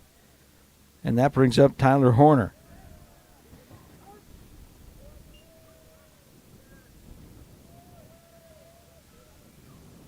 Horner, a rare 0 for game one. He was 0 for 5. So he's due here behind 0-1. Slaps that one foul, 0-2. True freshman from Twin Falls, Idaho. How far was that from you in Caldwell there, Mike? 2 hours. 2 hours, okay. North? 2 hours, about 2.5. It's 150 miles East, okay. Change up, right to third. Frazier across the diamond. This time we'll get the out, and the Owls go down in the second inning. We'll go to the top of the third. Bushnell leads it 1-0 on OregonTechOwls.com.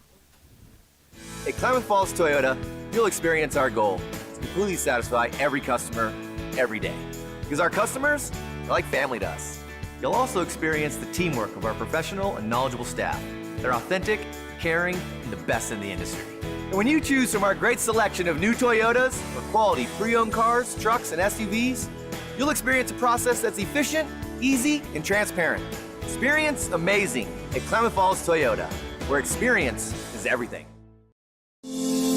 There's a collision happening between science and innovation, environment and technology, thriving together in a place you might not have heard of. But the ones who discover us, they're the originators, working and learning in living labs that produce life-changing results and developing innovations that will change the next millennium. There's a collision happening. Be part of it. Be Oregon Tech.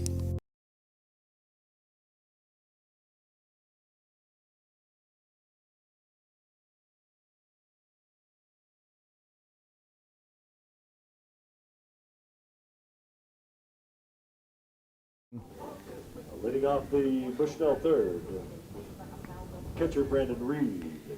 That'll bring up Brandon Reed, 268 hitter for Bushnell.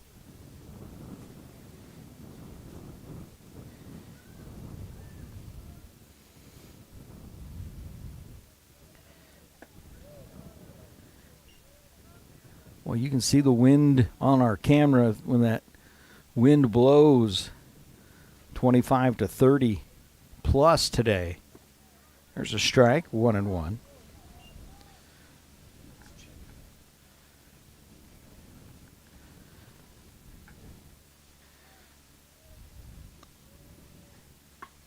And that's hit to second. Ortiz on to first after he bobbled it. Should show the flags in down the right field wall. Really blowing out there when you get a moment. It's really howling. That'll bring up Jeff Fripp, the DH. Winds are at north-northwest and 24. 24 miles an hour right now, blowing in. And gusts, I'm going to say, between 30 and 35. So this would be a good day to be on the lake sailing, I'll tell you what. Wouldn't take you long to get somewhere. High gust has been 35. 35 is the biggest gust so far. Okay, good. We're kind of close.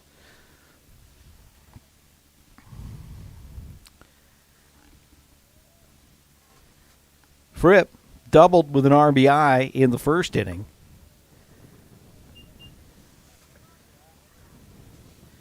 His 24th ribby of the season.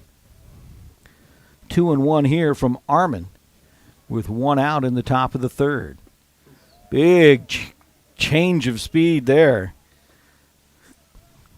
Breaking pitch in there for strike 2. Maybe that's the idea. You want to softball him, huh? Going to go outside here. And Fripp's going to foul it away. Good hitter to stay alive. Jeff Fripp, I should say.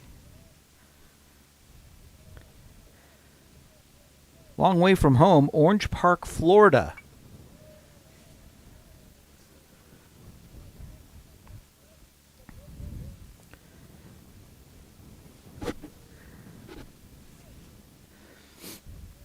Transfer from Southwestern Oregon Community College to Bushnell. Breaking pitch is high and deep and foul down the left field line.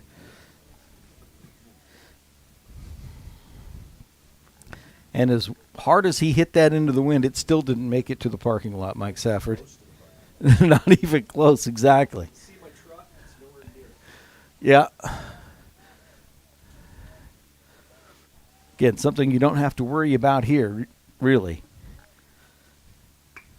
That's hit to short. Good effort there. Stab at it, but that'll be a base hit. Good effort by Daly. It's short, but that was a rocket and another base hit for Fripp. Third baseman Kyle Casperson.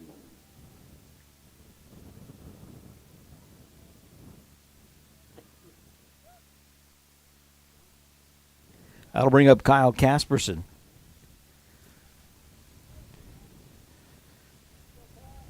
Top of the third inning. 1 out.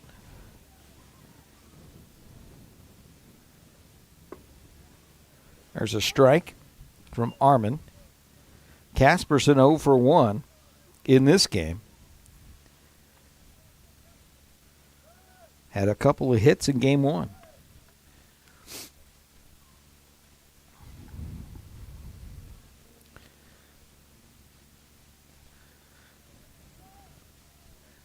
Patrick Armin, the righty, will deliver. That'll be a strike. Low strike, but we'll take it 0-2.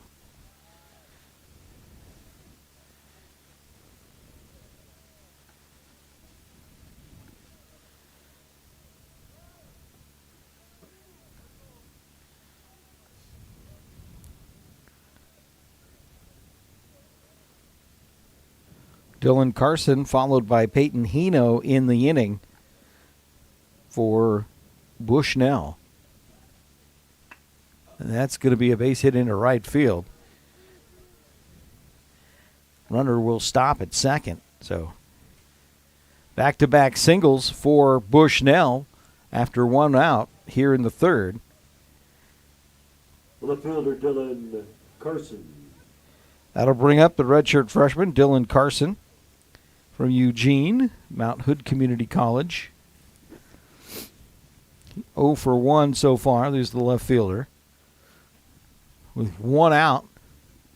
Runners at first and second. A lot of signs being flashed down there in the third base box. See what Bushnell has planned. Here.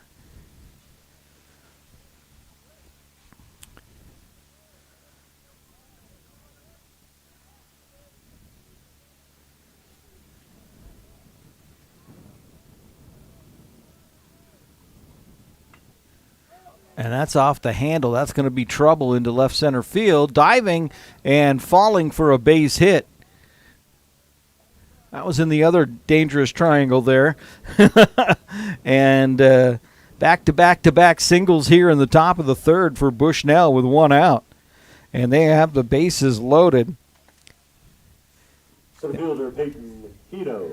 And that brings up the center fielder, Peyton Hino.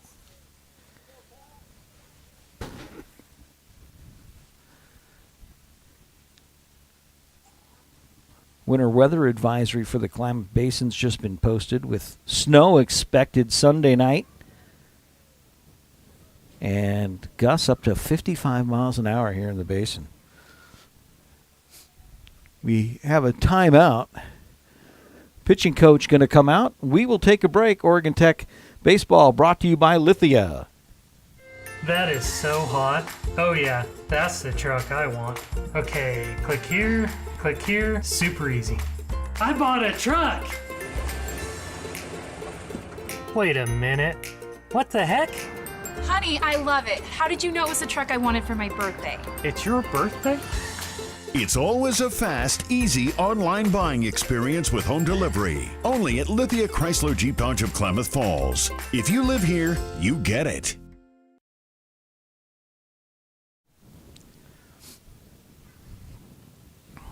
Pitching coach Ricky Walker said what he needs to say to Patrick Armon. Bases loaded. Basically, get it out, kid. Talk about a strikeout situation. It's right now with Hino at the plate. After one out, 3 straight singles here in the third for Bushnell. And that's going to be right down the third base line, extra bases. 2 runs will score for sure, and that's going to be a double for Hino, and it's 3-0 Bushnell.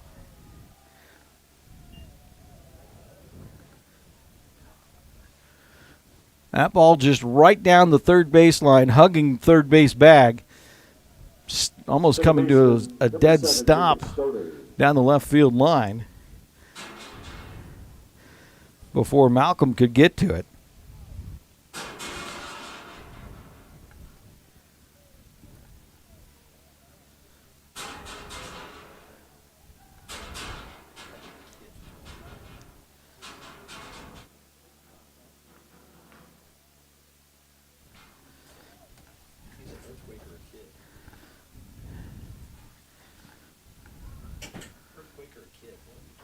Oh, and 1 the count.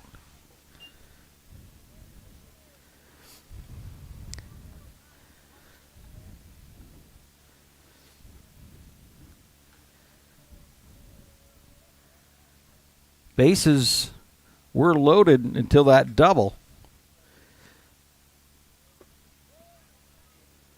That'll miss 1 ball and 1 strike. To the batter, Jacob Stoner.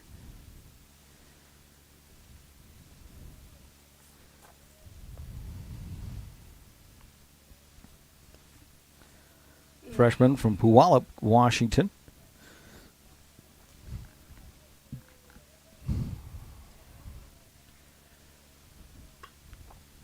That's hit hard to right field, but Keeling will play it correctly. He'll catch it. That will be a sacrifice fly and an RBI, as coming in to score was Carson. And it's now 4-1. Third baseman Jackson Frazier. Or 4-0, I should say, in favor of Bushnell. And that'll bring up Jackson Frazier.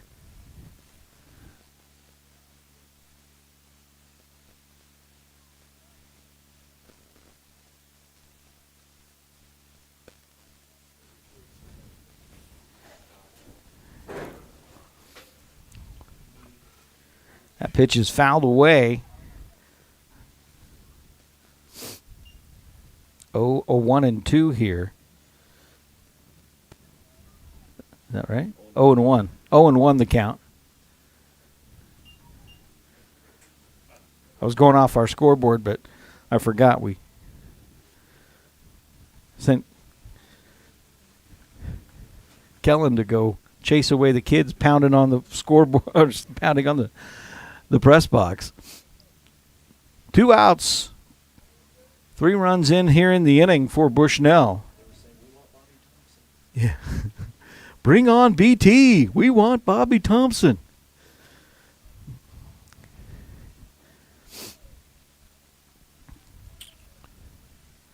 $4-0 to score. Runner at second for Bushnell.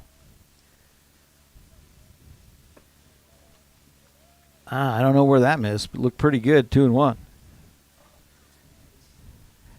Much smaller strike zone game 2 than we saw in game 1, for sure.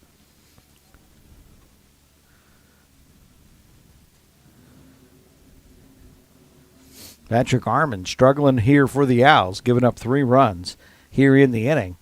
2 outs. He'll spin towards second.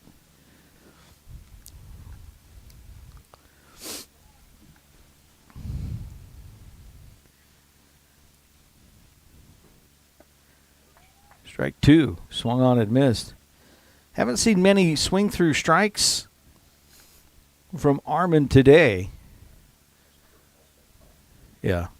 He has missed high on most of his pitches. 2 balls, 2 strikes, 2 outs. Runner at second for the Beacons, looking to add to their 4-0 lead. And that is going to fall into left field for another base hit. A big 2-out base knock as Hino will score to make it 5-0. Beacons.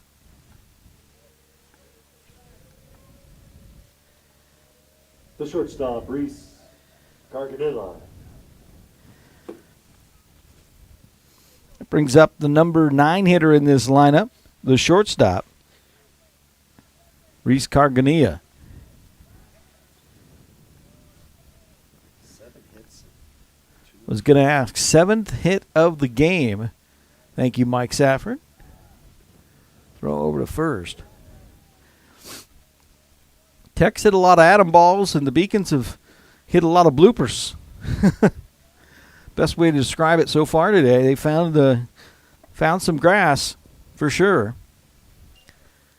1-0 the count here.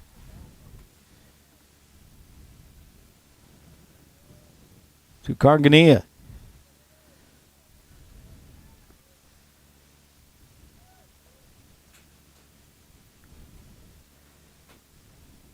Nothing Beacons. Shortstop for Bushnell, 0 for 1. And he's going to find another base hit. That's into center field. Be grabbed there by Taraxian. He'll one-hand it into the infield, and that'll put runners at the corners. 8th hit of the game for the Beacons. And I did not see anybody warming up in the Owls bullpen. We'll see if that does get somebody going. 4 runs in the inning. And they're back to the top of the order. 3rd at bat of the game for Brandon Frazier. Frazier 1 for 2, the right fielder, against Patrick Armin. Now there's somebody down there warming up. We'll try to get a number for you.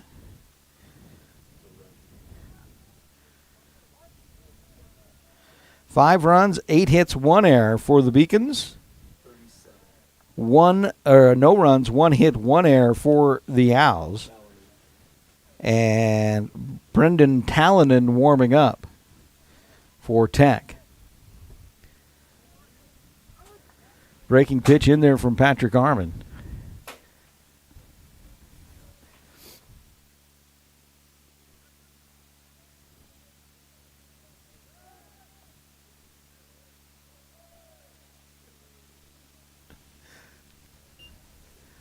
One and 0, or rather 0 and 1. Runner goes from first. They'll throw down. They make the tag for the out, and that will end the inning for the Beacons.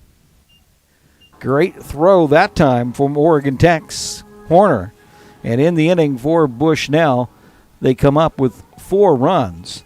And they do so, I believe, on 4 hits.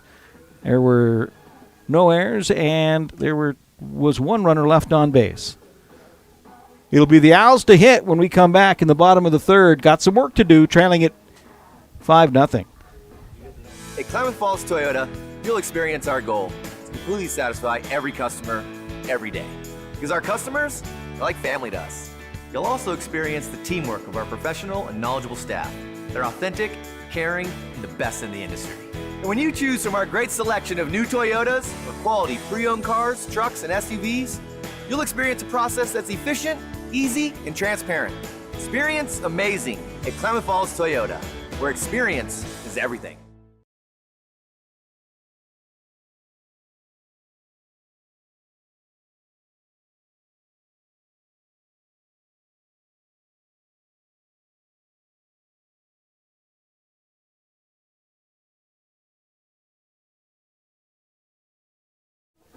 Back here in Klamath Falls, we go to the bottom of the 3rd inning.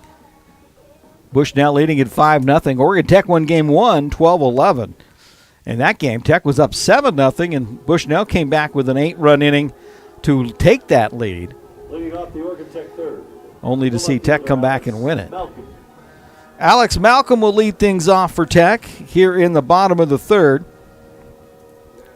Malcolm, the junior from Reno, Nevada,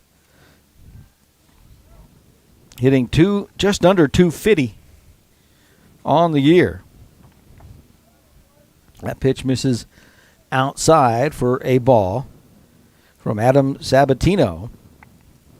Sabatino 2-3, again had a 7.32 ERA entering this game, and Tech has not been able to hurt that. There's a slow dribbler to third. That's going to be a base hit. Infield single for Malcolm.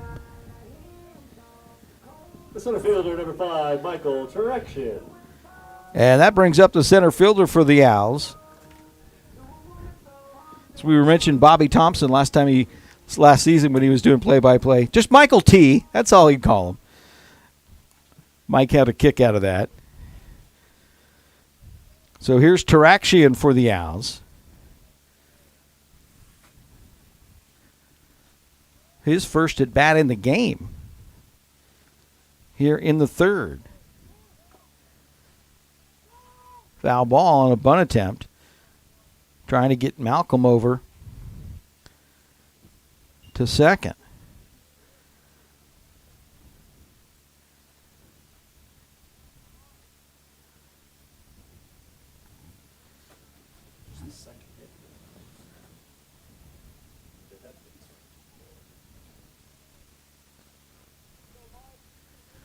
Malcolm, a leadoff single here for the Owls in the bottom of the third.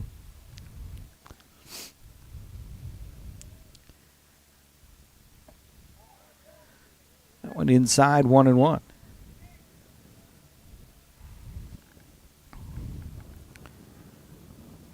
Turakshin hitting .231 on the year.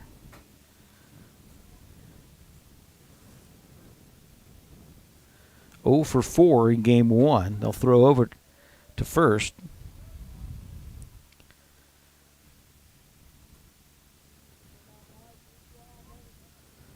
Malcolm, of course, back easily there.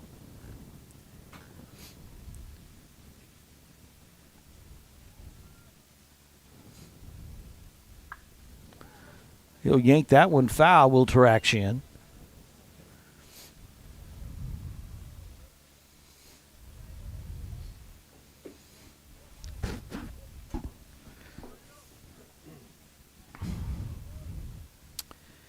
Glad to have you aboard, OregonTechOwls.com, streaming online. Also available on YouTube. Go to Oregon Tech Owls. If you want to stream it on your TV.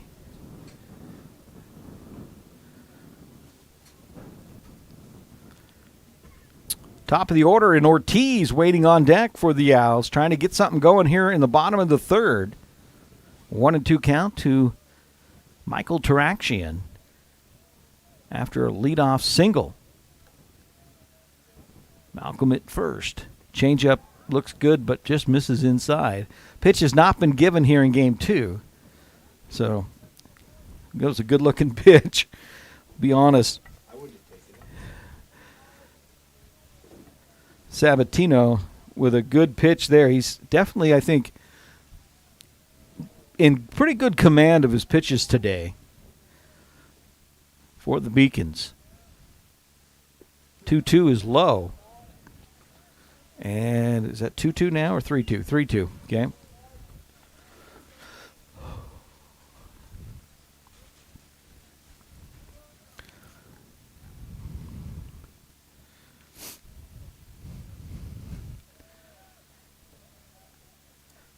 Sabatino looks, and Malcolm will, or rather Turakshin, skies this one up.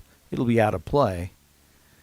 And that was interesting. That one started over the dugout, and it ended up almost into the next field over. That's how hard the wind is blowing from left field in.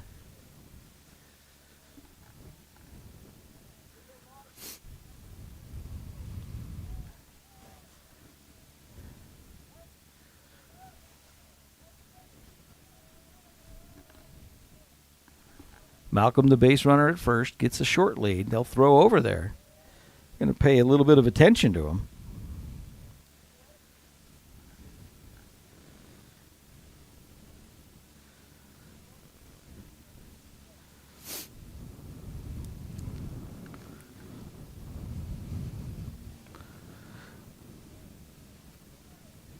Goes is Malcolm.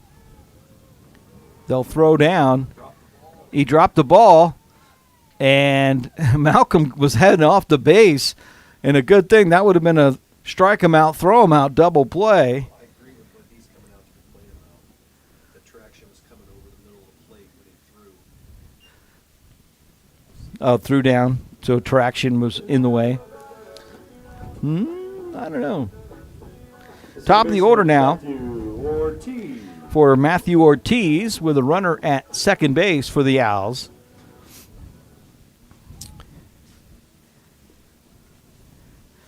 Reed still made a pretty strong throw there. And I'm not sure if traction, kind of momentum on the swing and miss took him across the plate. Ortiz crowding the plate here. We'll look at strike one.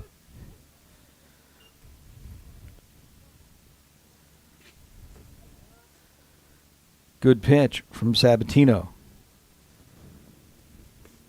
Top of the order for the Owls, one out in the inning. It's Ortiz, Keeling, and Dalton Daly.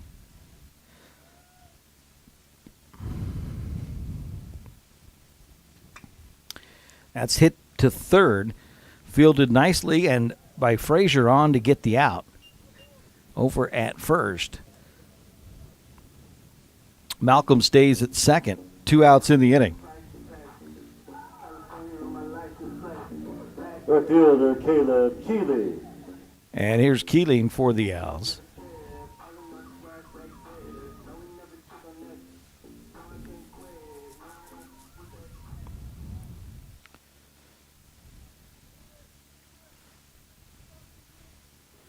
Keeling 0 for 1 in this game.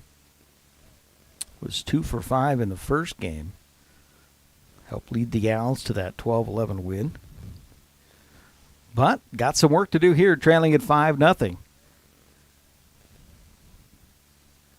Alex Malcolm at second base. And that's going to be a base hit into left, but the left fielder playing very, very shallow. He'll come in and field it, and the throw home will not be in time. It'll get by everybody on a throwing error by the left fielder. And that'll be an E7, but an RBI nonetheless. And the Owls are on the board, 5-1.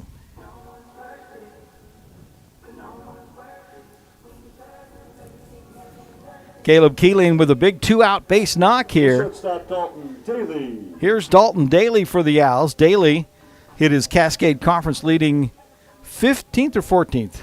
14th. Yeah, 14th home run. Backspun one out to basically center field back in game one. Then had a double and kind of scored on the Little League home run after the throwing errors as well in game one. 5-1, Tech on the board, still trailing it though by 4 here. And this one is hit high to left field, but it is going to be playable. As coming underneath it and catching it is Carson for the out.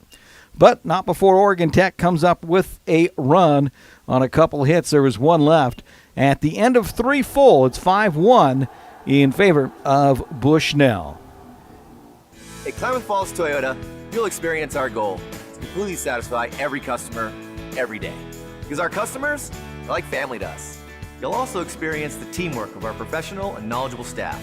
They're authentic, caring, and the best in the industry. And when you choose from our great selection of new Toyotas or quality pre-owned cars, trucks, and SUVs, you'll experience a process that's efficient, easy, and transparent. Experience amazing at Klamath Falls Toyota, where experience is everything. So my very fondest memory at Annabi's came in high school after we won a state championship in basketball, a moment we'll never forget. The very first thing we did, celebrated across the street at Abby's. And for us to just enjoy and savor the season and what we accomplished there, and that pizza became synonymous with this championship memory. It's great to have some of those just foundational, traditional spots that we can all go to and enjoy a great time.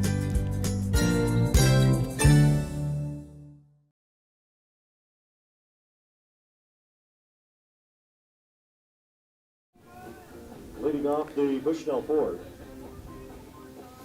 right fielder Brendan Frazier.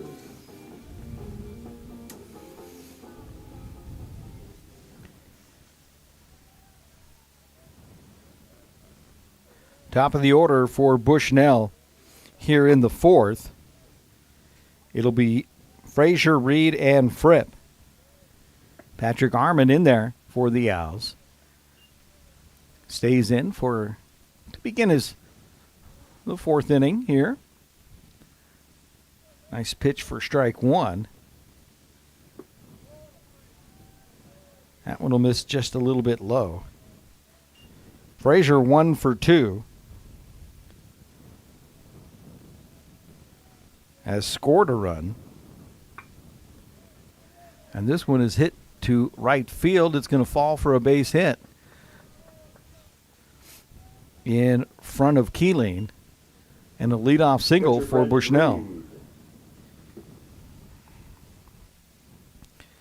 And that'll bring up Brandon Reed, the catcher. Reed 0 for 2 so far in this one. See if he's asked. Left-handed hitter.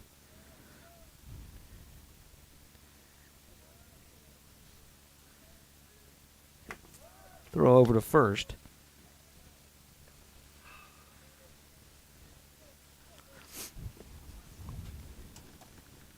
Listed as a right-hander, and he's up there hitting left-handed.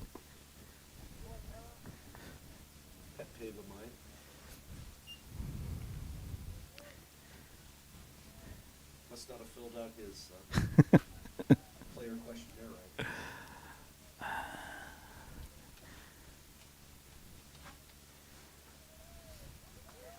Throw back over to first.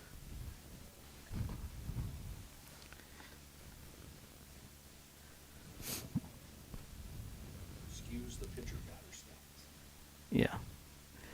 Runner goes, and that'll be an easy stolen base. Do you believe he called that a strike, right? Was it? Okay. He was like this the whole time, so that was. We'll take it. 0-2, free 90 feet there though on the nice stolen base.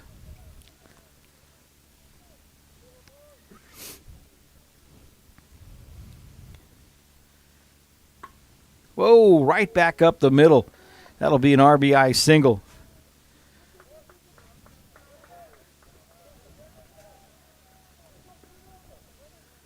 And Bushnell goes up 6-1. They answer the Owls here in the top of the inning. And that'll bring up Jeff Fripp. Dylan Martin Jeff Fripp will be the pinch runner at first for the catcher.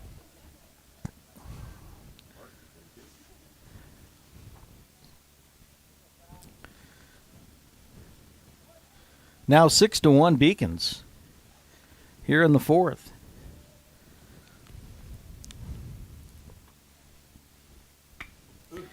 And that one had drilled to left field for a base hit. That's the 11th hit of the game, and we're only in the fourth already for the Beacons. Yeah, not Patrick Arman's best day on the bump. He is leaving everything up, and the Beacons are not missing. Taking the pitches and taking what Tech's offering here. But 11 hits. His last start, he gave up 11 hits in 6 innings. Only gave up 2 runs. So doing a good job is Bushnell. Arman, his last outing, 11 hits and only 2 runs. Here, not so lucky, 11 hits and 6 runs already. First baseman Kyle Casperson.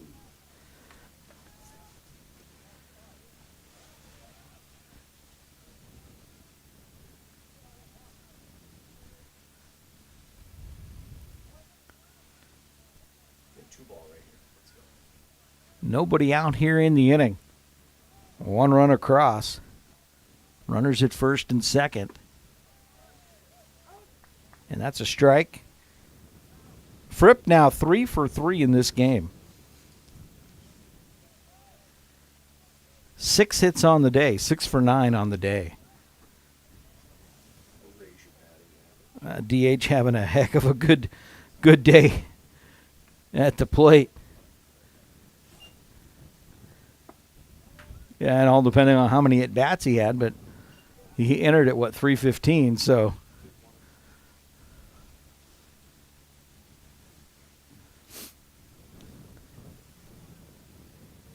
Casperson 1 for 2, the first baseman. Right-hand hitter at the plate now. On a 1-1 count from Patrick Arman for OIT.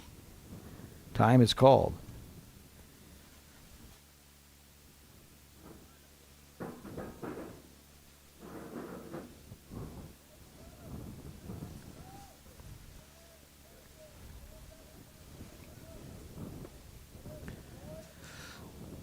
Two and one now.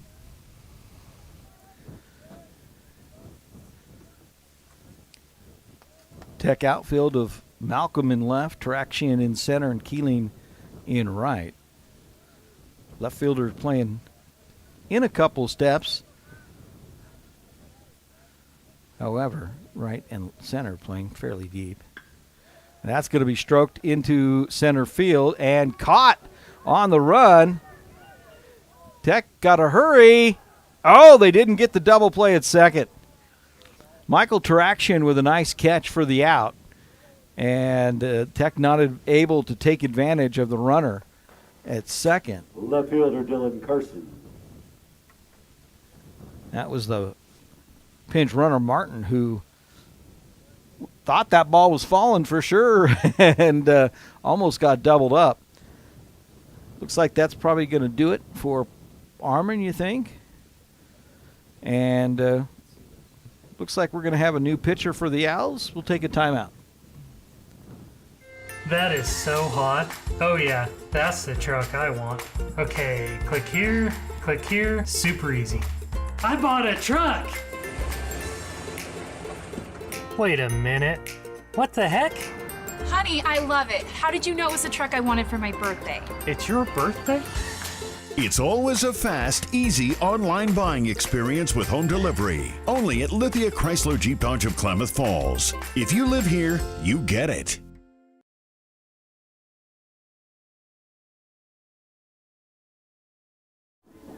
New pitcher for the Owls will be Brendan Talonen.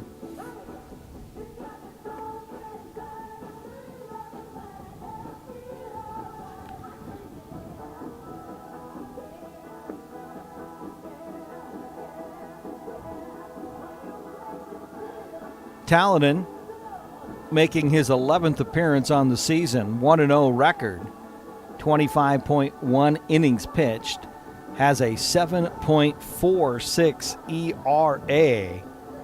Does the junior from Reno, Nevada, in Fall River Community College, as he'll come on here for the Owls. Tech trailing it 6-1.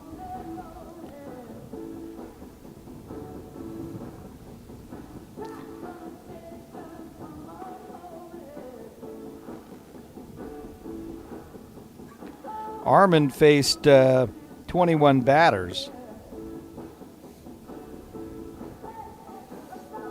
2 strikeouts, gave up a couple of doubles.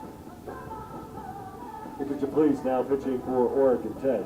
2 strikeouts for the Owls. Right-hander Brendan Talonen. Talonen now on relief for the Owls. Runners at first and second. And the batter will be number 35, Dylan Carson, the left fielder. 1 out here in the inning. 6-1, top of the 4th. Beacons. Breaking ball for Talonen will miss away.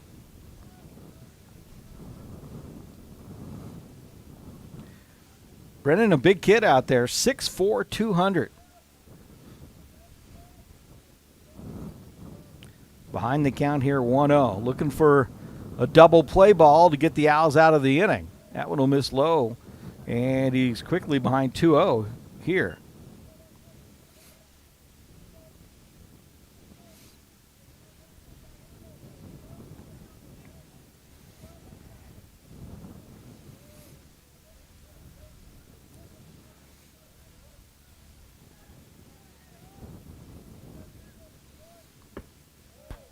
That one will miss away.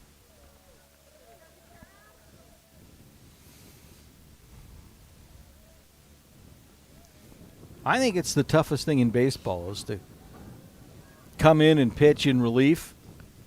Never know when you're going to go, and you got to warm up real quickly. And you do need to trust your catcher for sure, Mike Safford. Good. There's ball 4, so a 4-pitch walk. That'll load the bases. Fielder Peyton Hino. And that'll bring up Peyton Hino. Hino 1 for 2, the center fielder in this game. Hino had a pair of hits with an RBI in game 1 for the Beacons.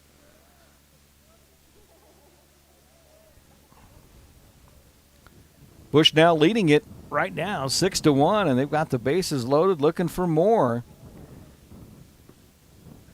There's a nice breaking pitch for a strike.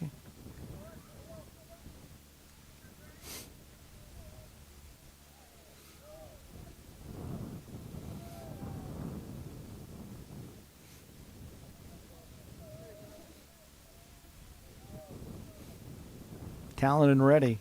Fouled it away, so he's done a good job here to get ahead 0-2 on Peyton Hino, freshman from Honolulu, Hawaii. Don't think he's played in weather like this with a wind chill of about probably 34, 35 degrees out there. Big breaking pitch in the dirt. Good stop there by Horner. Keep it within the circle, and the runner at third could not advance.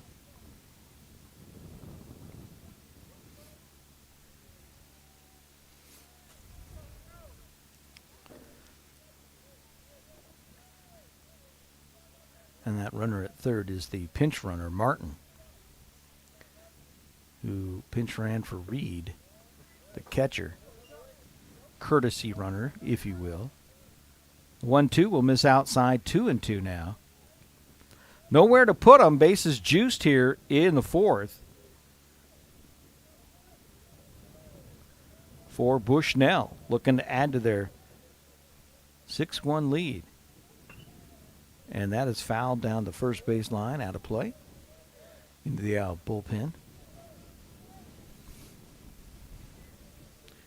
We are at Steen Sports Park, a very busy Steen Sports Park. They had softball going over on the softball fields. Soccer fields were packed when we got here this morning with soccer games, and the pickleball court was hosting a tournament. So a very busy Steen Sports Park. Swing and a miss, strike 3. Big strike out there for Talonen. Second out of the inning. Second baseman Jacob Stoner. And that'll bring up Stoner, the second baseman.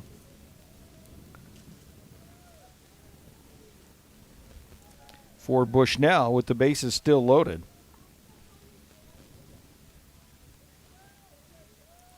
Stoner 0 for 1 in this game. But the bases loaded.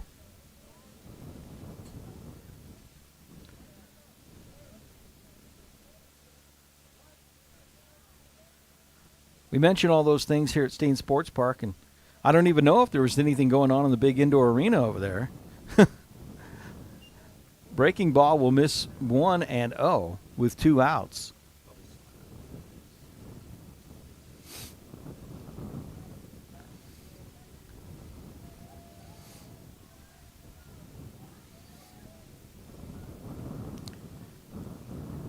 Talonen ready. Got him swinging on that one, and it's 1-1. Big, healthy cut that time from Jacob Stoner. Got power. He's got 2 dingers on the year. Was looking for the grand salami on that swing with the bases juiced. And the 1-1 fouled back. 1-2. Talonen now in the driver's seat. Just got to be careful.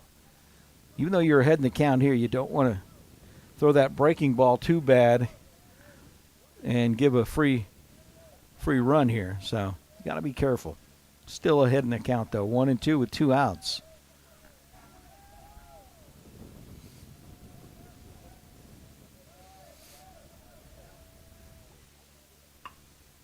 And a good piece of hitting there. He fouls that one away. Again, that foul ball started over the bullpen and ended up 40 feet beyond that as the wind just took that away.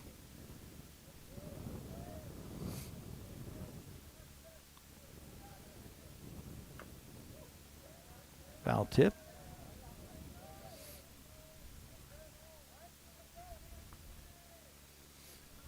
Could barely pick up that foul tip in the crowd mic with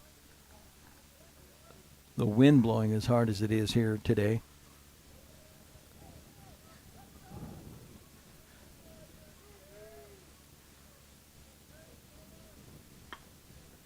And that's hit to left field, and that should end the inning as it is caught by Malcolm in left field. In the inning, 1 run for the Beacons. And they do so on 3 hits. They left 3. It'll be Marino, Peters, and Swanson when we come back in the bottom of the 4th with the Beacons leading 6-1. Feeding and watering, building, tending, and mending, 1 foot in front of the other, day after day, season after season. At Coastal, we're proud to say we've walked a mile or 2 in boots just like yours. That's why our stores are stocked with everything you need by folks who care. Find your store or shop now at coastalcountry.com with shipments to your door, in-store, or curbside. We are Coastal, and we're just what the country needs.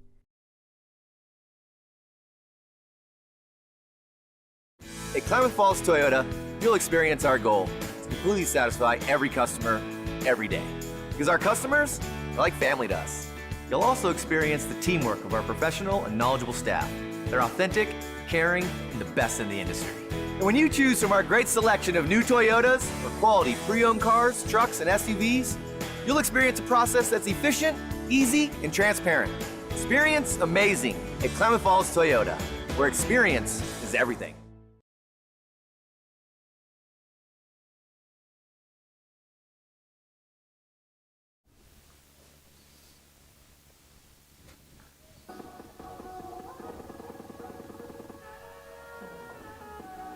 Leading off the Oregon Tech 4th, first baseman Brody Marino. We go to the bottom of the 4th inning. Beacons leading it 6-1, 6 runs, 11 hits, 2 errors. Tech 1 run, 3 hits, and 1 error. Brody Maloney will look at strike 1 here for the Owls. Adam Sabatino on for his 4th inning of work here.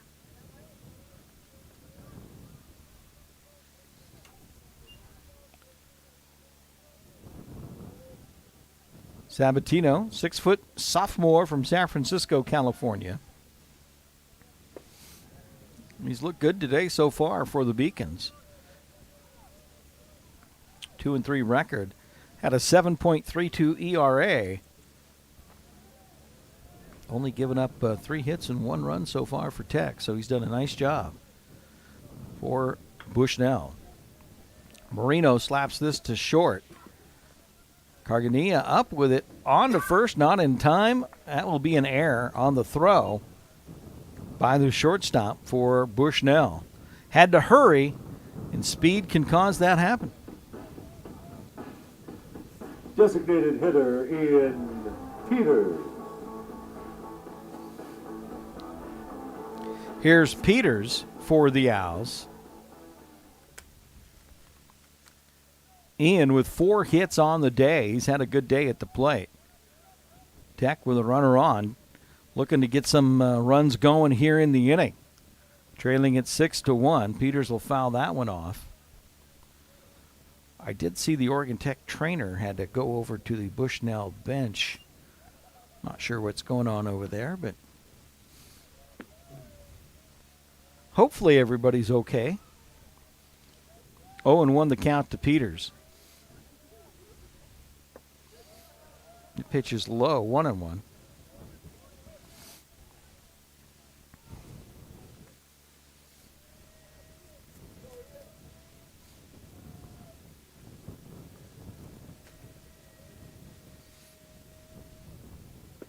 Good breaking pitch there.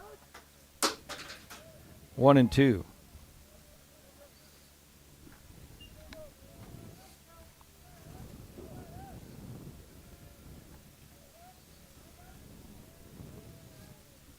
The Al DH. Throw over to first, diving back in. Marino.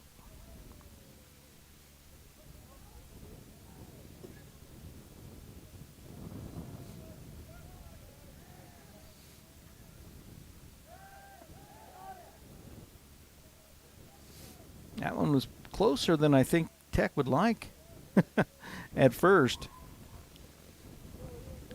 Marino might want to bring it back half a step.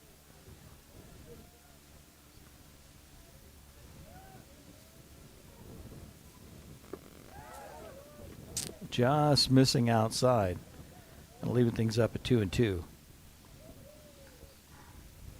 Bottom of the 4th, Beacons leading at 6-1.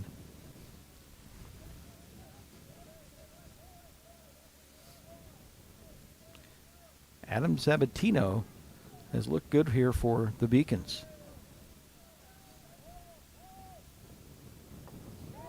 And he gets the strikeout of Peters. First out of the inning. And that'll bring up Swanson. Third baseman Mitchell Swanson.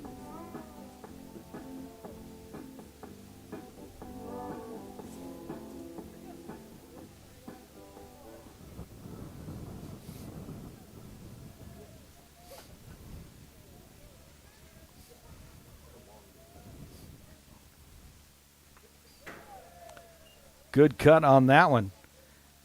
Fouled it straight back, just missed it, did Swanson.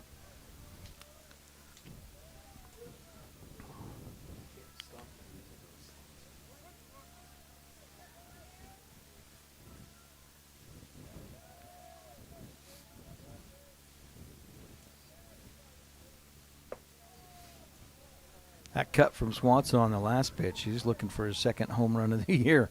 That was a healthy cut.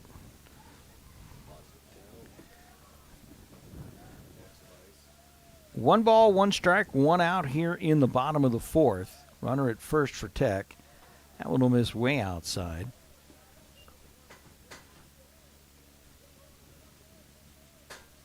Next pitch will be number 47 for Sabatino.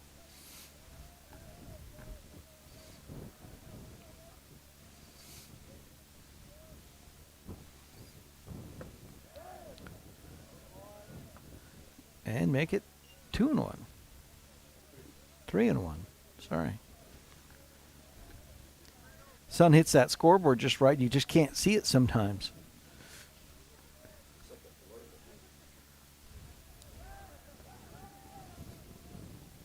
Throw back over.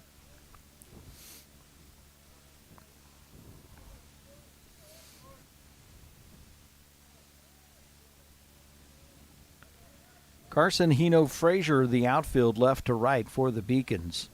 Throw back over to first. Sabatino keeping a close eye on Marino.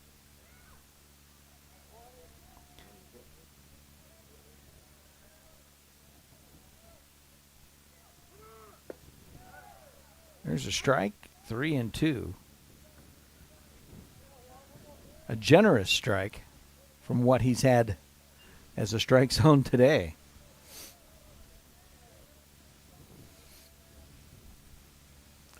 So 3-2 with one out. Runner on at first for the Owls. They'll throw back over again.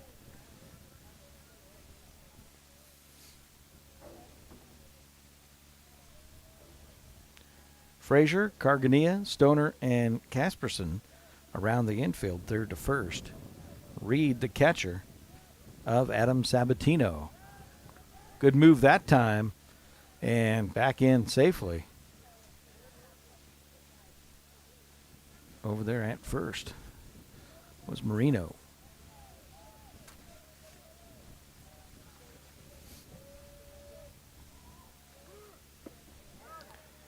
Big cut and strike three. Swanson down swinging. Second out of the inning. The catcher, Tyler Farmer.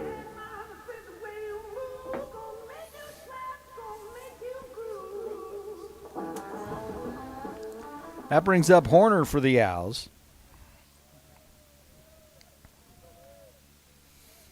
The Oregon Tech catcher, 0 for 1 in this one so far. Takes ball one inside.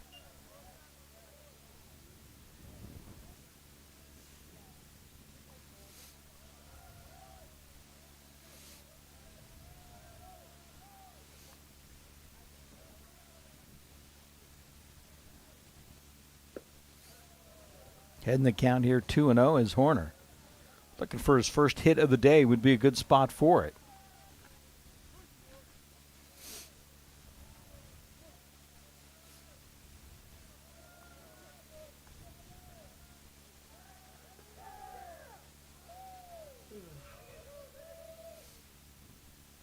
We don't keep track, but that is at least the fifth or sixth time they've thrown over to first. For Marino, who has one stolen base on the year. So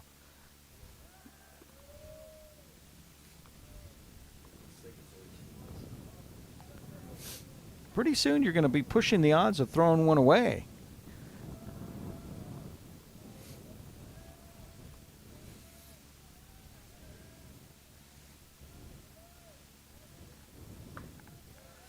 And the 2-0 chopped foul. 2-1. These two teams back here again tomorrow, 11 a.m. Winter storm warning for tomorrow night through Tuesday. 55-mile-an-hour winds. National Weather Service says 3 to 5 inches of snow possible in the basin. And there's strike two. Nice pitch. So lucky to get these games hopefully in, both of them, before the storm hits on tomorrow night. 2 balls, 2 strikes, 2 outs here in the fourth. I'll throw back over. That one does get away from the first baseman, but Marino still wiping himself off over there. We said it would just be a matter of time before they threw one away, and that one almost rolled all the way into the Owl dugout.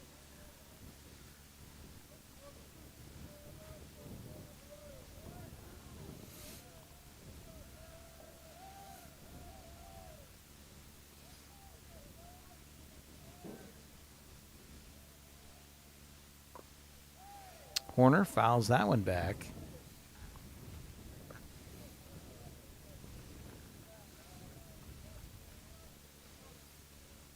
Alex Malcolm, who's got a hit in this game, on deck, followed by Michael Taraxian. Then the top of the order. If the Owls can keep things rolling here. A lot of work to do, though, trailing at 6-1. Horner fouls this one again. And a good piece of hitting there. He didn't want to let that one sneak over for a strike. Is kind of an emergency swing there.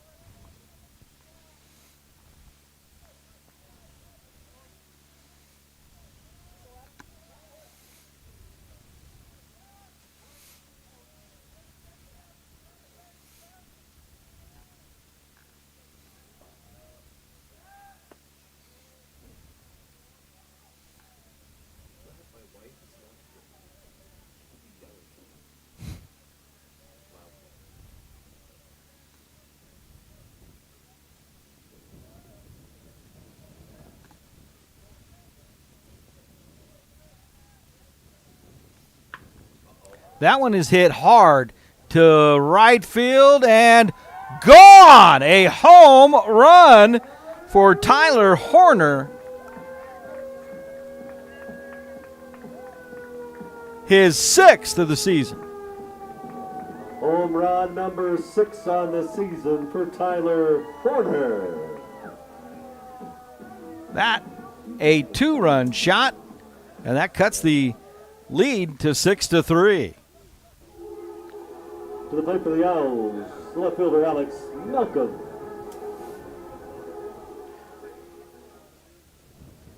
So Malcolm now at the plate in a 6-3 ball game. Second home run of the day for Oregon Tech.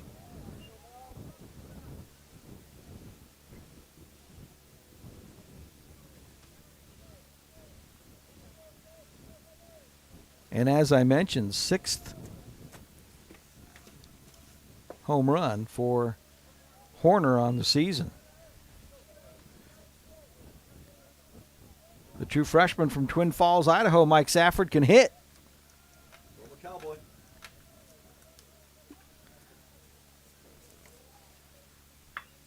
Malcolm gets into this one to left field, way back, and that's going to bounce.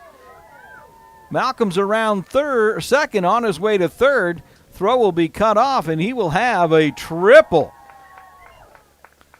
Alex Malcolm. So a home run back-to-back with a triple for the Owls.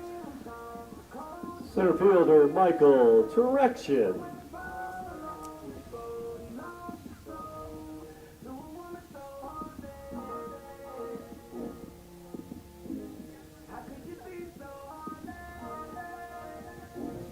Malcolm now 2 for 2 in the game. They're going to go out and check on the left fielder as Carson. Looked like he took that one off the chin after a dive to try to catch it. Took a funky bounce and hit him.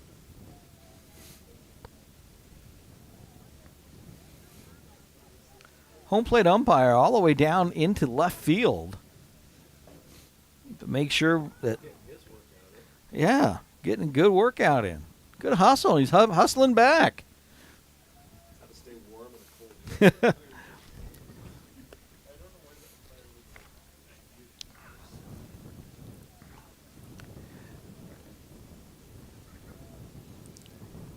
Was watching the Masters this morning, and forget who it was. One of the golfers was kind of jogging to stay warm, and they were talking about how that's not allowed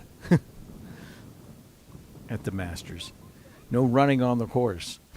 Caddies have to wear white. Yeah, caddies have to wear white, but unusually cold, I guess, for Georgia this time of year. Malcolm now in will take strike one. We would definitely take their weather here. Taraxian hitting .231 on the season. Runner on at third, Malcolm, after the triple. Woo, that one behind the back. Good thing Mike's not 5'9".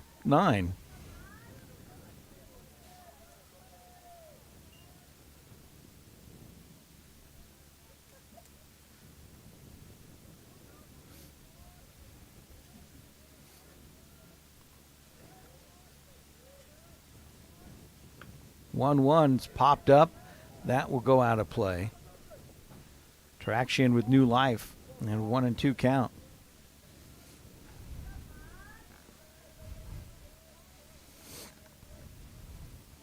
Top of the order with Ortiz, Keelan, and Daly for the Owls.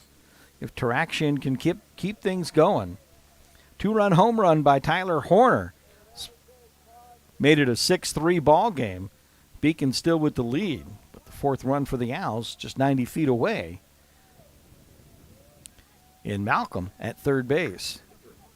Big hop over to third, and the throw, this one will be in time. A nice play this time by Frazier to get the out. But in the inning, Oregon Tech comes up with 2 runs. They do so on 2 hits. There was 1 error and 1 runner left on. We'll head to the 5th, 6-3, Bushnell. There's a collision happening between science and innovation, environment and technology, thriving together in a place you might not have heard of. But the ones who discover us, they're the originators, working and learning in living labs that produce life-changing results and developing innovations that will change the next millennium. There's a collision happening. Be part of it. Be Oregon Tech.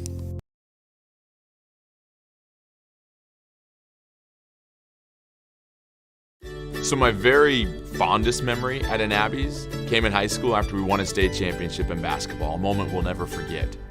The very first thing we did, celebrated across the street at Abby's. And for us to just enjoy and savor the season and what we accomplished there, and that pizza became synonymous with this championship memory. It's great to have some of those just foundational, traditional spots that we can all go to and enjoy a great time. For Bushnell, third baseman Jackson Fraser. It'll be the number 8 hitter, Jackson Frazier, to lead things off, followed by the shortstop, Reese Cargania. And then the top of the order with Brandon Frazier here in the inning. As we go to the top of the 5th, and they'll check the swing no, so ball 1, 1-0.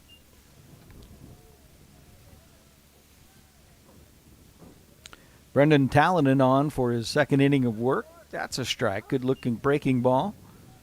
1-1. Here in the top of the 5th.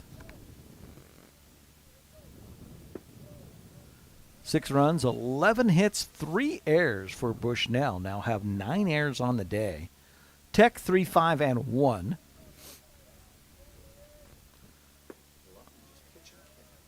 And 2-2 the count.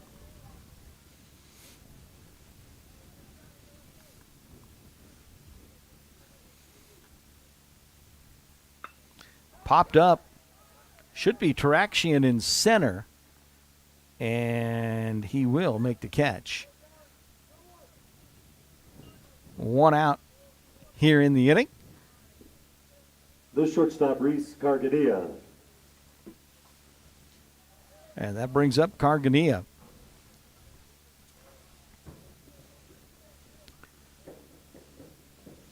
One of a couple players from Honolulu, Hawaii on this Beacon squad.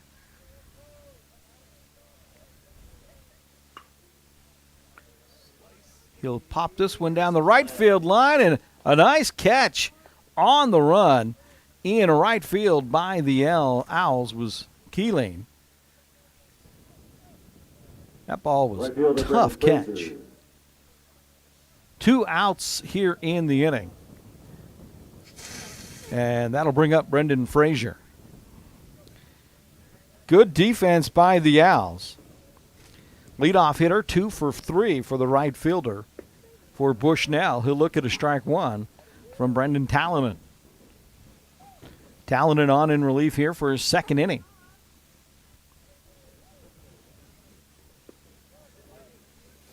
1-1 now with 2 outs.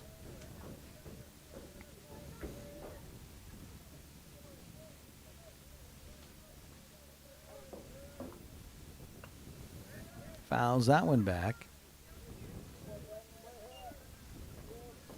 1-2.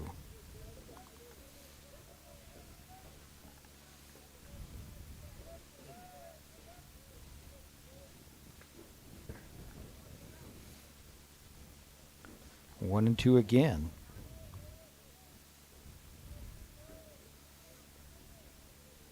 Top of the 5th, 6-3, 2 outs though. And a 2-2 count. For Tech in the bottom of the inning, it'll be the top of the order with Ortiz, Keeling, and Daly. But first, got to get another out here or another strike. You got 2-2 or 3-2? 3-2 is the count. Glad somebody's paying attention. Slow roller, that will be to third base, and that'll be a infield single. A lot of speed there for Brendan Frazier. And that'll bring up Brandon Reed, I should say. A 2-out infield single by Frazier. He's now 3 for 4 in this game.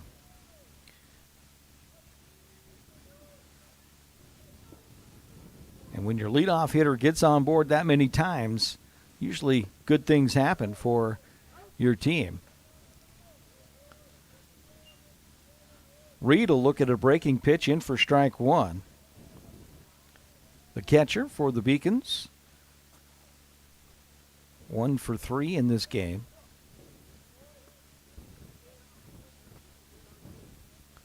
Frazier over there making a lot of noise at first base. He got way off of first base and drew a throw from Taladin. Oh, they caught him leaning. They got him. Picked him off. That'll end the inning as Frazier gets thrown out at first, picked off in the inning for the Beacons. No runs, no hits, 1 hit, and nobody left. We'll go to the bottom of the inning. It'll be the Owls' top of the order when we come back to the bottom of the 5th. That is so hot. Oh yeah, that's the truck I want. Okay, click here, super easy. I bought a truck! Wait a minute. What the heck? Honey, I love it. How did you know it was the truck I wanted for my birthday? It's your birthday? It's always a fast, easy online buying experience with home delivery. Only at Lithia Chrysler Jeep Dodge of Klamath Falls. If you live here, you get it.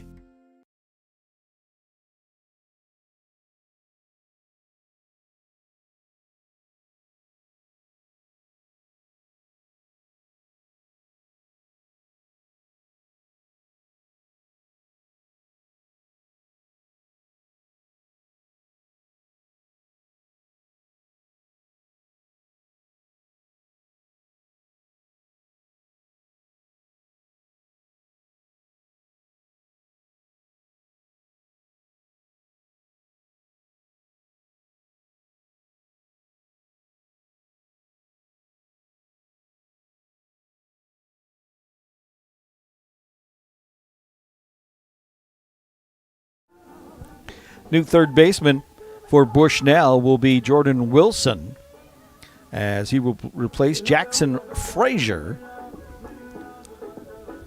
Leading off the Oregon Tech fifth, second baseman Matthew Ortiz. Top of the order for Oregon Tech here in the bottom of the 5th, trailing it 6-3. If you're going to start a rally, now's a good time to do it. Ortiz, Keeling, Daly, and Moreno here for Tech. They will face Sabatino, who's given up the 3 runs and 5 hits for Oregon Tech. Tyler Horner with a 2-run home run in the last inning for the Owls to cut into that lead. And here's Ortiz with a base hit right up the gut. As he stays hot, does Matthew, getting that batting average closer to 400 again. And that brings up Caleb Keeling.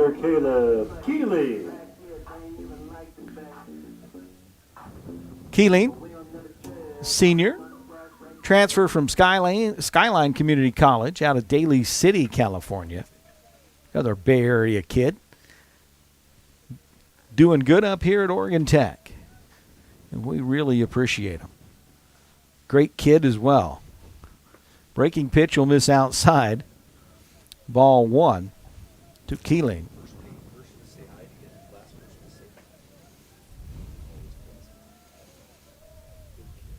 Keeling 1 for 2 today in this game. Had 2 hits in the first game, so he's been swinging a hot bat. Really has. Lives in the same complex as my father does here in Klamath Falls. Good kid. As Mike Safford mentioned, always has a smile on his face and always welcomes you to the yard. Looks at a strike there. Not so sure he's happy about that pitch, but count goes 2-1 here to the left-hand hitting senior for the Owls. Bottom of the fifth, Tech looking to chip away at this 6-3 lead. Good cut there. Better pitch. Just tip your hat to Adam Sabatino as he got Caleb to swing.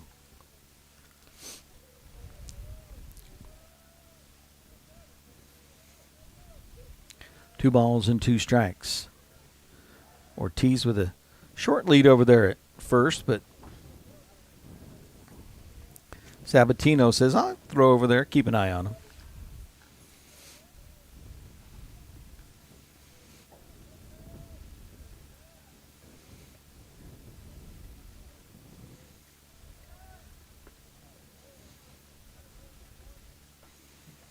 And again, don't forget these two teams back here tomorrow at Steen Sports Park. 11 a.m. the first pitch for Cascade Conference doubleheader. Runner goes. Keeling will foul it out. He reached off to just get a piece of that one. The Owls, a short 4-game homestand here today, tomorrow. Then hit the road to Salem next weekend. Easter weekend, right? Yeah. And then at LC, we'll host LC State 23rd, 24th.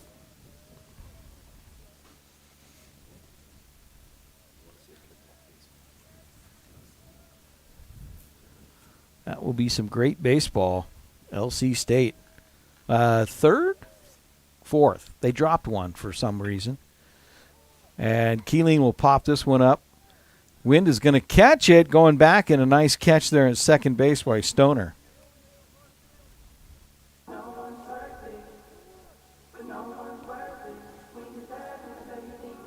The shortstop, Dalton Daly. And that'll bring up Dalton Daly for the Owls.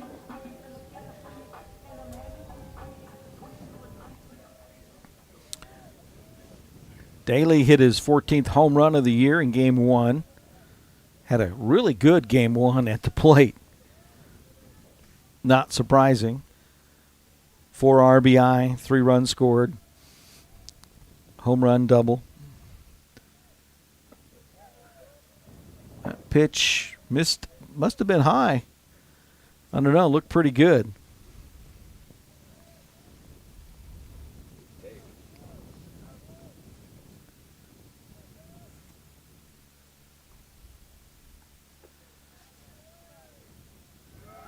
Runner goes, swing through, throw down is going to be in time. And they get Ortiz. Second out of the inning. And that was a swing through by Daly. Yeah, very good throw by the catcher. Reed once again.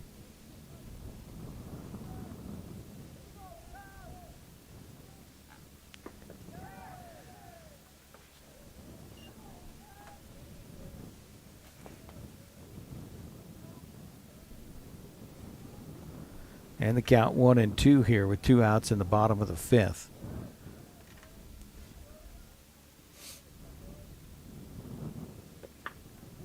Daly back to the pitcher. And Sabatino will go underhand to first, and that'll end the inning. Nothing for the Owls here in the 5th. We'll go to the 6th. It remains a 6-3 game in favor of the Beacons from Bushnell.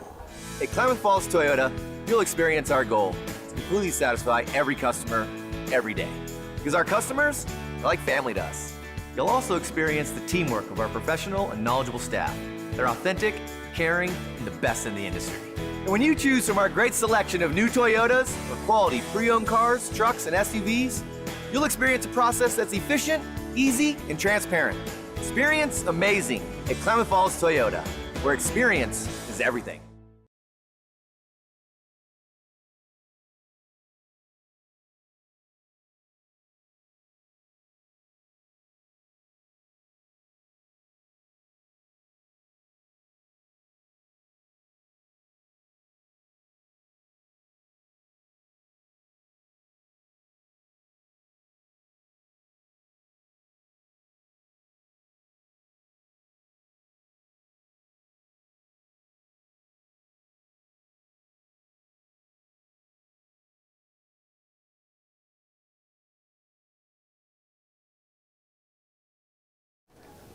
Well, we go to the 6th in a 6-3 ball game.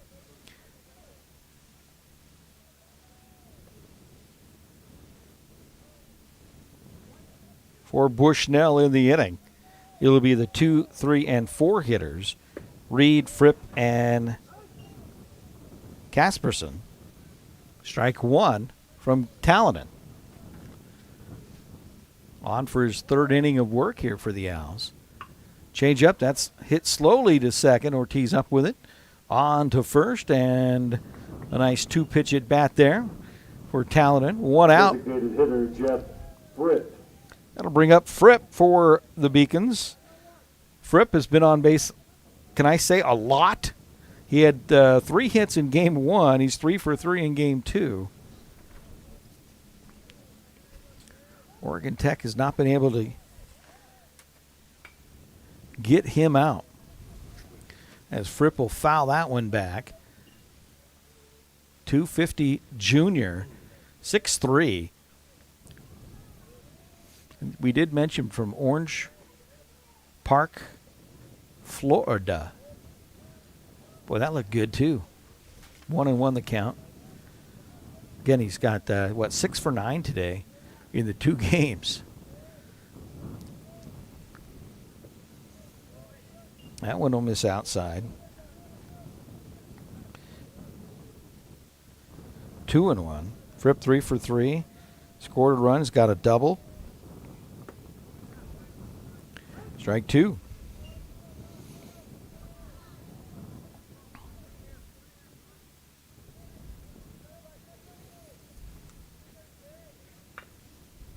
Slow roller. Dalton Daly will have to hurry. He does. Nice play. The shortstop for the Owls on to first for the putout. And that'll bring up Casperson. First baseman Kyle Casperson. Casperson, 1 for 3 today.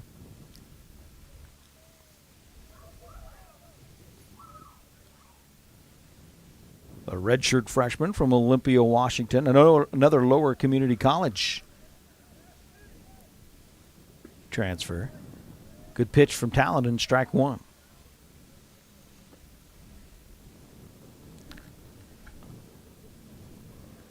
I say strike 1. Over to Swanson at third. He'll go across the diamond. And a quick 1-2-3 inning here in the top of the 6th. It'll be Oregon Tech's turn in the bottom half of the 6th, trailing it 6-3. So my very fondest memory at an Abby's came in high school after we won a state championship in basketball, a moment we'll never forget. The very first thing we did, celebrated across the street at Abby's. And for us to just enjoy and savor the season and what we accomplished there, and that pizza became synonymous with this championship memory. It's great to have some of those just foundational, traditional spots that we can all go to and enjoy a great time.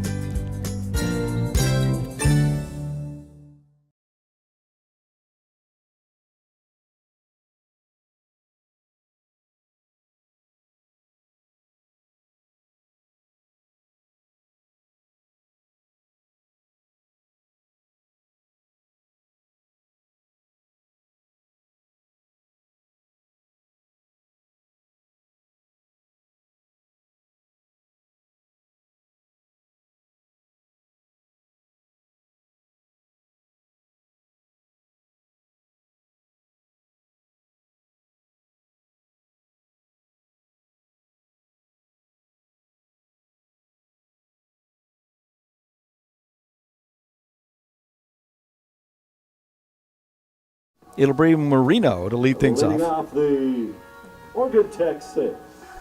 First baseman Brody Marino.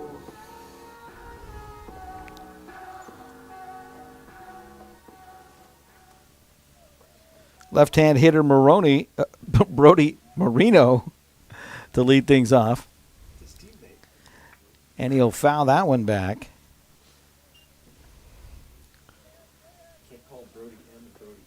No. Marino 0 for 2 in this one. Got Brody Marino and Brody Maloney.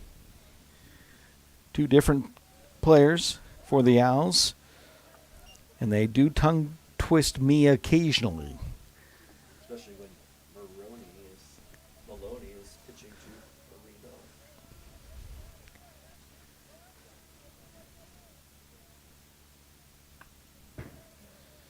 Sabatino gets a foul pitch here at a Marino. So it'll be Marino, Peters, and Mitchell Swanson here in the inning. Tyler Horner, should someone get aboard, Horner with the 2-run blast back in the 3rd inning. Correction, 4th inning for the Owls.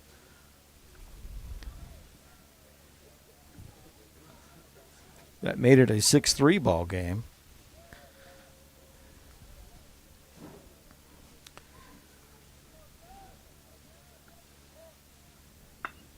And that's hit into right field for a base hit. So Marino with a base hit. Start the inning off with the leadoff hitter, and that'll bring up Peters. Designated hitter, Ian Peters.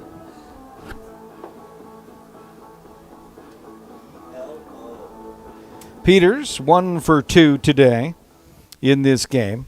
Struck out in his other at-bat. And a hit.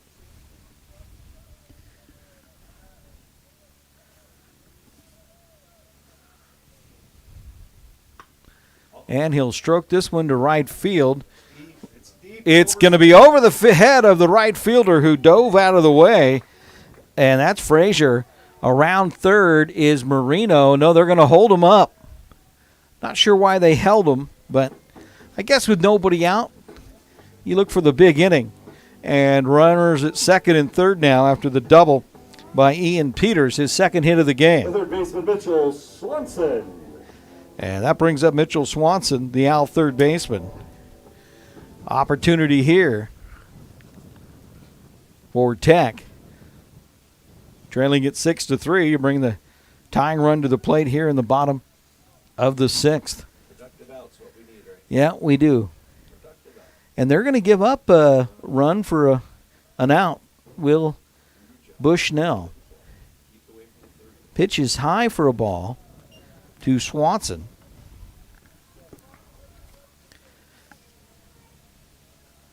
Slap one of the second baseman. Do it twice.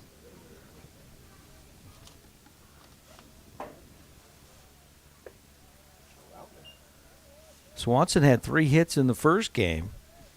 They may not want anything to do with him, even though he's 0 for 2 in this one.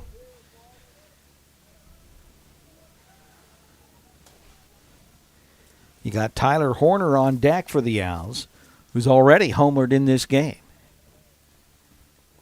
Swanson swings, goes out of the strike zone for that one. Good pitch from Sabatino. 2 balls and 1 strike for the Owls with runners at second and third. Here in the bottom of the 6th. Pitch out, way outside. And that was pitch 83 by Sabatino, who's pitched well for the Beacons. But he may be tired here. See if he makes a mistake. Ball 4, and that'll load the bases for Tyler Horner.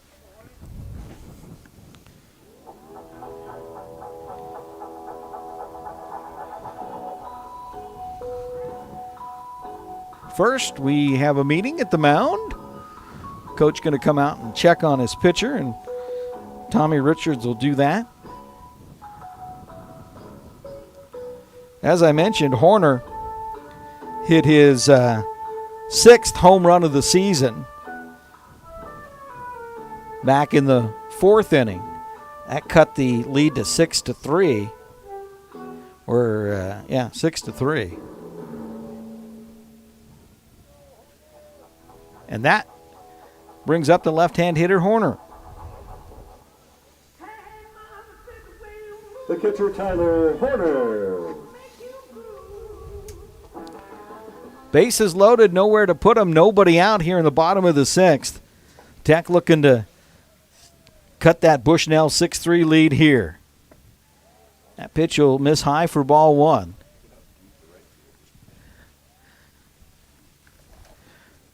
Frazier in right field is hugging the wall.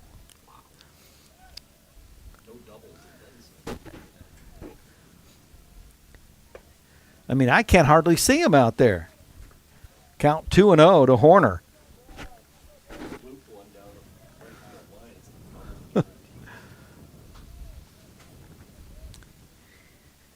Bases are juiced with Owls here in the inning.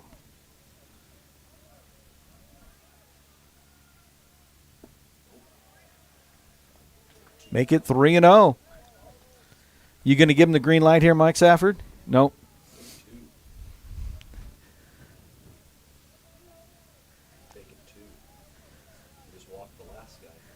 That's true. Did walk the last guy, so that's a strike. 3-1. Nobody out. Bases juiced to Owls here.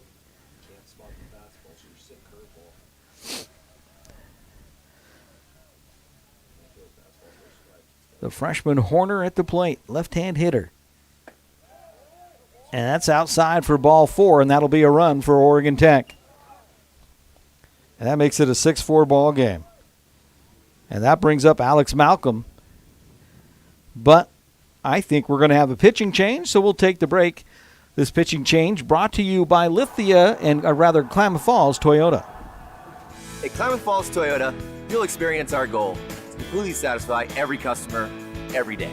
Because our customers are like family to us. You'll also experience the teamwork of our professional and knowledgeable staff. They're authentic, caring, and the best in the industry. And when you choose from our great selection of new Toyotas or quality pre-owned cars, trucks, and SUVs, you'll experience a process that's efficient, easy, and transparent. Experience amazing at Klamath Falls Toyota, where experience is everything.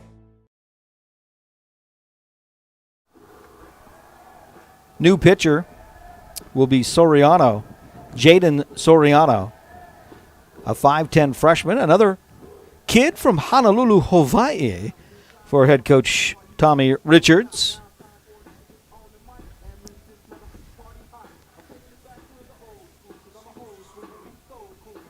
He'll be the third pitcher,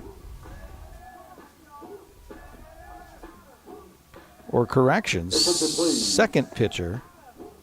Now pitching for Bushnell, wearing number 24, right-hander Jaden Soriano. So Soriano to come in and pitch. Right-hander.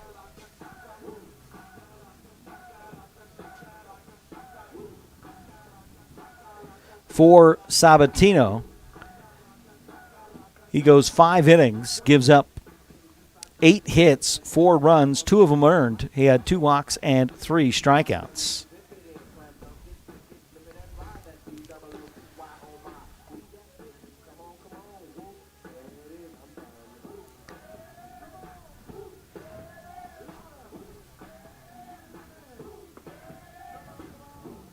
Soriano 0-2, making his 12th appearance at a 9.55 ERA for Bushnell. And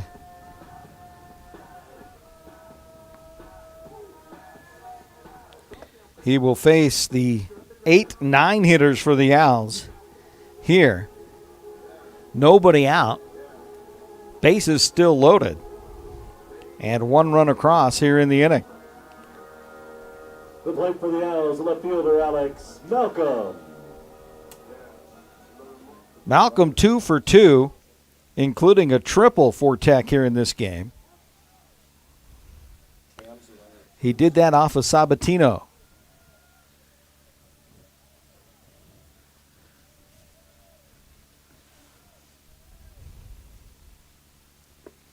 Low in the dirt. Good job by Brandon Reed behind the dish.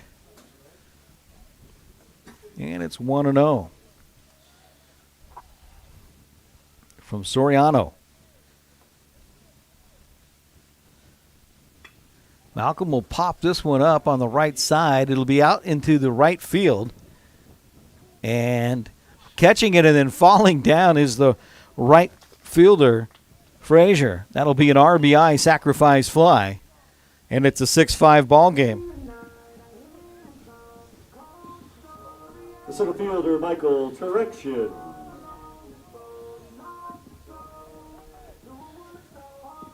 First out of the inning. And an RBI.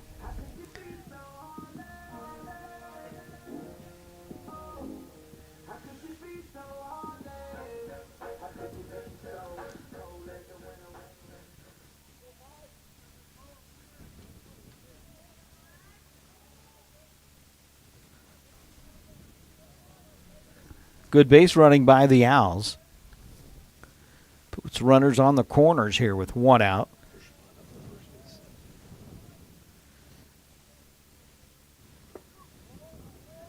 Bunt attempt by Taraxian, and he'll pull the bat back. Swanson over there at third, the base runner.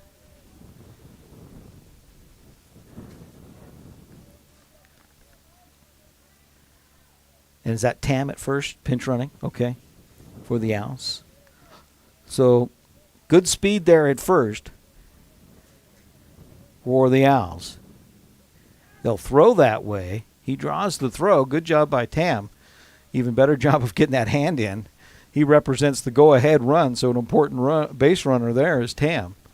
In a 6-5 ball game. Swanson the tying run at third with one out for Alex Malcolm.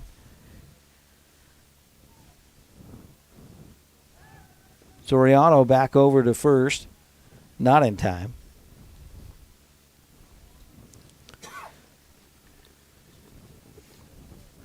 A couple of really good ball games between these two teams. Game 1 went to Oregon Tech 12-11. And we are 6-5 here in the 6th.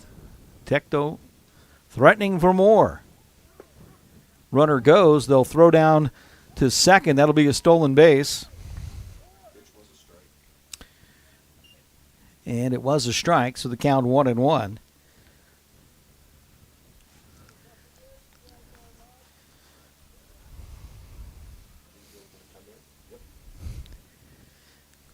So the infield will play in here. 1-1 the count, one out. Runners at second and third for Oregon Tech. Taraxian at the plate.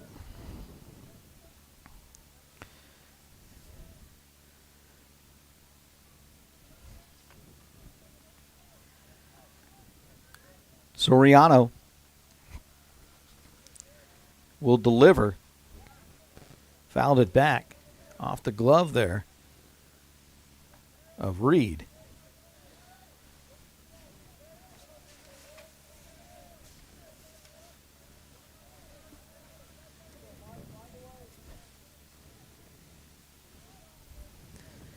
One ball, two strikes, one out. Tech would just like Taraxian to make contact here. Yeah, ground ball up the middle will score a run. 2 balls and 2 strikes. Tam, the runner at second. Swanson at third.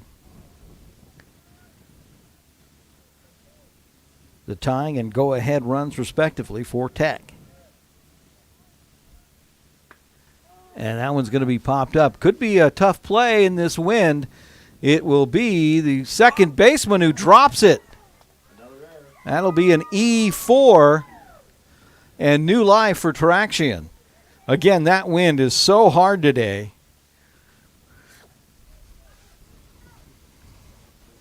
Tenth error of the doubleheader for the Beacons.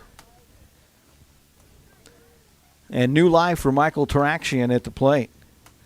We mentioned that wind blowing 20 to 25 miles an hour today.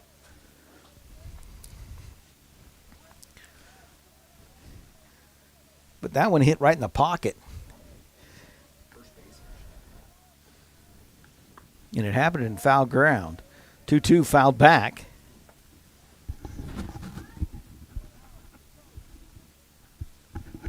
By Taraxian. Top of the order for the Owls, waiting on deck. One out in Matthew Ortiz.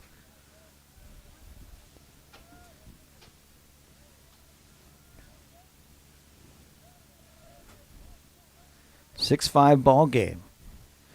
Soriano will look in, and he got him swinging. And it'll be up to Ortiz here for the Owls in the sixth. Second baseman Matthew Ortiz.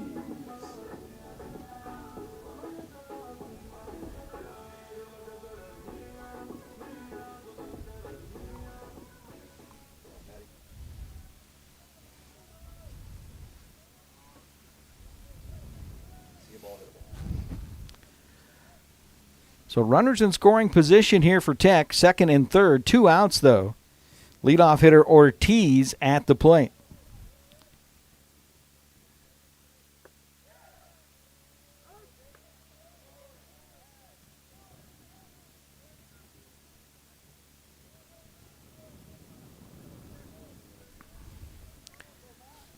Oh, and 1 here.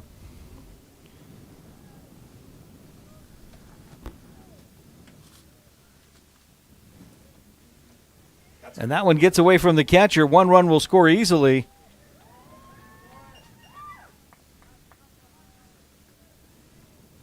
And we have a tie ball game at 6-6.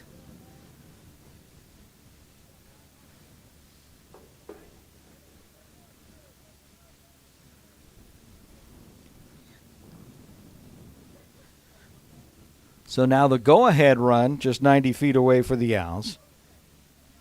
In Tam.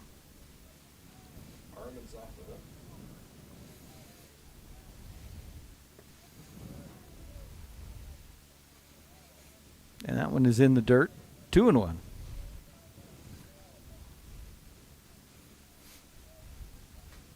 Caleb Keeling and Dalton Daly waiting on deck here. The Owls have tied it up at 6 with 3 runs here in the inning. And that's dangerous as it's hit to right field. High, down, and going to be a foul ball. Diving for it in foul ground was the second baseman once again. But once again, Stoner can't come up with it. That will not be an error, as he made a heck of an effort. That wind is just carrying, what did you say, 50 feet? Yep. At least? Yeah, that was a tough play. You just get it up in the air to right field, and it's an adventure.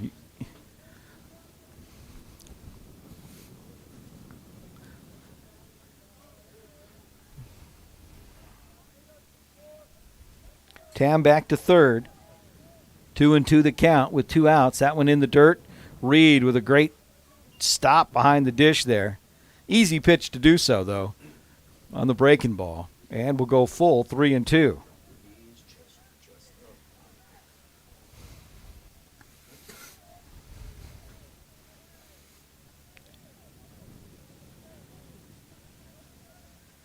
Soriano ready. The pitch is going to be high for ball 4.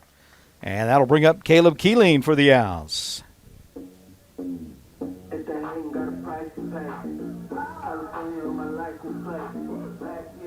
The right fielder, Caleb Keeling.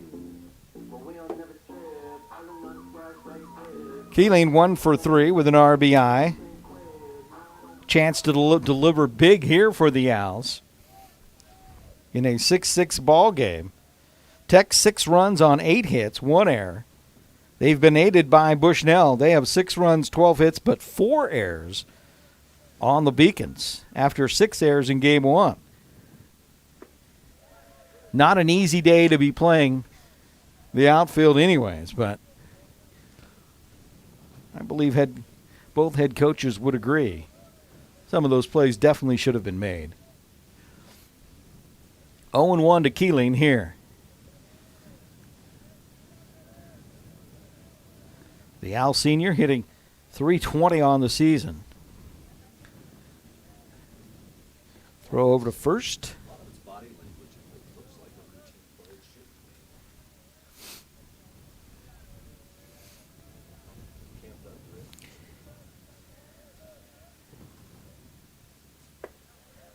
And 1-1, missing outside.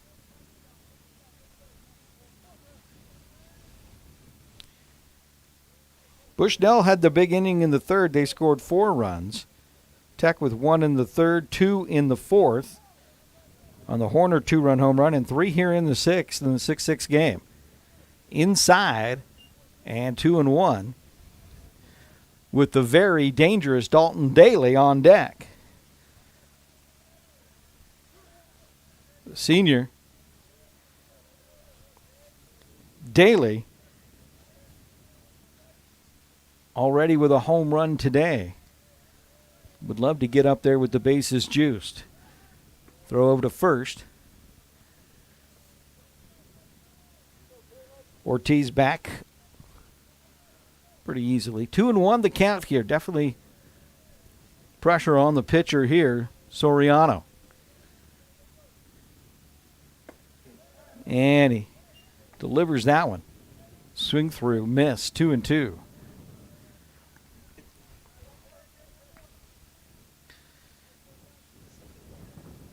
Kind of looked like a splitter to me, Mike. No.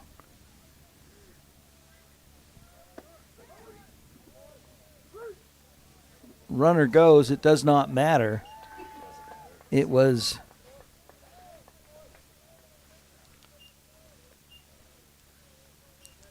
a strikeout for out number 3. And that'll end the inning. But the Owls tie it here in the 6th. We'll go to the 7th, a 6-6 ball game. At Klamath Falls Toyota, you'll experience our goal to completely satisfy every customer, every day. Because our customers are like family to us. You'll also experience the teamwork of our professional and knowledgeable staff. They're authentic, caring, and the best in the industry. And when you choose from our great selection of new Toyotas or quality pre-owned cars, trucks, and SUVs, you'll experience a process that's efficient, easy, and transparent. Experience amazing at Klamath Falls Toyota, where experience is everything. From our humble beginnings serving members from a small garage to today, serving communities across Southern Oregon, Rogue Credit Union was founded on the idea that together we're stronger. For over 60 years, Rogue has been living, giving, supporting local, committed to lending a hand. Where you're more than just an auto loan or checking account. You're an owner, just like our founders intended back in that small garage in 1956. Living local, it's a Rogue thing.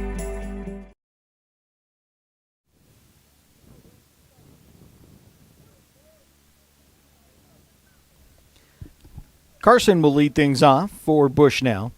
The left fielder 1 for 2 today in this game. Swings at that pitch for Brandon Talonen. Believe this is his, 4th inning? Yep. Okay, starting his 4th. He's done a very superb job for the Owls.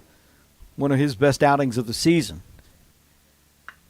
That one is hit hard but foul down the third baseline.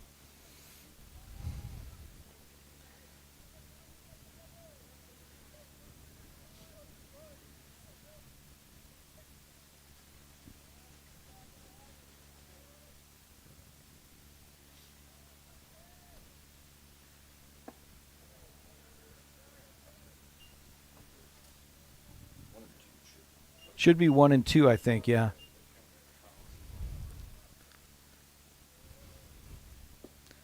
Check swing, 2 and 2. Carson, Hino, and Stoner here in the inning.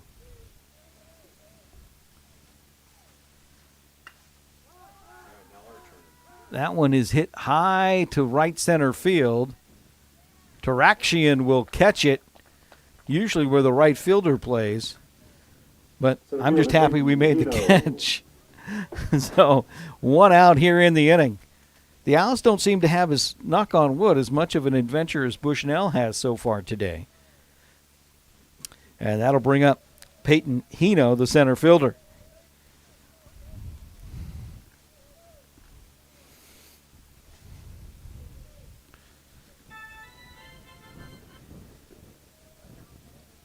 Pitch is low for a ball. 1-0 to Hino. Hino 1 for 3, the center fielder today for Bushnell. 2-0 from Talonen. 1 out here in the top of the 7th in a 6-6 ball game. Tech won game 1, 12-11. But I don't know where that missed. Maybe high? Looked really good. 3-0. Same place, same location, different call this time as he gets the pitcher strike 3-1.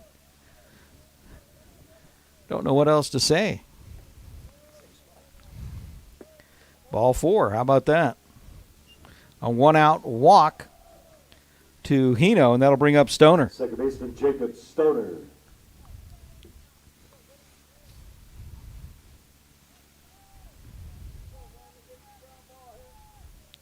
Jacob Stoner, the second baseman, 0 for 2 today. Had a rough time at second base.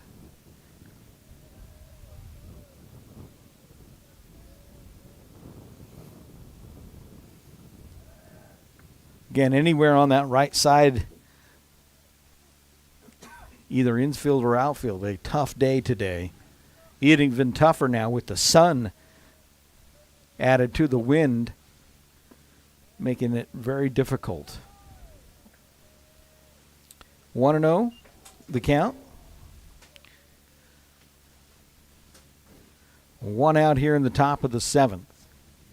These two teams back here tomorrow. 11 a.m. for a doubleheader. Runner goes, ball is fouled away. And that'll be a 1-1 count.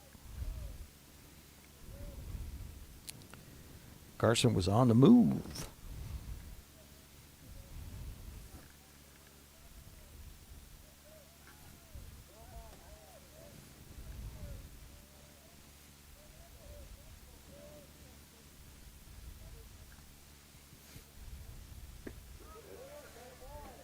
Good breaking pitch for strike 2, 1 and 2.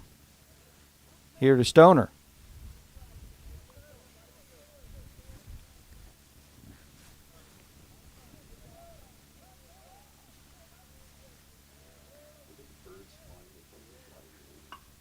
That one's popped up behind second base. Going to be a long run for Taraxian, who will come in and make the catch in center field. Second out of the inning. Third baseman Jordan Wilson. And that brings up Wilson, who entered the game in the 6th.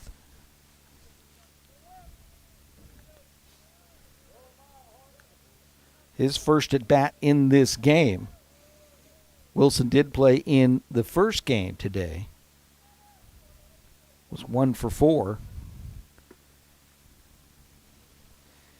in that game with a run scored and an RBI. Did walk as well, so he's got a good eye up there.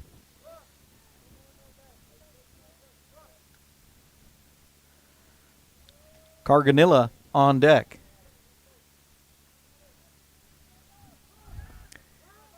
Ball fouled back.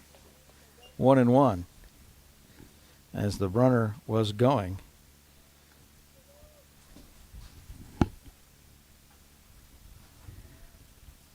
Hino.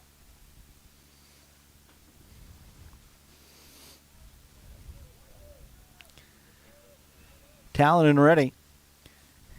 The big righty delivers. Breaking pitch in there for strike 2.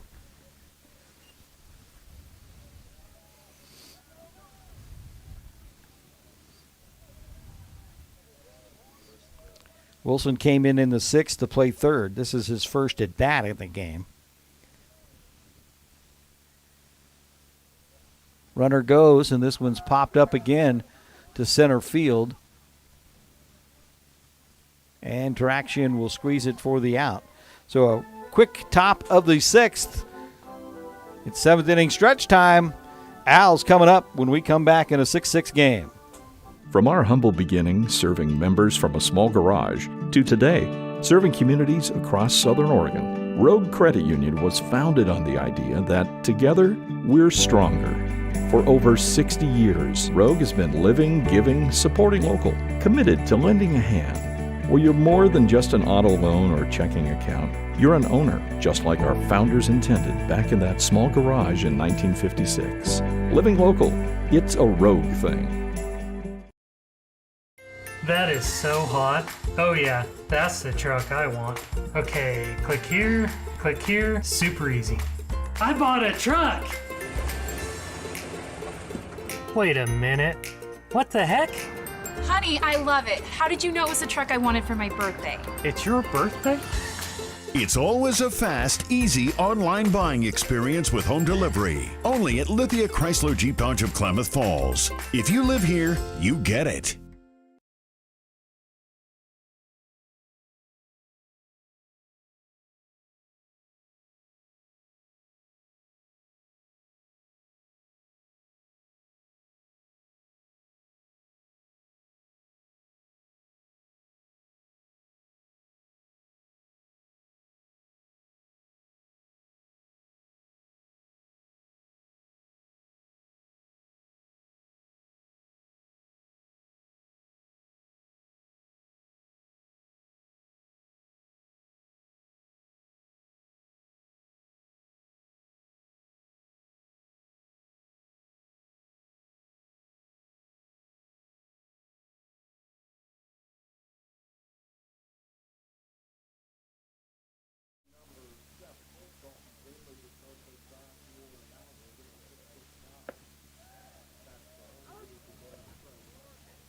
To Daly, it's 0-1.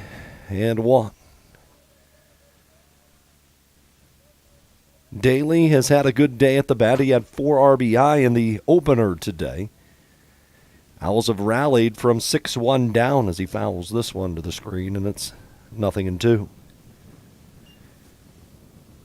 Right-hander Jaden Soriano in his first full inning of relief. He came in relief of the starter, Adam Sabatino, who went 6 1/3 innings. 0-2 the count to the 3-hole hitter for the Owls. Soriano to the plate, and his fastball just off the outside edge, and it's 1-2. Elsewhere around the NAIA West today, Lewis Clark State leading at Eastern Oregon Game 2 of their doubleheader, 13-4. LC won the opener 18-3. As the 1-2 to the plate is a ground ball slowly hit towards short. Quickly up with it. The throw to first, though, is going down the left field line. And another throwing error for the squad from Bushnell. That has been an Achilles heel for the Beacons today. We're going to give it back to Mikey G.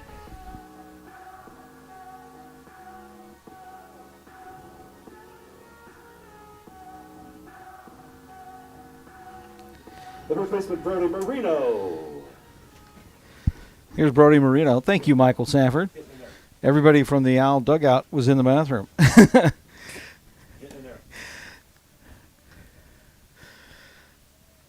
Nobody out here in the inning. Go ahead run at second base for the Owls.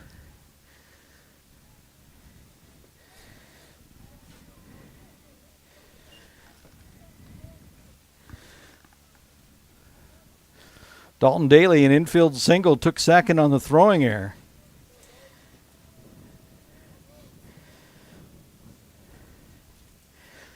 By Carganilla.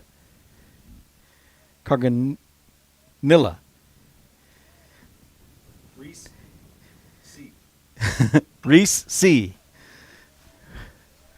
Not Reese's, but Reese with a C.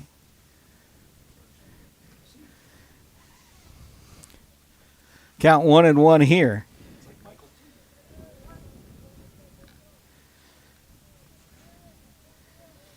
To Brody Marino, I should say. Slowly hit up the middle. It'll be fielded by the second baseman on to first, so a productive out by Marino as he moves the base runner. Dalton Daly now just 90 feet away. The go-ahead run here in the seventh. Peters. And that brings up Ian Peters, who's had a pretty good day for the Owls so far.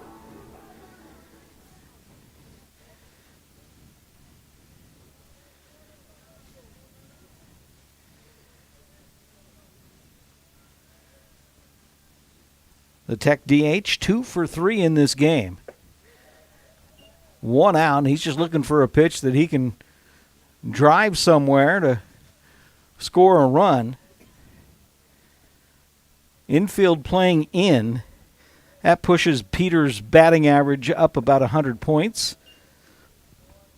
70 to 100 points, somewhere in that range. So the 367 hitter here ahead in the count, 2-0. Yes, sir, he is having a good day. And he fouls that pitch back, 2-1.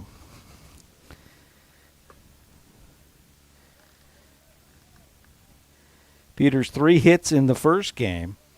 So a 5-hit day so far. Love to pick up his 6th hit hitter here. 2-1 count. And that will be a base hit into left field. That will do it. Daly scores. And it's 7-6 Owls if they've completed the comeback. The third baseman, Mitchell Swanson. And here's Swanson. Swanson, he's due, third baseman for the Owls, 0 for 2 in this game.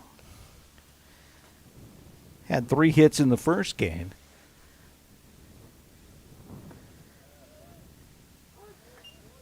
Strike 1 there. Peters continues to swing a good bat for the Owls. Back-to-back 3-hit games for the DH. Swanson will swing. Checked his swing, but no, he went. 0-2.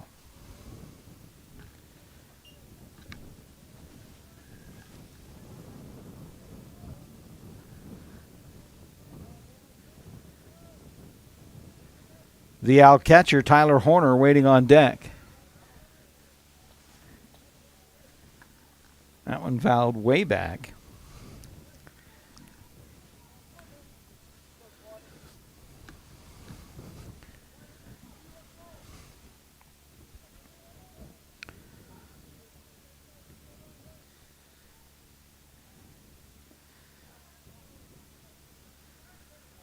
There's a ball, 1-2.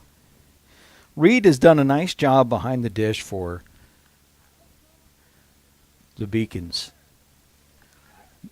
He's very active, very technically sound. He keeps the ball in front of him, keeps it within the circle. Not always easily to do. And there's a base hit for the Owls as Swanson delivers that one to right field, and that brings up Horner for Tech. Catcher Tyler Horner.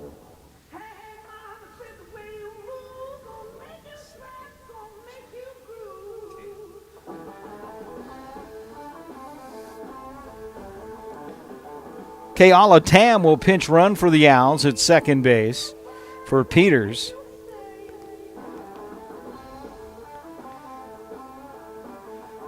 As Horner will be at the plate.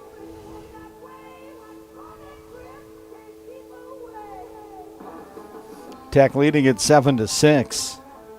Your attention, please. Pinch running at second base for Oregon Tech.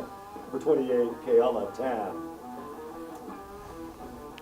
Horner 1 for 2 in this one, including a 2-run home run that came in the 4th inning. That was his 6th of the year.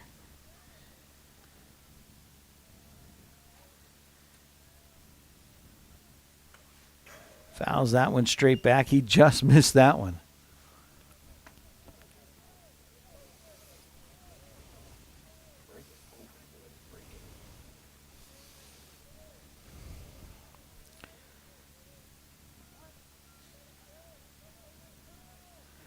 Soriano, the pitcher for the Beacons, here in his 2nd inning of work.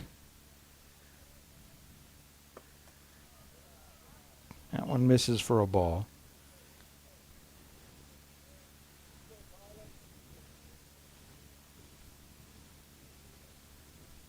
Catcher going to come out, read, and talk to them, make sure they're on the same page. Oregon Tech has taken the lead here in the 7th with a run. They tied the game with 3 runs last inning in the 6th, and now lead it 7-6. 6 runs, 12 hits, 5 errors for the Beacons. 7-11-1 for OIT.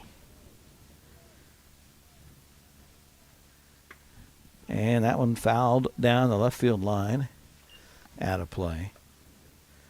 You know, we talk about our first year here at Steen Sports Park. Mike Safford, along with Mike Gerard and Mike Tech, with a home field advantage, knowing how to play the wind here.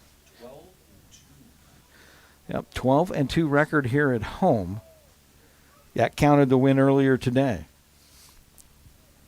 And it is very windy here at Steen Sports Park every day. There's a strikeout where Soriano is second of the day as Horner goes down swinging.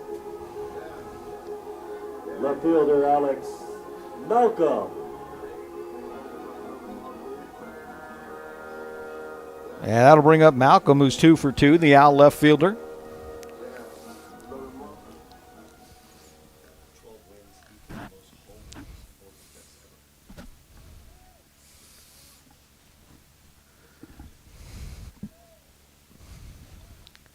Runners at first and second. Malcolm swings through that one.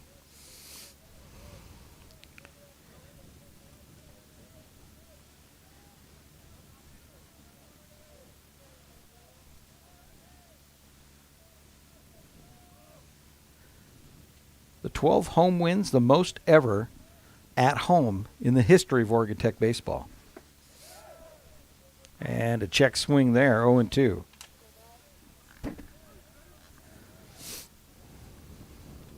So you'd say a good start to the season in the new home field, Bocke Field here at Steen Sports Park for the Owls. But the Cascade Conference, very, very good. And you've got to compete with the likes of LC State, UBC, C of I, now Bushnell, Corbin, all solid ball clubs. Eastern Oregon, Mountaineers in their second or third year. And there's a strike 3. And the inning for Oregon Tech. They come up with 1 run, 3 hits. There was 1 error, 2 left on. The Owls lead it 7-6. We'll head to the 8th. That is so hot. Oh yeah, that's the truck I want. Okay, click here, super easy. I bought a truck! Wait a minute. What the heck? Honey, I love it. How did you know it was the truck I wanted for my birthday? It's your birthday? It's always a fast, easy online buying experience with home delivery. Only at Lithia Chrysler Jeep Dodge of Klamath Falls. If you live here, you get it.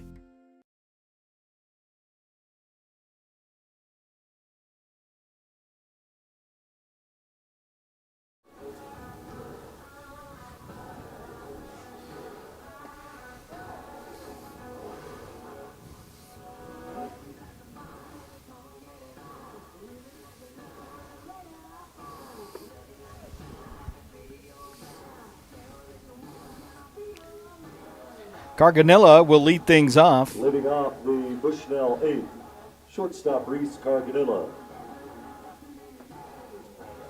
Carganilla 1 for 3 in this one.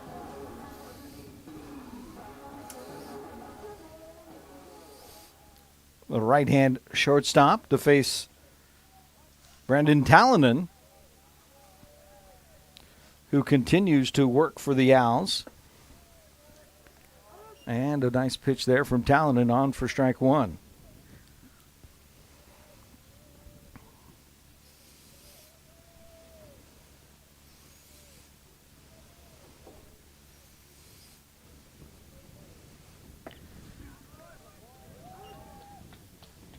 Talonen now with his 56th pitch in there for strike 2 to the leadoff hitter here in the inning. 3 2/3 innings worth of work so far for Brandon Talonen.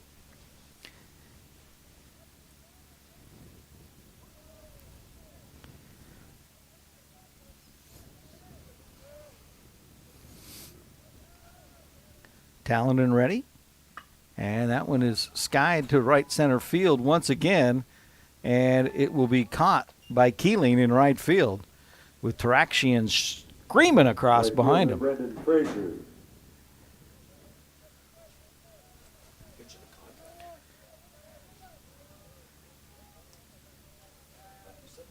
One out now in the inning here in the 8th. Top of the order with Brandon Frazier from Brendan Talonen. Strike. Talonen's done a good job pitching strikes for the Owls. Officially now 4 innings. That one, of course, I say that, and that pitch misses for ball 1, 1-1.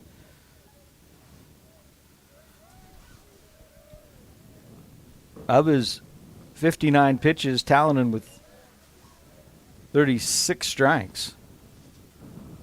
Now, one misses outside ball, 2-2-1. One out here in the top of the 8th. Tech leading it now 7-6. And that will be a foul ball. Even things up at 2-2.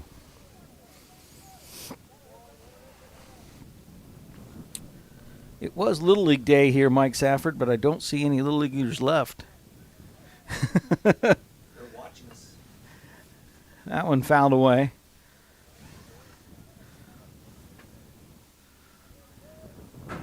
That wind chill keeps dropping with that wind gusting 25 to 35 miles per hour. Big breaking ball will miss outside, 3-2 now.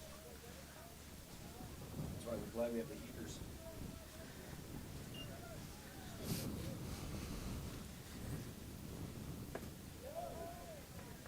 And that'll be ball 4. The catcher, Brandon Reed. So a 1-out walk here. And that'll bring up the catcher, Brandon Reed. Reed has done an absolutely great job behind the dish. Catcher's right-handed, but bats left-handed. Make that note in your game program. And that one will miss low for a ball, 1-0. Reed 1 for 4 for the catcher.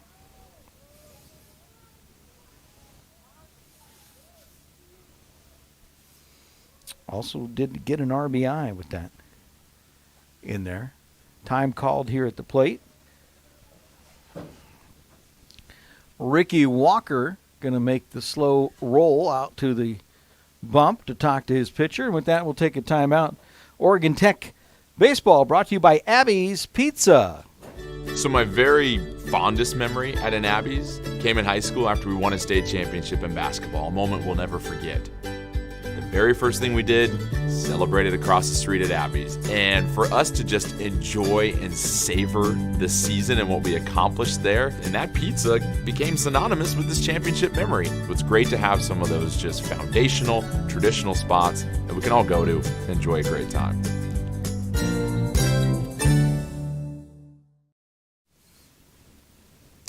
Home plate umpire comes out and talks to Ricky Walker and says, "All right, coach, time up. Let's get this game going."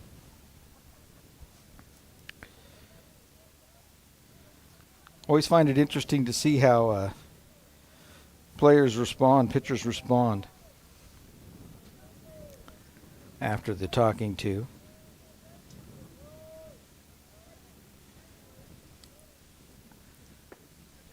That one's in there for a strike. That's how you respond.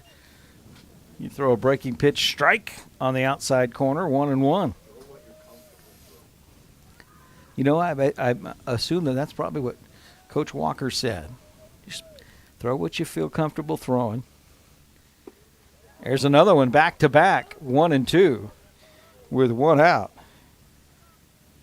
The very hot-hitting Jeff Fripp, the DH, on deck.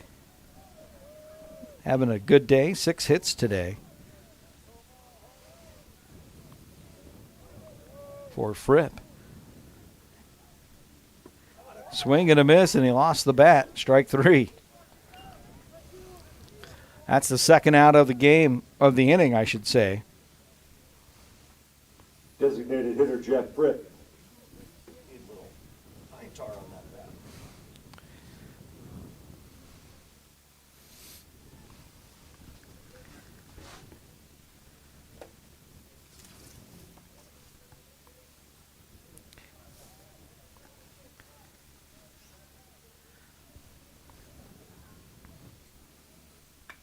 Fripp will pop this one up into the right center field. Let's see, it'll be Taraxian racing over to make the catch. Nice catch by Taraxian. That'll end the inning as we will go to the bottom of the 8th. Tech leading it by a score of 7-6. That is so hot. Oh yeah, that's the truck I want. Okay, click here, super easy. I bought a truck! Wait a minute. What the heck? Honey, I love it. How did you know it was the truck I wanted for my birthday? It's your birthday? It's always a fast, easy online buying experience with home delivery. Only at Lithia Chrysler Jeep Dodge of Klamath Falls. If you live here, you get it.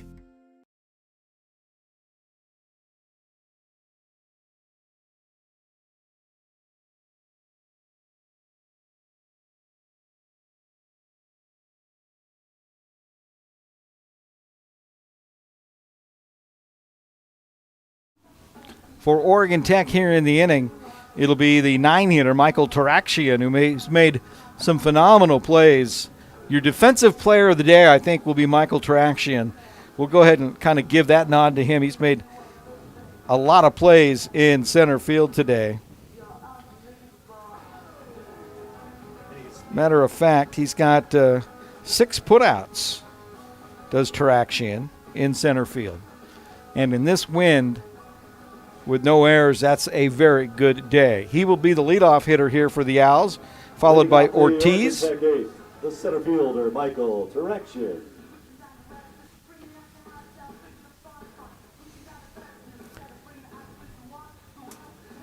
Ortiz will follow, followed by Caleb Keeling here in the inning.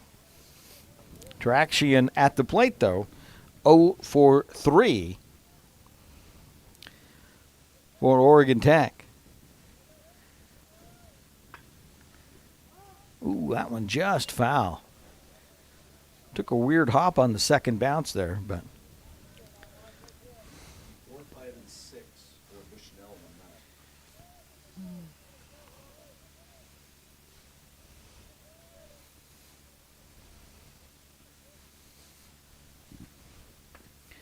that. Taraxian with a bunt, fielded by the pitcher on to first. Good job there by Soriano to make the play. Taraxian is retired. Second baseman, Matthew Ortiz. Top of the order with the Owls second baseman, Matthew Ortiz. He's walked, singled in this one.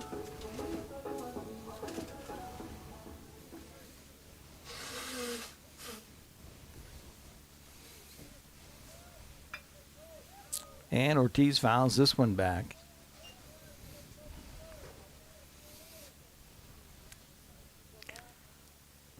In the 9th, it'll be the 4, 5, and 6 hitters for Bushnell. He's still got a long way to go, I think, here on the bottom of the frame. As the Owls just one out here. 1-1 count to Ortiz, followed by Caleb Keeling, Dalton Daly, top of the order for OIT. And that one is squibbed down the right field line. Little check swinger, foul.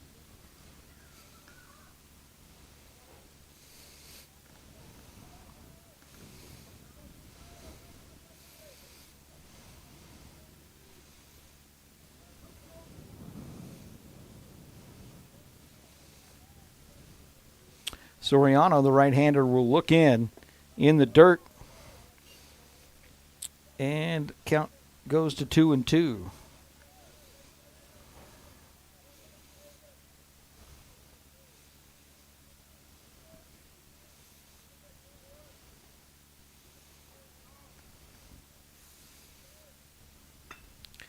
And that one is hit to right field. Could be trouble, and it will be foul.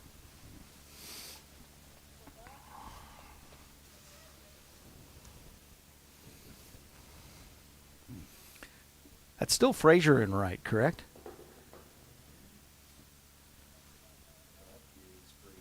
Okay, just making sure.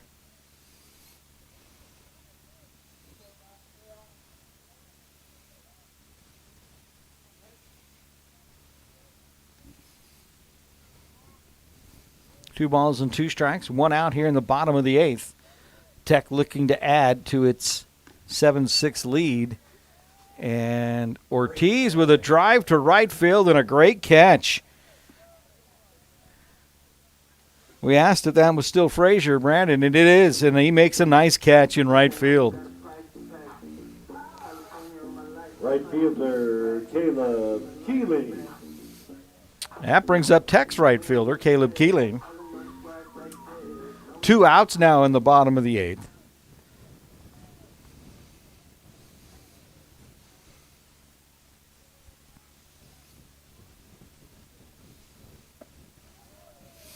Caleb swings through that one.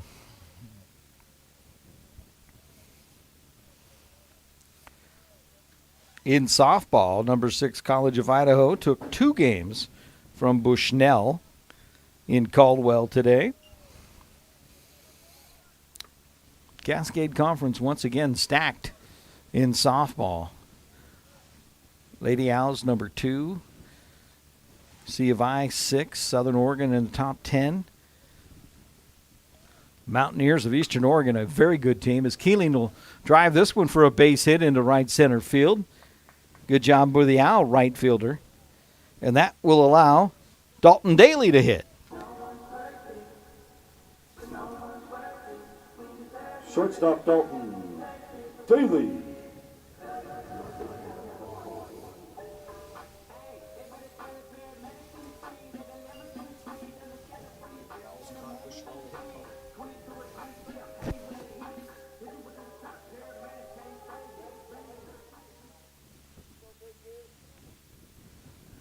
That hit by Keeling gives Tech their 12th hit of the day. Each team now with 12 hits.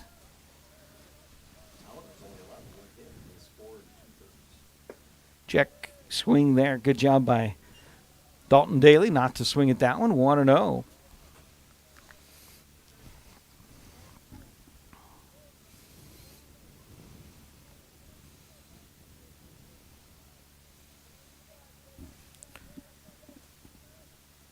Daly, a couple of hits today for the Owls.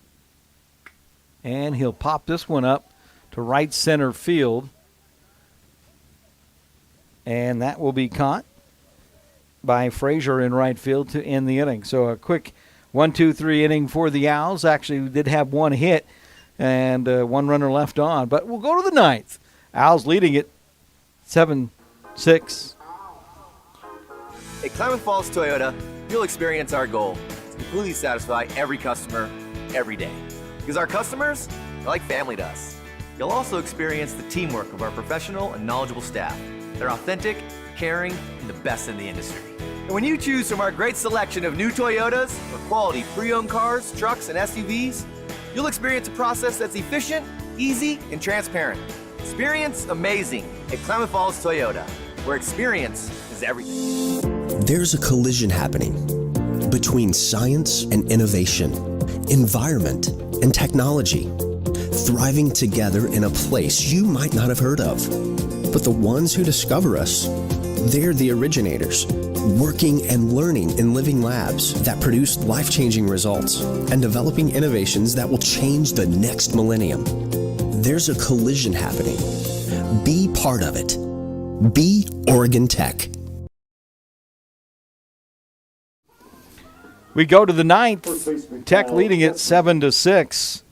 It'll be the 4, 5, and 6 hitters for Bushnell, as Brendan Tallanen has done a nice job in relief here for Oregon Tech. 4+ innings of work, 1 hit so far allowed. He'll pitch first pitch ball 1 to Casperson, who's 1 for 4, the first baseman for Bushnell. That's strike 1, 1-1.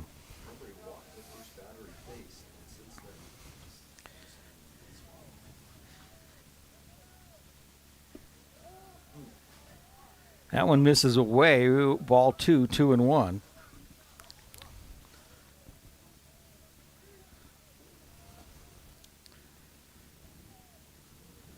By Tallanen. Each team with 12 hits, and make it 13 for Bushnell as they get the tying run aboard here with a leadoff single. Bushnell, though, with 5 errors in this game. Left fielder Dylan Carson. Tech with just 1. Time is called. Going to have a runner for Casperson. And that will be 13, Daniel Furman. Here could you please, running at first for Bushnell. Number 13, Daniel Furman. That brings up the left fielder, Dylan Carson. Carson 1 for 3.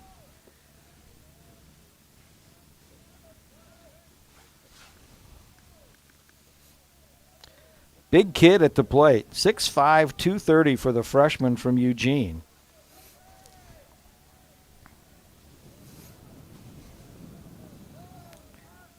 Tying run at first base, and Tech will throw over.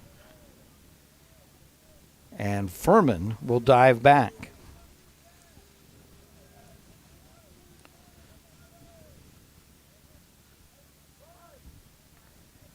Tallanen delivers. Bunted up in the air, but it's going to fall. Boy, dangerous bunt. Big guy to get up there to bunt. 0-1 here.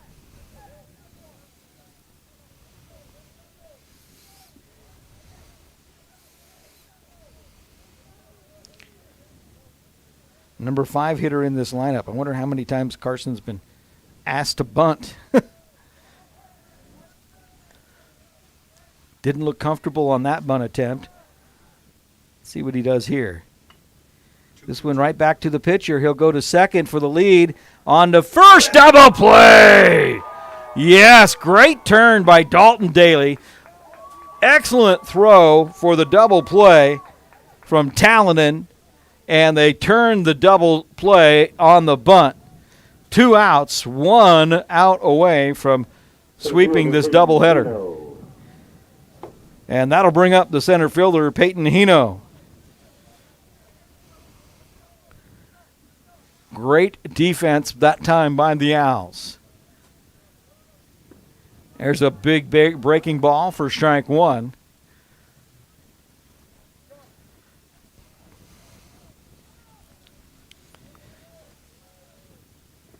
That one in the dirt, 1-1.